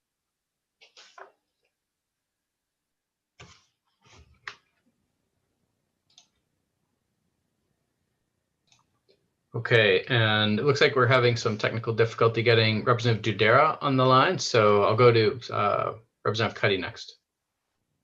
Thank you very much, Mr. Chair. I do wonder if there's anybody, I haven't looked at my attendees list to see if there's anybody from any of the districts. I like the idea of CPIing stuff just because it does remove that, like, you make it $10 one year, and then in a few years that's an irrelevant number, and so there's no reason not to just put on CPI. My only concern is you end up with water districts and sewer districts responsible for appropriately calculating CPI, and is that, I've never done it, so I don't know if that's a concern that they would have in terms of having to do this now. So if somebody is in the attendees list from water or sewer district, I would love to hear from them. If there is anyone who can address this in the attendees in the room as an attendee, if you could indicate by raising your hand, and that would be helpful. But I don't see anyone offhand of those that testified. Representative Dudera's aide is trying to get in touch with her. Just FYI. Okay. And I believe I may be able to tap her in. Hello there. Hi, Representative Dudera. You have just joined the Energy, Utilities, and Technology Committee by phone. And I believe there was a question for you from Representative Grahowski. I'm going to let her restate her question. Okay. Thank you. Hello, Representative Dudera. My question was, we're discussing the option of attaching an increase based on the consumer price index so that we don't need to continue to revisit this. And I wondered if you had any thoughts about that, for it, against it, had talked to anyone about it. I think it would be a great way to do it. Thank you, Representative Grahowski, for that. And thank you guys for calling and including me on your meeting. Yeah, we mentioned it and discussed that could be another way to go. I think it's actually a great way to go. And I'm sure that Bill Post, the Rockport Town Manager, would be amenable to that, as would the MMA who helped us draft it. Great. Thank you very much, Representative Dudera. Are there any other questions for the sponsor while we have her? And if you could raise your physical hand, that would be helpful. Okay, Representative Foster is next. Thank you, Mr. Chair, and welcome, Representative Dudera. You may be able to answer this, but if you can't, I think somebody else can. I'm wondering, I think we heard in some testimony during this how long it had been since an adjustment had been made to this. And I'm wondering if we have that information. Maybe Deirdre has it, or you do. Thank you. 1987. Yeah, thank you for that question, Representative Foster. It was in my testimony. Was it 87? Is that what I just heard? That's what I was thinking. That's correct. Thank you. 1987. Okay, and Representative Foster has a follow-up. Yes, thank you, Mr. Chair. So with that in mind, I think I agree somewhat with Representative Cuddy on his concern, but I also, my own way of thinking is that if they've gone this long this time, for what amount of time this has taken this committee, I would prefer not to add the CPI and look towards revisiting this whenever the utilities or their representatives feel that we need to in the future. Thank you.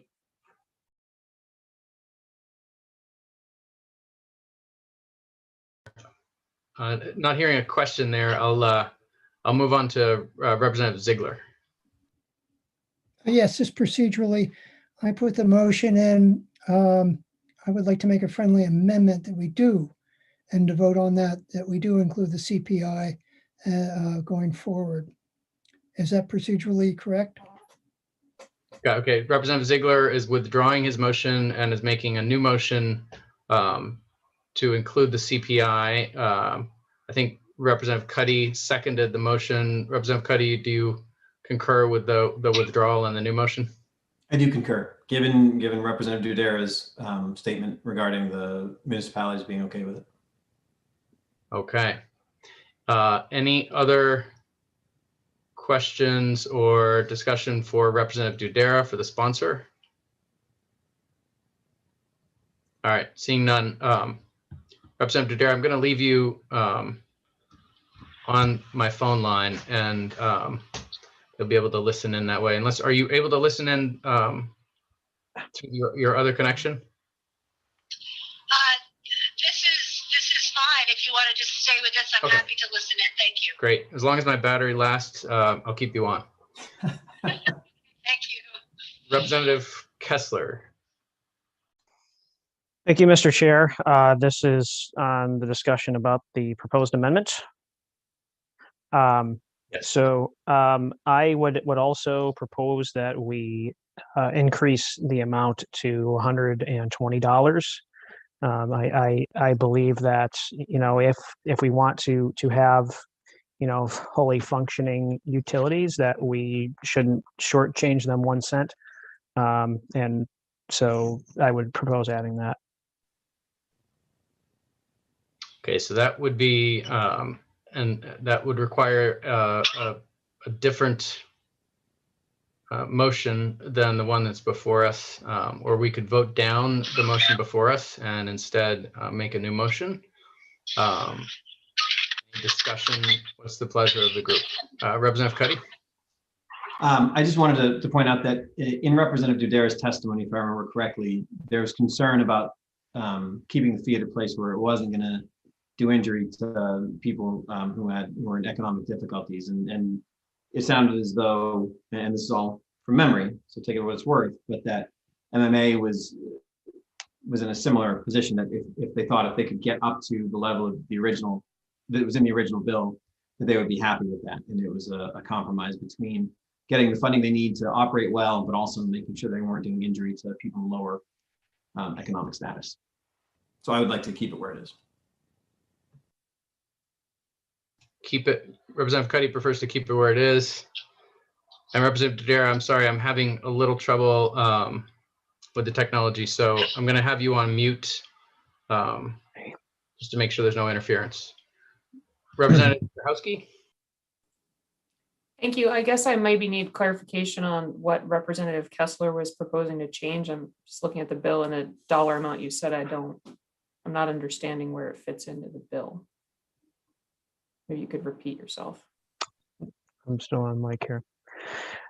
May I answer the question, Mr. Chair? Yes, you may. Yes, and when I asked Deirdre before, she had said that I believe it was the person from Maine Rural Water Association, or was it Brunswick Sewer District? That they said that it actually cost $120 to process everything, just like labor to push paper and all of that stuff. So that's where that's coming from. I don't see any testimony. I believe Representative Cuddy said Maine Municipal. You may have met Maine Rural Water. But that's where that's coming from. Would somebody be able to remind us, did they talk about how many people were in arrears in their testimony? Ms. Schneider, do you have any notes on that? I'm not sure we got that level of specificity, but let me take a quick look, because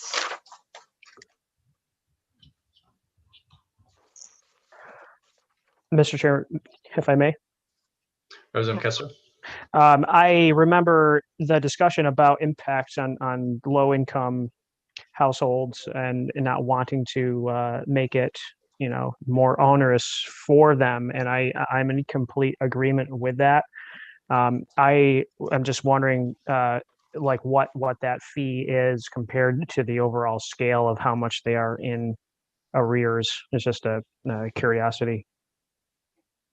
So probably would be a question best for the Brunswick Water District folks, but Yeah, unfortunately, I don't see anyone.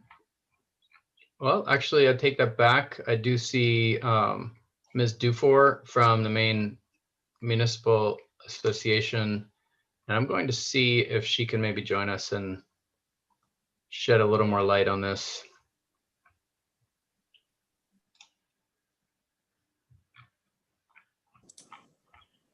Ms. Dufour, can you hear us? I can. Great. There have been some questions about the possibly adjusting this bill to include an indexing, and also to possibly move the charge from 100 to 120. I'm going to let Representative Kessler restate his question for you and see if you can answer it. Sure. The question was really about when we were looking at the customers who were behind on their payments, what the scale of that debt was compared to how much the charge for processing all of this was. If there's any sort of indication, we just had that verbally when we had the public hearing, I believe. Yeah, so it's not 100, right? We're talking about the $13 to $25, correct?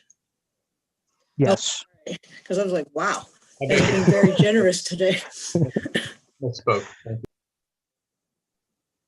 So what we're hearing is that $13 fee doesn't even come close to covering an hour's worth of time when you have a treasurer, the tax collector taking care of that. So your tax collectors are probably making somewhere in the vicinity of $20 to $25 an hour. So the $13 covers half an hour's worth of work, basically. And we were hoping to at least get those administrative costs covered, knowing full well, we wouldn't come in asking for the $30 or $40 that it might cost if it takes a couple of hours, but looking to see whether or not we could start at $25, considering if we had been adjusting all along for CPI, that fee now would be closer to $30.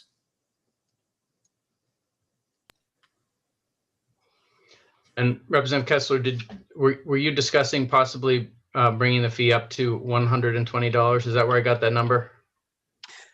That's correct. And that was purely based on the testimony provided at the public hearing. But and again, there are also, other districts that may, do it quicker or charge less. And so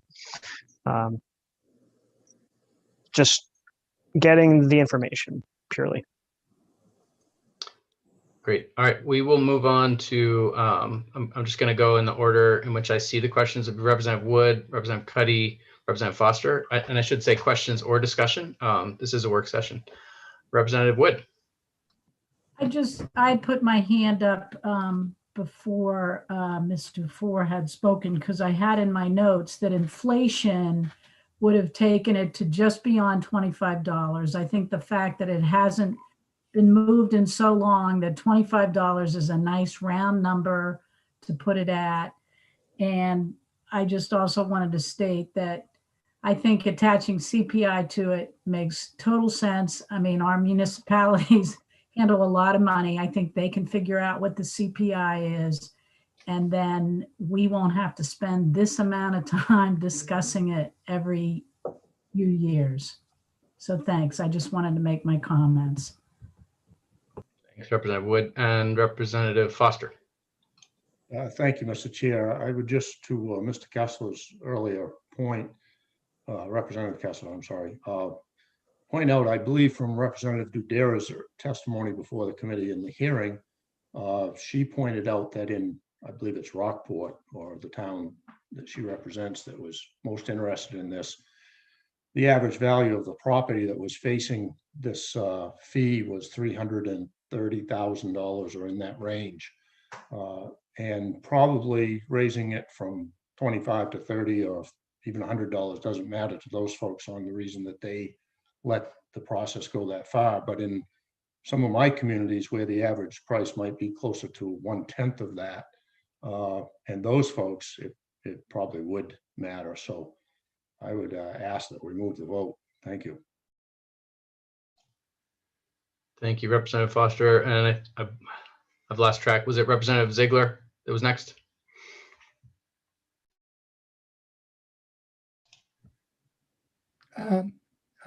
Did I show my hand? Did you have there was another person that had their hand up. I apologize. Put your Um, hand up again, please, if it was you. I had my hand up, Representative Barry, but it was a mistake from earlier. I forgot to take it down. Excellent. Okay. Representative Wood's hand is up. I think we're nearing a vote. Nope, it's up, but it's not up. Okay. Are there any other questions for Ms. Dufour? Because if not, we can allow her to return to the rest of her life. Listen from the attendee section. Okay. And there's been a motion made and seconded, and our analyst has the motion. I think we're all clear on what the motion is. I just want to be clear that you're all clear. So the motion is ought to pass as amended. It would increase the fee in statute from $13 to $25 and allow it to be adjusted annually according to CPI. Is that okay? That is the motion. Is there any further discussion? Do we want to roll call this, or are we going to do a show of hands? Yeah, this one we'll do with a roll call, Ben. Thank you for checking, and I'll let you call the roll if there is no further discussion. Seeing none, we'll proceed to a vote. Senator Vitelli. Yes. Senator Vitelli votes in favor. Senator Stewart. I apologize. I stepped away for just a moment and I came back. Would it be possible to, I think we're all set. I think we're going to vote yes. But can we do a quick corner caucus? Sure. There's been a request for a corner caucus, so we will take, how long do you need, Senator? 2 minutes. Okay. 2-minute break. We'll just go ahead and stop our video and leave ourselves on mute and return shortly. We'll give you 3 minutes. How's that? Thank you.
I'm all set, Mr. Chair, if once folks are back, and I apologize for that.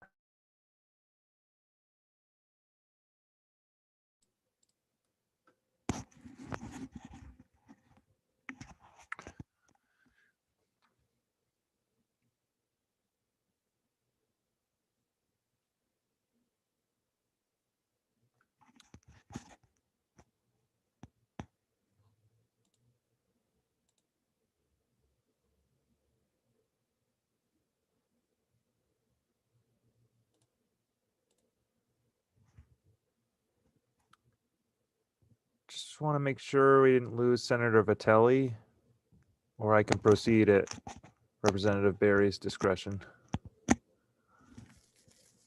She messaged that she had to leave for another engagement Oh, right after she got her told me. vote right in time.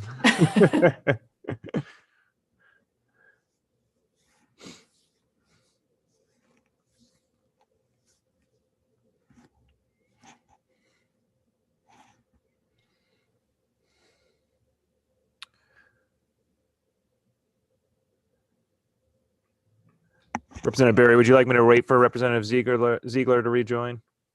I think we can go ahead okay. and he can join us. I'll go slow. He joins us. Yeah, why don't you go ahead and call the roll, Ben? Okay, Senator Stewart. Yes. Senator Stewart votes in favor. Representative Barry? Yes. Representative Barry votes in favor. Representative Cuddy? Yes. Representative Cuddy votes in favor of the motion. Representative Grochowski? Yes. Representative Grochowski votes in favor. Representative Kessler? Yay. Representative Kessler votes in favor. And Representative Ziegler, are you back with us? Okay. Representative Wood? Yes. Representative Wood votes in favor. Representative Wadsworth? Yay. Representative Wadsworth votes in favor. Representative Foster? Yes. Representative Foster votes in favor. And Representative Carlo? Aye. Representative Carlo votes in favor. And Representative Ziegler? Aye. Representative Ziegler votes in favor. And I have, I believe, 11 in favor, 0 against. Yep. Okay. 11-0. 11-0, a unanimous report. Thanks, everyone. And I think getting a unanimous report always makes it worth a little extra time and discussion. Hopefully the future legislatures won't have to come back to this issue for a good long time to come. So that concludes the work session on this LD 256. And I'm going to hand it back to my co-chair to take on LD 143.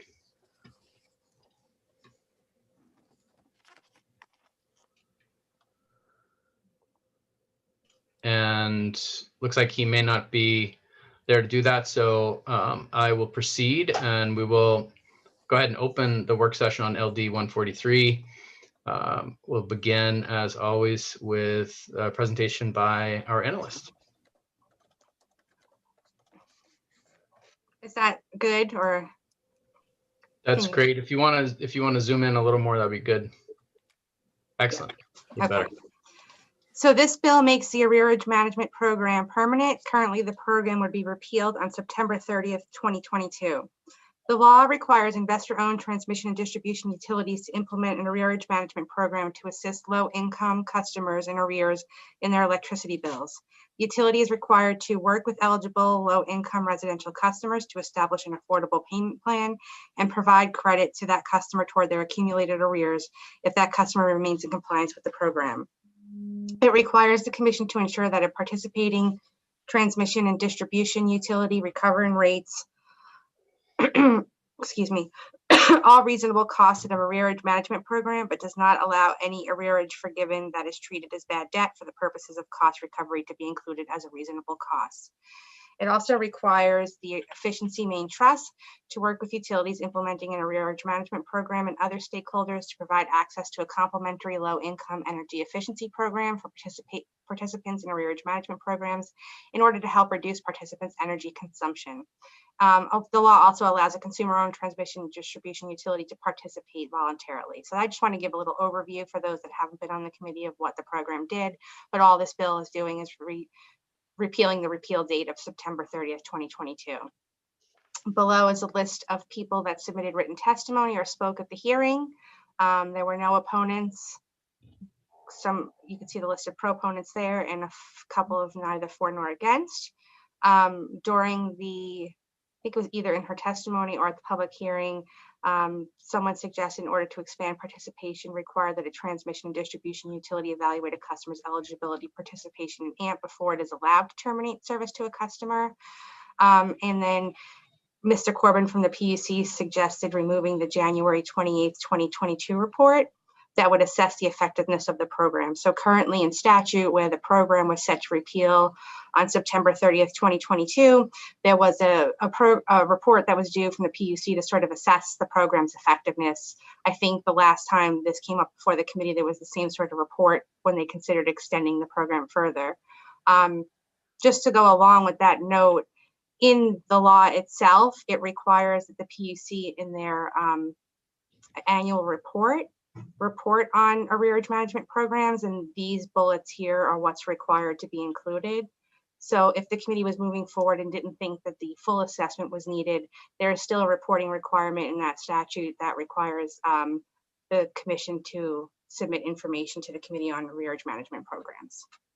And then obviously fiscal impact, preliminary fiscal income impact statement, I don't know why I wrote income, has not yet been received. Additionally, the PUC did send a memo out. I did send that to everybody again this morning with LD9. I can send that out separately again if people want that memo handy.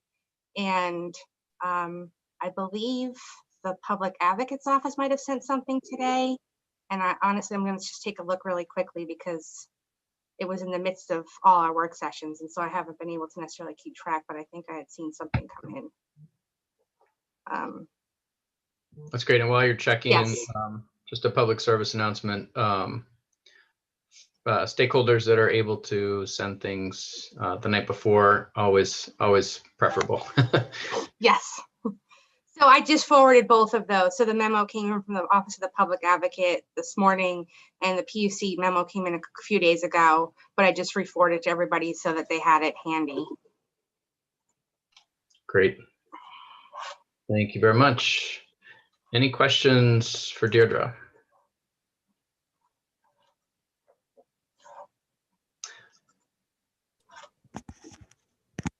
Okay. I guess I have a question for you, Deirdre. If we were to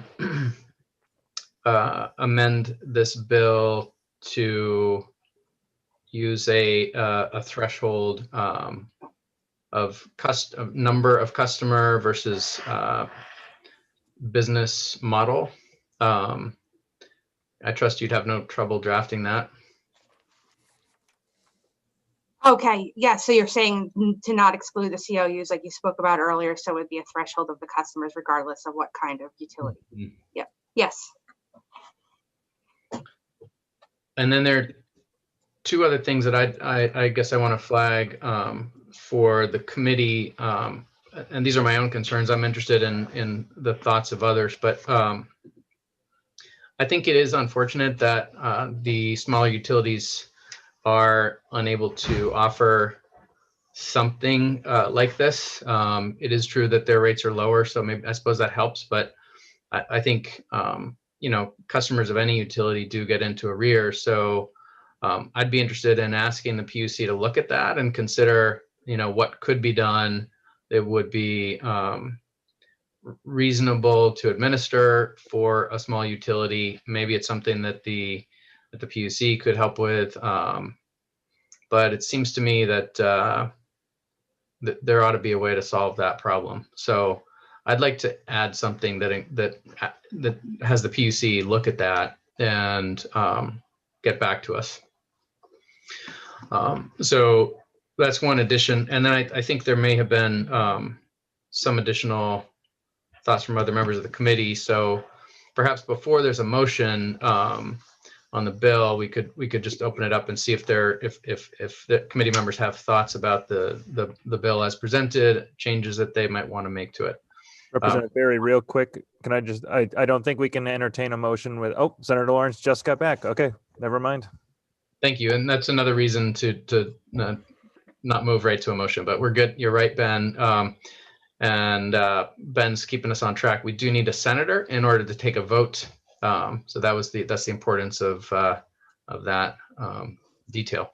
Representative Wadsworth. Yeah, Mr. Chair, senators come and go a little less noticeable on screen than when you're in a horseshoe. So I'm listening to that. I guess when would you propose the PUC report back to us on a smaller owned utility like that? I'd support that. To me, maybe December 31st would that be time for, what was your time frame, I guess? Yeah, they have a lot on their plate right now. I think we could ask them to open an inquiry and consider whether they or someone could administer something.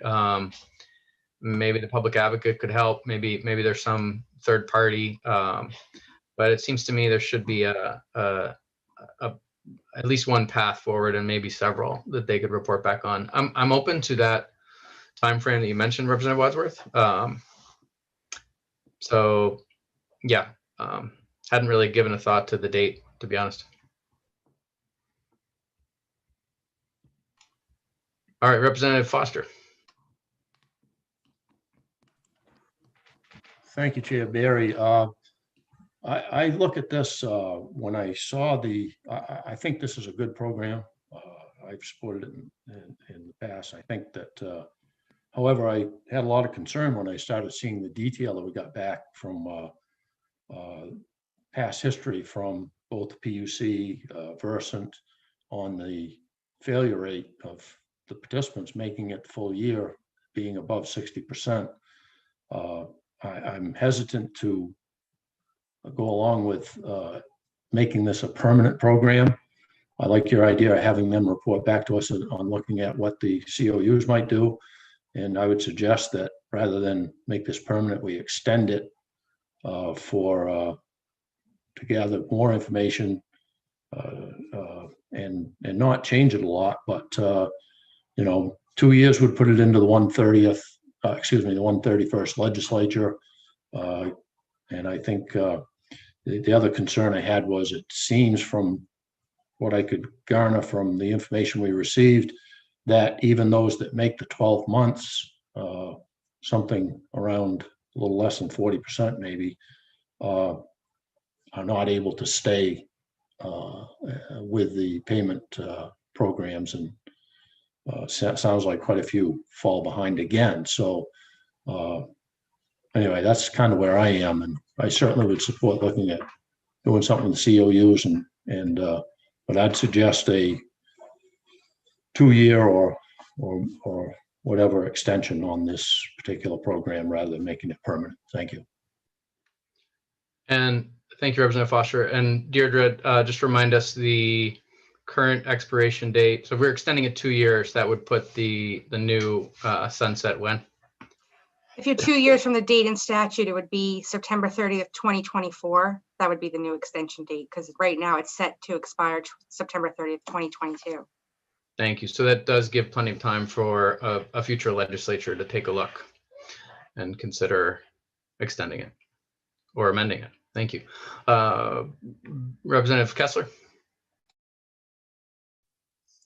Thank you, Mr. Chair. Two things. Is there currently a motion on the floor? There is not, and I knew there were a couple of amendments, so I just wanted to kind of get them out on the table first. Sure. I think there may be one that's still to drop. Did you have any other comment or question? If there's another amendment that's being proposed, I will listen. Great. Representative Wadsworth.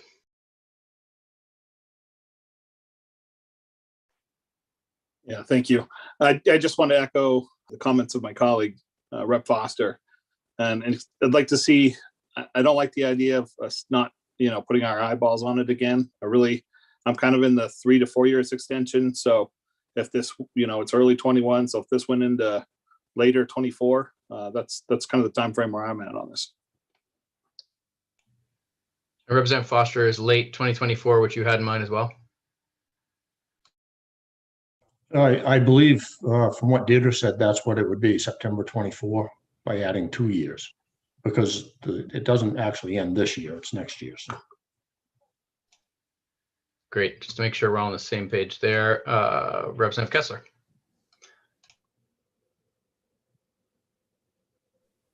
Is this the appropriate time to engage in discussion, or should we move a motion? Well, So there is another amendment that I want to advance. Would you like to hear that first, Representative Kessler? I would love to, Representative Berry. Okay, well, with your permission, the other amendment that I wanted to float is that it be made clear to participants that it's other customers of the utility that are paying for this program.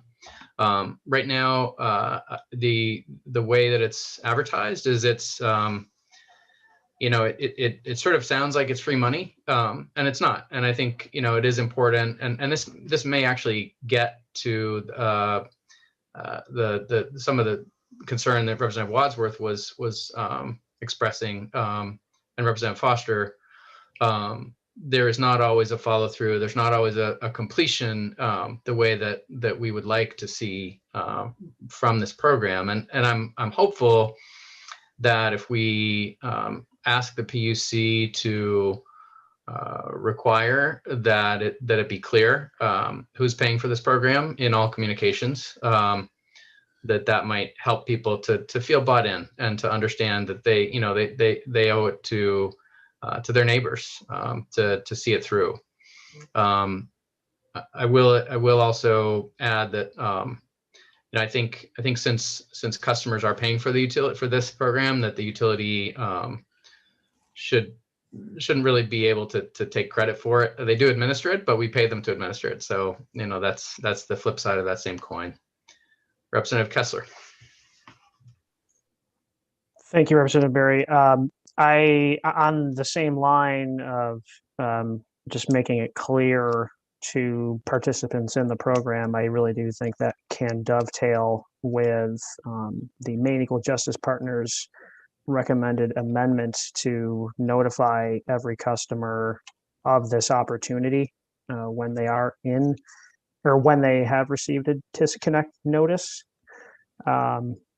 And just to speak to the success rate of the program, it does not necessarily mean that the program itself is not successful, but it is that 60 some odd % of people who do not successfully complete the program, there's something else in their lives that is causing poverty. And we need to address those things in other legislative avenues. But this is still helping the remaining, 38% of people. And we don't know exactly how much more success there could be if every person who's gotten behind knows about the program. So I certainly advocate for continuing the program into the future without further sunsets. But I would very much consider the other amendments. Representative Foster. Thank you, Mr. Chair. I think it's also important to mention that it hasn't been yet in the information we received, for example, from the PUC. These folks that are not successful in this program do have other avenues for assistance in the regards to their financial situation. And I think from what I garnered from PUC's, the information they sent, that most do take advantage of those rather than this particular program. So I think some of that is currently addressed. Thank you. And just for the committee to be aware, there will be another bill coming before us that deals with disconnections and sort of the, how those situations are dealt with or could perhaps be dealt with better when people are in that situation of being at the point of disconnection. Having said that, in addition to the outline, the amendments that have been discussed, Ms. Schneider, you mentioned two in your analysis. One from Maine Equal Justice and the other from the PUC. Mm-hmm. So I just want to flag those for the committee's consideration and ask if there's an interest in moving forward with either of those. Ms. Schneider, could you just remind us what they were? Sure, I just want to note too, it depends on the direction you're going. Because I think the PUC said, if you're going to make it permanent, remove the assessment of it. So you don't have to do this big report assessing it for the committee to make a decision. So if you're just going to do a 2-year extension, I mean, I don't want to speak for them, but that report may still be useful for the committee in 2 years then to make an assessment of whether to make it permanent or keep it continuing it. The other amendment was from Mariah Gear of Humane Equal Justice, and said, in order to expand participation, require that a T&D evaluate a customer's eligibility for participation in AMP before it is allowed to terminate service to a customer. I mean, I don't know if that's how it works on the ground, but I'm guessing that would make it statutorily required somewhere. We do have folks listening in from the PUC, the public advocate. I think you can all see who's in the room. So if you want to pose a question to any of those folks, now might be a good time to do that. Representative Kessler. Thank you, Mr. Chair, or Representative Berry. I see Senator Lawrence here. Can we please have Garrett Corbin come to the table and answer that question about how that process works out if it were to become a mandatory part of the disconnection process? Garrett Corbin is now with us, and we'll see if he can answer that. And I believe also Derek Davison is here, and we'll add him to the room as well. The director of the Consumer Assistance and Safety Division, which administers AMP. So I don't know, Garrett, Derek, which one of you would like to answer that? But we'll let you decide. I'll start. Thank you, Representative Berry and Senator Lawrence and members of the committee. Good afternoon. I'd like to congratulate Seth on saying Garrett, Derek. That is sometimes a tongue twister. I apologize. You may or may not know that when we are, I guess the word is promoted to being on the panel here, it sort of restarts the video. So I missed Representative Kessler, I think, was posing a question to me, and I missed that when the video restarted, if you don't mind restating. Representative Kessler. Yes. So the proposed amendment from Maine Equal Justice Partners was to have the ability to, and I just want to make sure I have the exact language, but somewhere or something along the lines of having it be an option extended to people who are receiving a disconnect notice to see if they are eligible to participate in the program first. What would that look like in terms of implementation with the utilities? That, it might be a better question for utilities, but Representative Kessler, I'll take a crack at it and then see if Derek has anything to add. The currently those who are eligible for it, meaning they are in arrears, I think of $500 or more, get that notice, and it says on the notice what their arrearage amount is, how much will be covered by the program. And so, off the cuff, I imagine just adding, if they extended it beyond people who are eligible to people who are disconnected, if I'm understanding that correctly, it sounds like something that would be technically they'd be able to do, but Derek, you have any additional thoughts? Yeah. Good afternoon, committee members. Derek Davidson, Director of Consumer Assistance and Safety Division here at the Commission. I'd like to see more about sort of what exactly is being proposed by Maine Equal Justice. There's literally thousands of disconnection notices issued, and most people end up paying in response to the disconnection notice. So I think, I don't want to speak for the utilities, but I think what they would say is it would add a fairly significant level of complexity if they were to decide,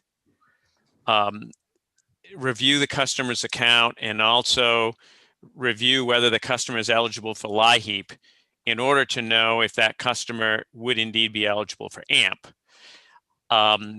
and it would depend, I think, that on when specifically that review was expected to be completed regarding how administratively burdensome that would be on a utility.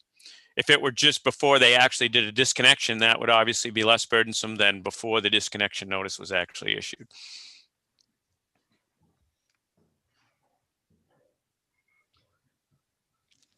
So just to follow up, if I may, the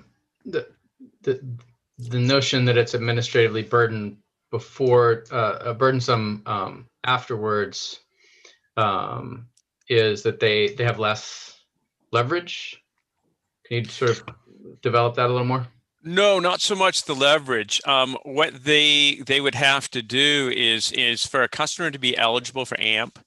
There's two primary requirements. One is they have to be eligible for LIHEAP. So the utility is not going to necessarily know that, and that would take some research in and of itself. Then their arrearage has to be at least $500, and a partial and part of that has to be at least 90 days or older in age. So the utility would have to do those. Would have to know those two things before they could act on whatever, either by issuing the notice or by actually doing a disconnection. Got it. Other discussion from the committee? Deirdre?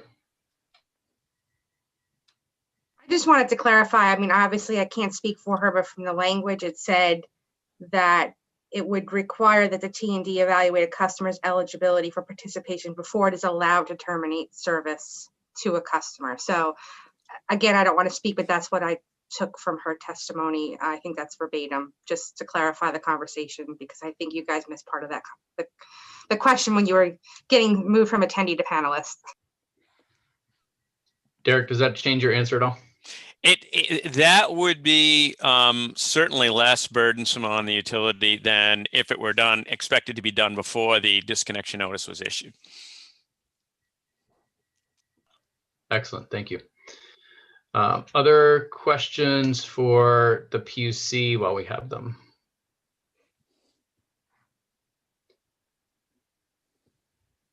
So Derek, Garrett, I think you were able to hear the other amendments that were the possible amendments. There's no motion right now, but possible amendments to the program that have been discussed so far. With respect to administering any of those, do you have any concerns? Thanks, Representative Barry. I'll let Derek take that one. More of points, I think. So up until 2018, all of the consumer-owned utilities did participate in the AMP program and did provide benefits. I'm not sure where the administratively burdensome piece for them comes from. What we could do is certainly do an inquiry where we ask for comments from them about what was difficult for them to do. A lot of the program, though, is administered, and rightly so, by the utility, because they have to show the credits that are being done on each bill. They have to remove the amount from the customer's account balance. So those types of things are something that I think the utility is going to would have to do, and frankly they did do for 3 years. Great, and I assume that with that utility, or with that inquiry rather, by the commission, that you could also potentially solicit, if we asked you to, other ideas about how best to accommodate the needs of customers who are in arrears or who are in danger of becoming in arrears. Certainly, I mean, there's other things that we could look at that the committee feels we should look at, as well as other stakeholders think we should look at. Great. Any other questions for the commission? All right, seeing none. We've discussed a few. I see Representative Foster's hand up. Oh, I'm sorry, Representative Foster, I didn't see you. Go ahead. Thank you, Representative Kessler and Chair Barry. So, and maybe Mr. Corbin may remember this, but my recollection is that the representative for the COUs came to us and asked for relief from this because of the administrative, not only because of the administrative burden, but also because they felt that other programs that were available for their customers who got into the situation where they may need this were able to take care of the situation in most cases, as I recall. I don't know if others that were on the committee remember that or not. Thank you. Was that just a comment in general for the committee, or were you looking for information from the PUC? Well, I was hoping that somebody might recall that better than I do, whether it be Mr. Corbin or any other former member of this committee from last go round. Thank you. Comment. Representative Foster, I think all I could say is that generally fits with my recollection of their testimony, but I wouldn't want to speak for them. Great. So I think at this time a motion is certainly in order. We discussed a number of possible amendments, but I'll just put it out there. If anyone would like to move this bill along. Representative Kessler. Thank you, Mr. Chair. I just wanted to ask one more question of Derek, actually, because I'm still not clear on this. But what is the way in which a customer gets notified of this program? How do they figure out that this program even exists? Sure. As soon as a customer reaches a qualifying threshold of $500 in arrears that are part of that arrearage is at least 90 days old, they receive a notification from the utility that that there's an arrearage management program and they may be eligible, and here's what you need to do to enroll. So every customer who technically is eligible should be notified. How do they figure out that this program even exists? And I just was able to bring one more person into the room who you may want to ask a question to, because Consumer Owned Utilities came up. We have with us Deborah Hart, and I'm going to actually put that question to you. Representative Foster was discussing the burden on your members. Ms. Hart, can you speak to that?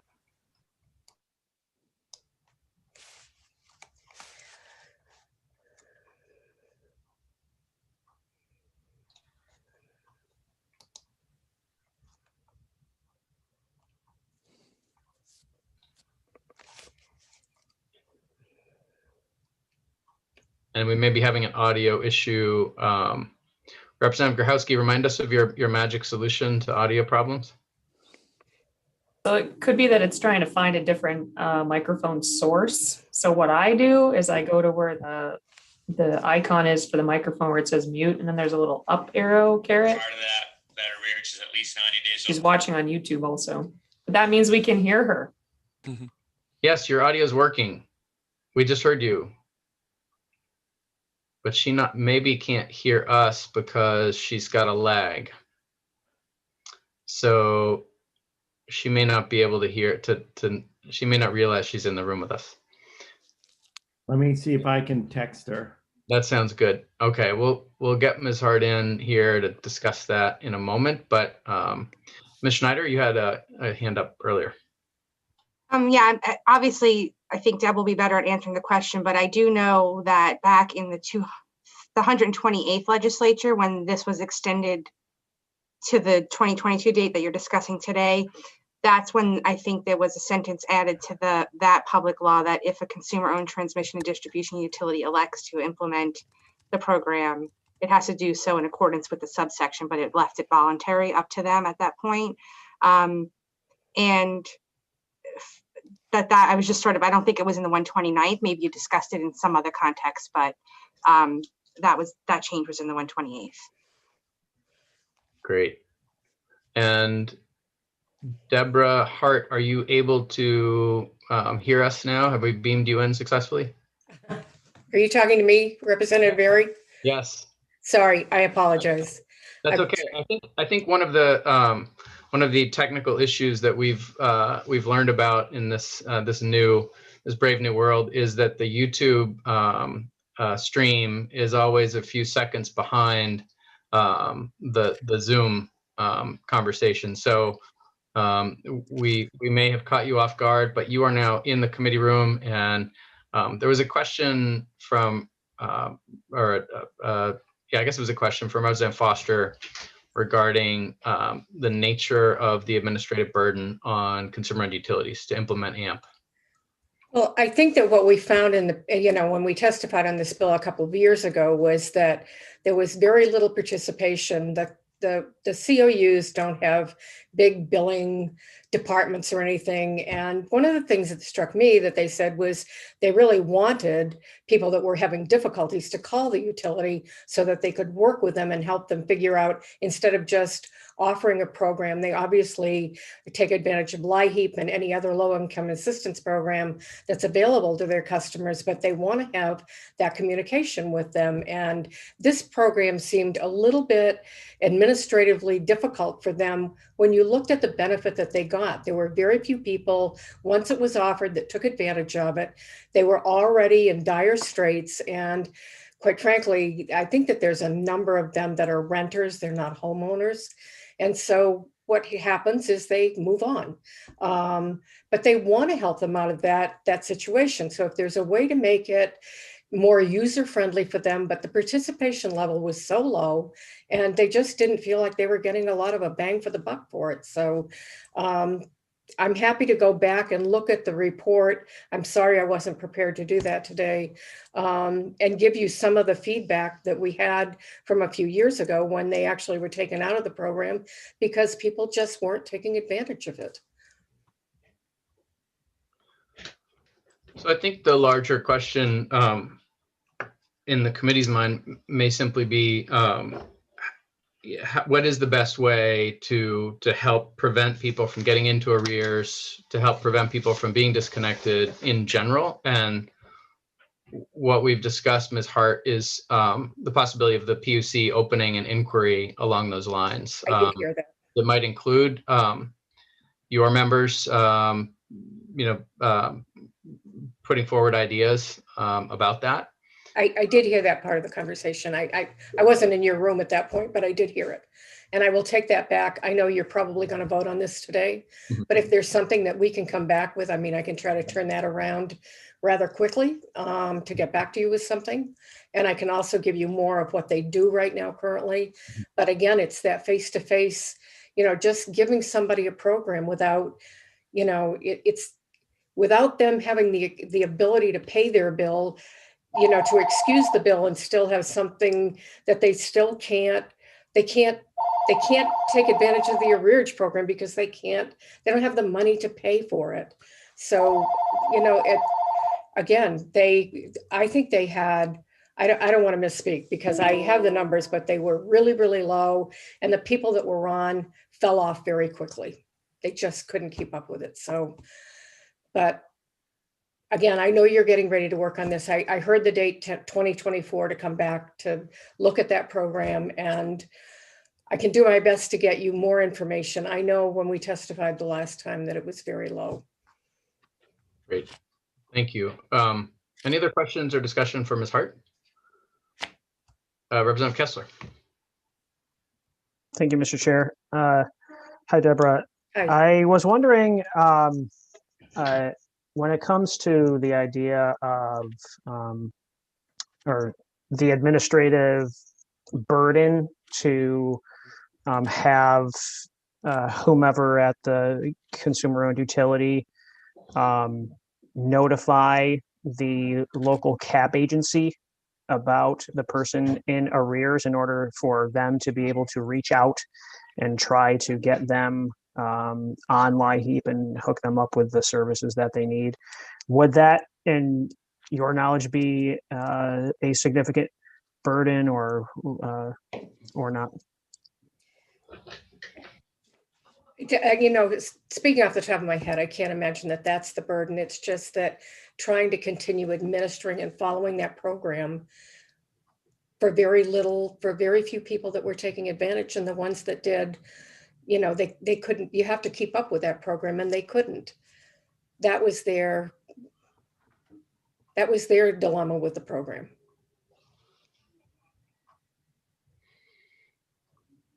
Got it.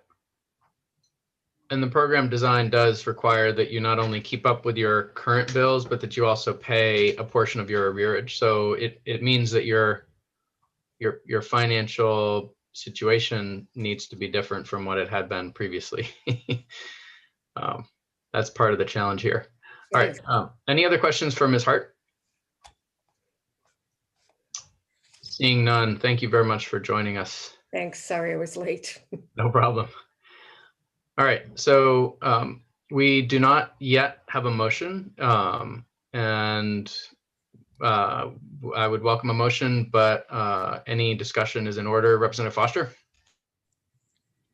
Well, Mr. Chair, thank you. I'm prepared, I think, to make a motion, but I want to confirm first that earlier discussion in this session seemed to indicate some thought about putting the COUs in there. My understanding is in the present bill, present language, they are voluntarily allowed to be in or out. And I assume we want to stay with that. That being said, I would move the motion with an amendment that we extend the sunset for 2 years, that the PUC work with the utilities to make sure that proper notification is given to those customers that this program may affect of the AMP program, and also that those customers be notified on how the program is paid for at the expense of other ratepayers. I think that covers the amendments that I understand we want to move forward. And is it your motion also that the threshold, the exemption, the current exemption based on business model be changed to a size threshold? In regards to the $500? In regards to, so right now it says consumer-owned utilities are exempted, and what we have done in some previous bills, including the last legislature, is to change that to utilities under 50,000 customers, just on the off chance that a small investor-owned utility might come along someday, for example. That would not be my preference to add that language. That way, I think the COUs are covered. So with the present bill. Okay, so that's Representative Foster's motion. Is there a second? Seconded by Representative Wadsworth. Okay, and Deirdre, are you clear on the motion as outlined? I'd just like to confirm, so it'd be ought to pass as amended, move the the sunset date to 2024, and also include a requirement for there to be notification of both the program and how the program is paid for to customers within the utilities, but not change. The COUs would still be voluntary participants. Is that correct? I believe so.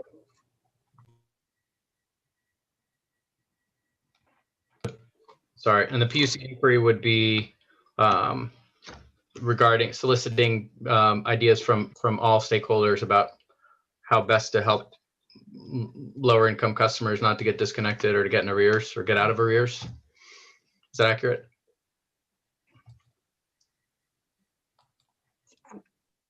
Are you asking me? Representative, I meant the maker of the motion. Representative Foster, is that right? So a fairly wide inquiry from the PUC? Yes, I believe that at least from the data they provided us, I think they are pretty much doing that anyway. But yes. Great. So, can I just clarify? So, did you wanted the PUC to open an inquiry into this as well? Was that part of the motion? I didn't catch that the first time around. No, I would prefer that the committee make that request in a separate piece of action, if you would. I don't think we need a bill to do that, do we, Chair Barry? That's true. We don't. We could certainly send a letter requesting that the PUC open an inquiry along those lines. So would that be your motion? No, I would keep that separate from my motion if we could. Thank you. Got it. Representative Barry, Mr. Corbin from the PUC has his hand raised. Would you like me to let him in? Thank you. Yes, you can do that. And we'll give him a moment to arrive in the room.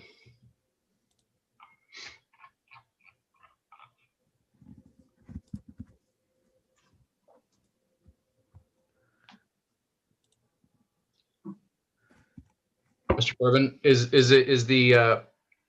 what you just heard administratively acceptable? Can you administer that? And I'm back. Thank you, Representative Barry. That is administratable. The reason I raised my hand, the point that I wanted to raise is that I believe current law requires a report back on this program to the second session of this legislature, so next year. And I just wanted to reiterate a concern that we had that we mentioned at the public hearing is that the data in any reports next year might be skewed by the pandemic impact. So if the program's being pushed out another few years, probably the longer we'd have to report back, the cleaner the data could be. Great. Representative Foster, a follow-up? Maybe I didn't make it clear in my amendment, but I would also ask that the date for a report follow-up would be extended as well, but it be in time for the 1/31st to be able to react to that information before looking at this again. Thank you. So the current date for the report is January 28th, 2022. So just want to move that to January 28th, 2024, just to keep it consistent if you're pushing everything 2 years ahead. That's what I assumed to do, and I was going to do it. Probably good that we kind of explained it, but I was assuming we push everything 2 years. Excellent. Okay, the motion has been made and seconded. Representative Wadsworth, that was what you intended to second, correct? Okay, and Representative Kessler. Thank you, Mr. Chair. I cannot support the motion on the floor because I just have to reiterate that regardless of the success of individuals to get current again, that these are factors outside of their control in some circumstances, and that we can't ignore the number of people that it does help.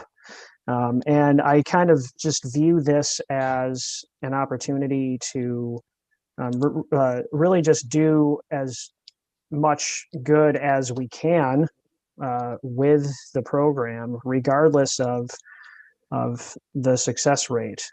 And as it's been said before, that ultimately ratepayers are going to be paying for that debt one way or another.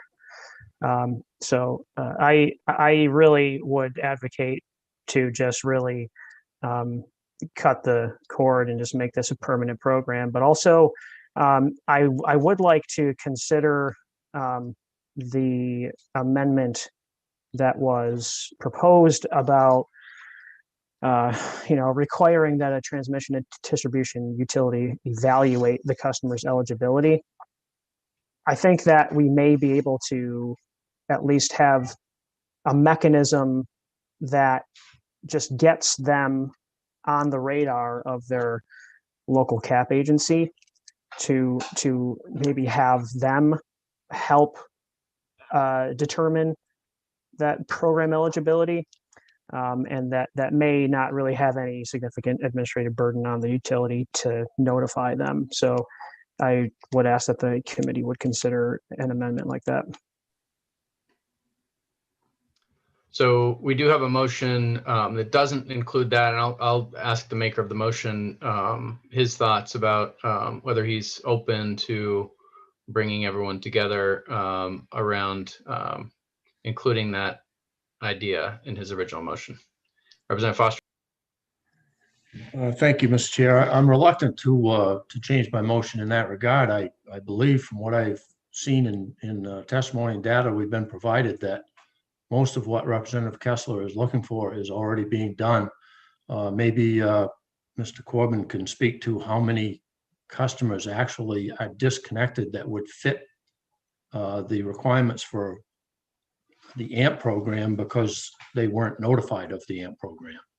I think that that would be a very, very low number, but I'm not sure. So if it weren't, then maybe my mind would be changed, but I think those things are covered. Thank you.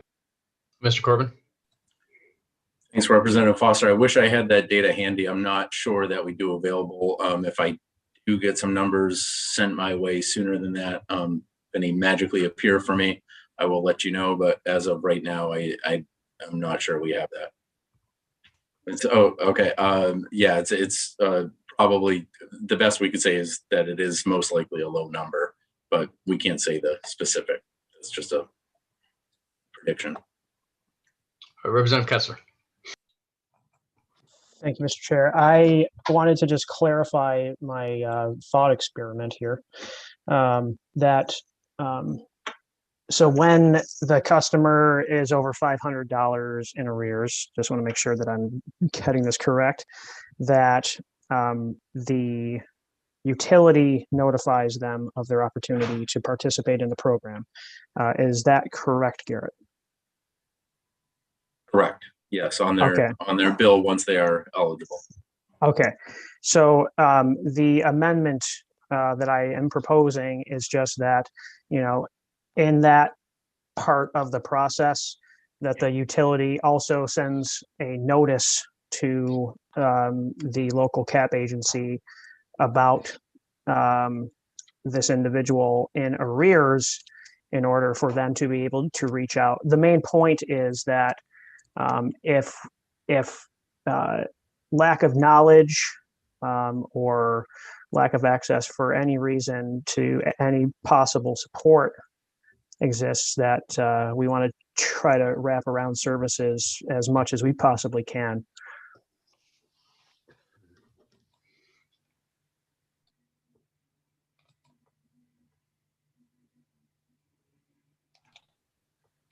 Representative Kessler has advanced a different perspective. Is there any other discussion? And we would need to, just be clear, we would need to vote down the pending motion in order to add his further amendment to the amendment that is now being contemplated. Representative Kessler. Thank you. And I think really the core piece of this is whether or not the committee wants to just kick the can or to make it permanent. So that's like really the primary vote that I see being taken right now at this moment. So I would just say for my own part that I would like to see a unanimous report here. I think we're very close, and there's not a lot of difference in perspective. I'm prepared to compromise on a couple things I would like to see. Representative Foster did not include my change in terminology from business model to size, and I can give on that. I can be flexible. And also, as far as the notice of inquiry from the PUC, he's proposed that we do that in a separate letter with a separate action by the committee, and I can be flexible there. I think it would be nice if we could come together on this, but that's up to each of us individually. I think Representative Kessler, what you're asking for is not unreasonable. So I'd like to support that, and I just want to maybe turn back to Representative Foster one more time and just see if you have any interest, any interest in coming together, trying to work that in and get to a unanimous report here. Thank you, Mr. Chair. I don't have any philosophical opposition to that. It's more about the functionality of the whole program and what amount of administration is required. And I would be surprised myself if the folks that Representative Castler is thinking about here are not already made quite aware and probably are working with CAP or other agencies in considering their financial situation. I think that the current notification that's requirement we place upon the utilities is going to be sufficient to make sure that they have notice of this. Obviously, if we had more time and could get an exact number from the PUC, I will take it as being a low number compared to the number of participants in this program and the number of people that are disconnected, that I will stay with my motion as is. Thank you. Representative Wadsworth. Yeah, thank you, Mr. Chair. I worry about are there any confidentiality concerns where the utilities notifying other agencies? That's something that I'm sitting here kind of pondering.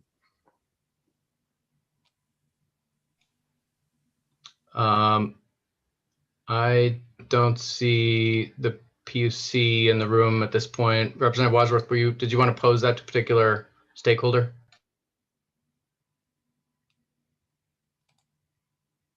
He's coming back in. Great. Deirdre may know, though.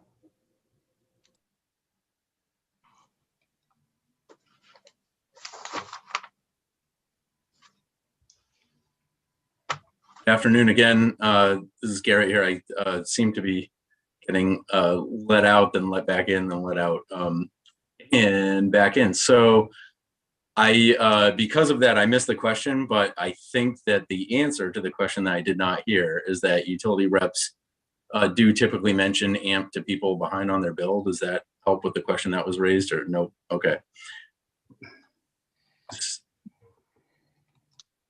Well, I guess, Mr. Chair, if I might. Sorry. Why don't we let Representative Wadsworth restate the question, and we'll come back to you, Mr. Corcoran. Yeah, are there any confidentiality concerns if utilities, letting some private information be known to an agency like CAP? Right. Yeah, I think to loop in a third party, the customer, the utility could do that, but the customer would have to give their permission to share that information.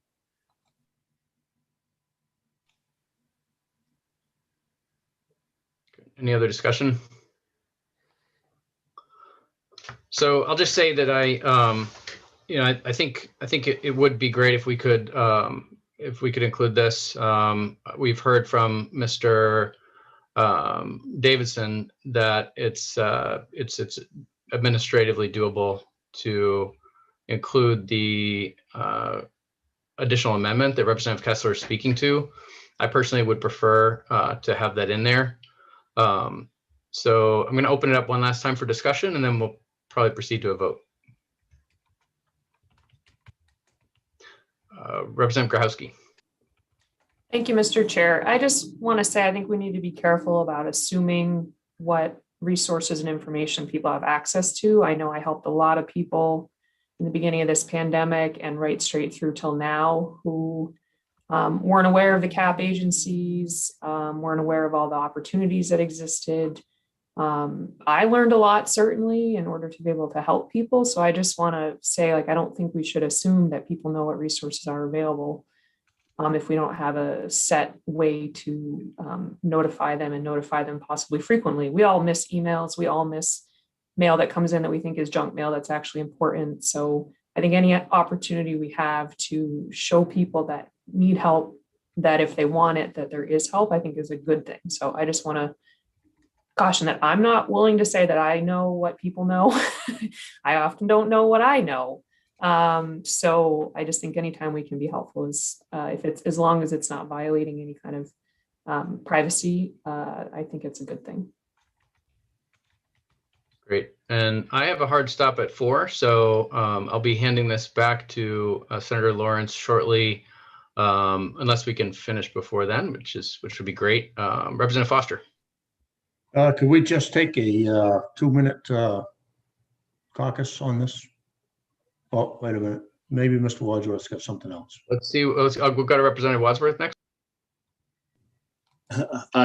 Could someone just restate Rep. Kessler's amendment here?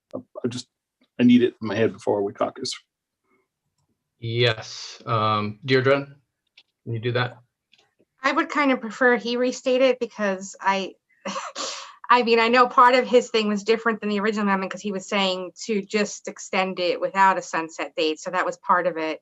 And then I thought you were just saying sort of originally what Maine Equal Justice said, that they would just have to evaluate eligibility for AMP before disconnection. Then we went down another road and there was some other parts, and I'm not sure if that's part of what you're suggesting or not. Representative Kessler.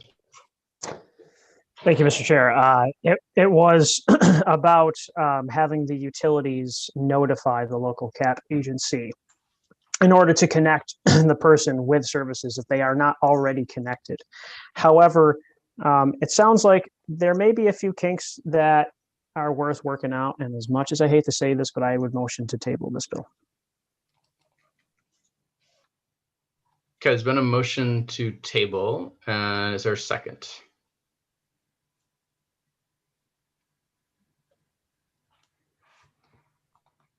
Okay, I'm not seeing a second. So second. Senator Lawrence, is that a second? Yes.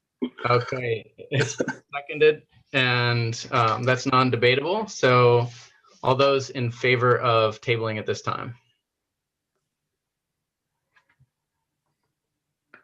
1, 2, 3, 4, 5, 6, 7. Okay. All those opposed? We have 1 opposed. All right. I think we're very close, and we'll come back to this very soon. I'm going to hand it back to Senator Lawrence because he does a much better job, and say goodbye. Senator Lawrence. Thank you. Take care, Representative Berry. And it's not true that I do a better job because you were whizzing right through bills while I was working on other things. That's debatable, but thank you. So I think, Deirdre, get your hand down, Chris. I think, Deirdre, we're at the end of our work sessions. Is that correct? Yes, please. No, just kidding. Okay. Okay, Representative Kessler, you had a question? I just had a statement that I will work with stakeholders to clear up that information before we come back for the next work session. So thank you very much. Okay. So we're back on Thursday, Deirdre. Thursday, is that public hearings? Quite a full day of public hearings, if I remember right? Tuesday. So What day do Tuesday we the do? 9th. Today is Thursday? You've got other things on Thursday. Today's Thursday the 4th. So you'll be back Tuesday the 9th, and on Thursday next week, you're probably going to be in sessions, House and Senate So sessions. Tuesday, we have a full day of public hearings? We do, and you also have a briefing in the morning on the Renewable Energy Goals Market Assessment Report. So that will be the first thing on the schedule at 9 a.m. And around 11, public hearings will start. There's 2 in the morning session and then 3 in the afternoon. Okay, great. And we only missed Senator Lawrence and Representative Grignon from the LD 256 vote. So just contact your respective presiding officers. Sounds great. Anything else from the committee before we entertain a motion to adjourn the work session? Representative Kessler. Yes, Senator Lawrence, I was wondering if you could explain the origin of the word poutine for us. So let's adjourn our work session first. So the chair understands Representative Kessler moves, we move out of work session. Is that is there a second? Thank you, Representative Wadsworth. Everybody in favor?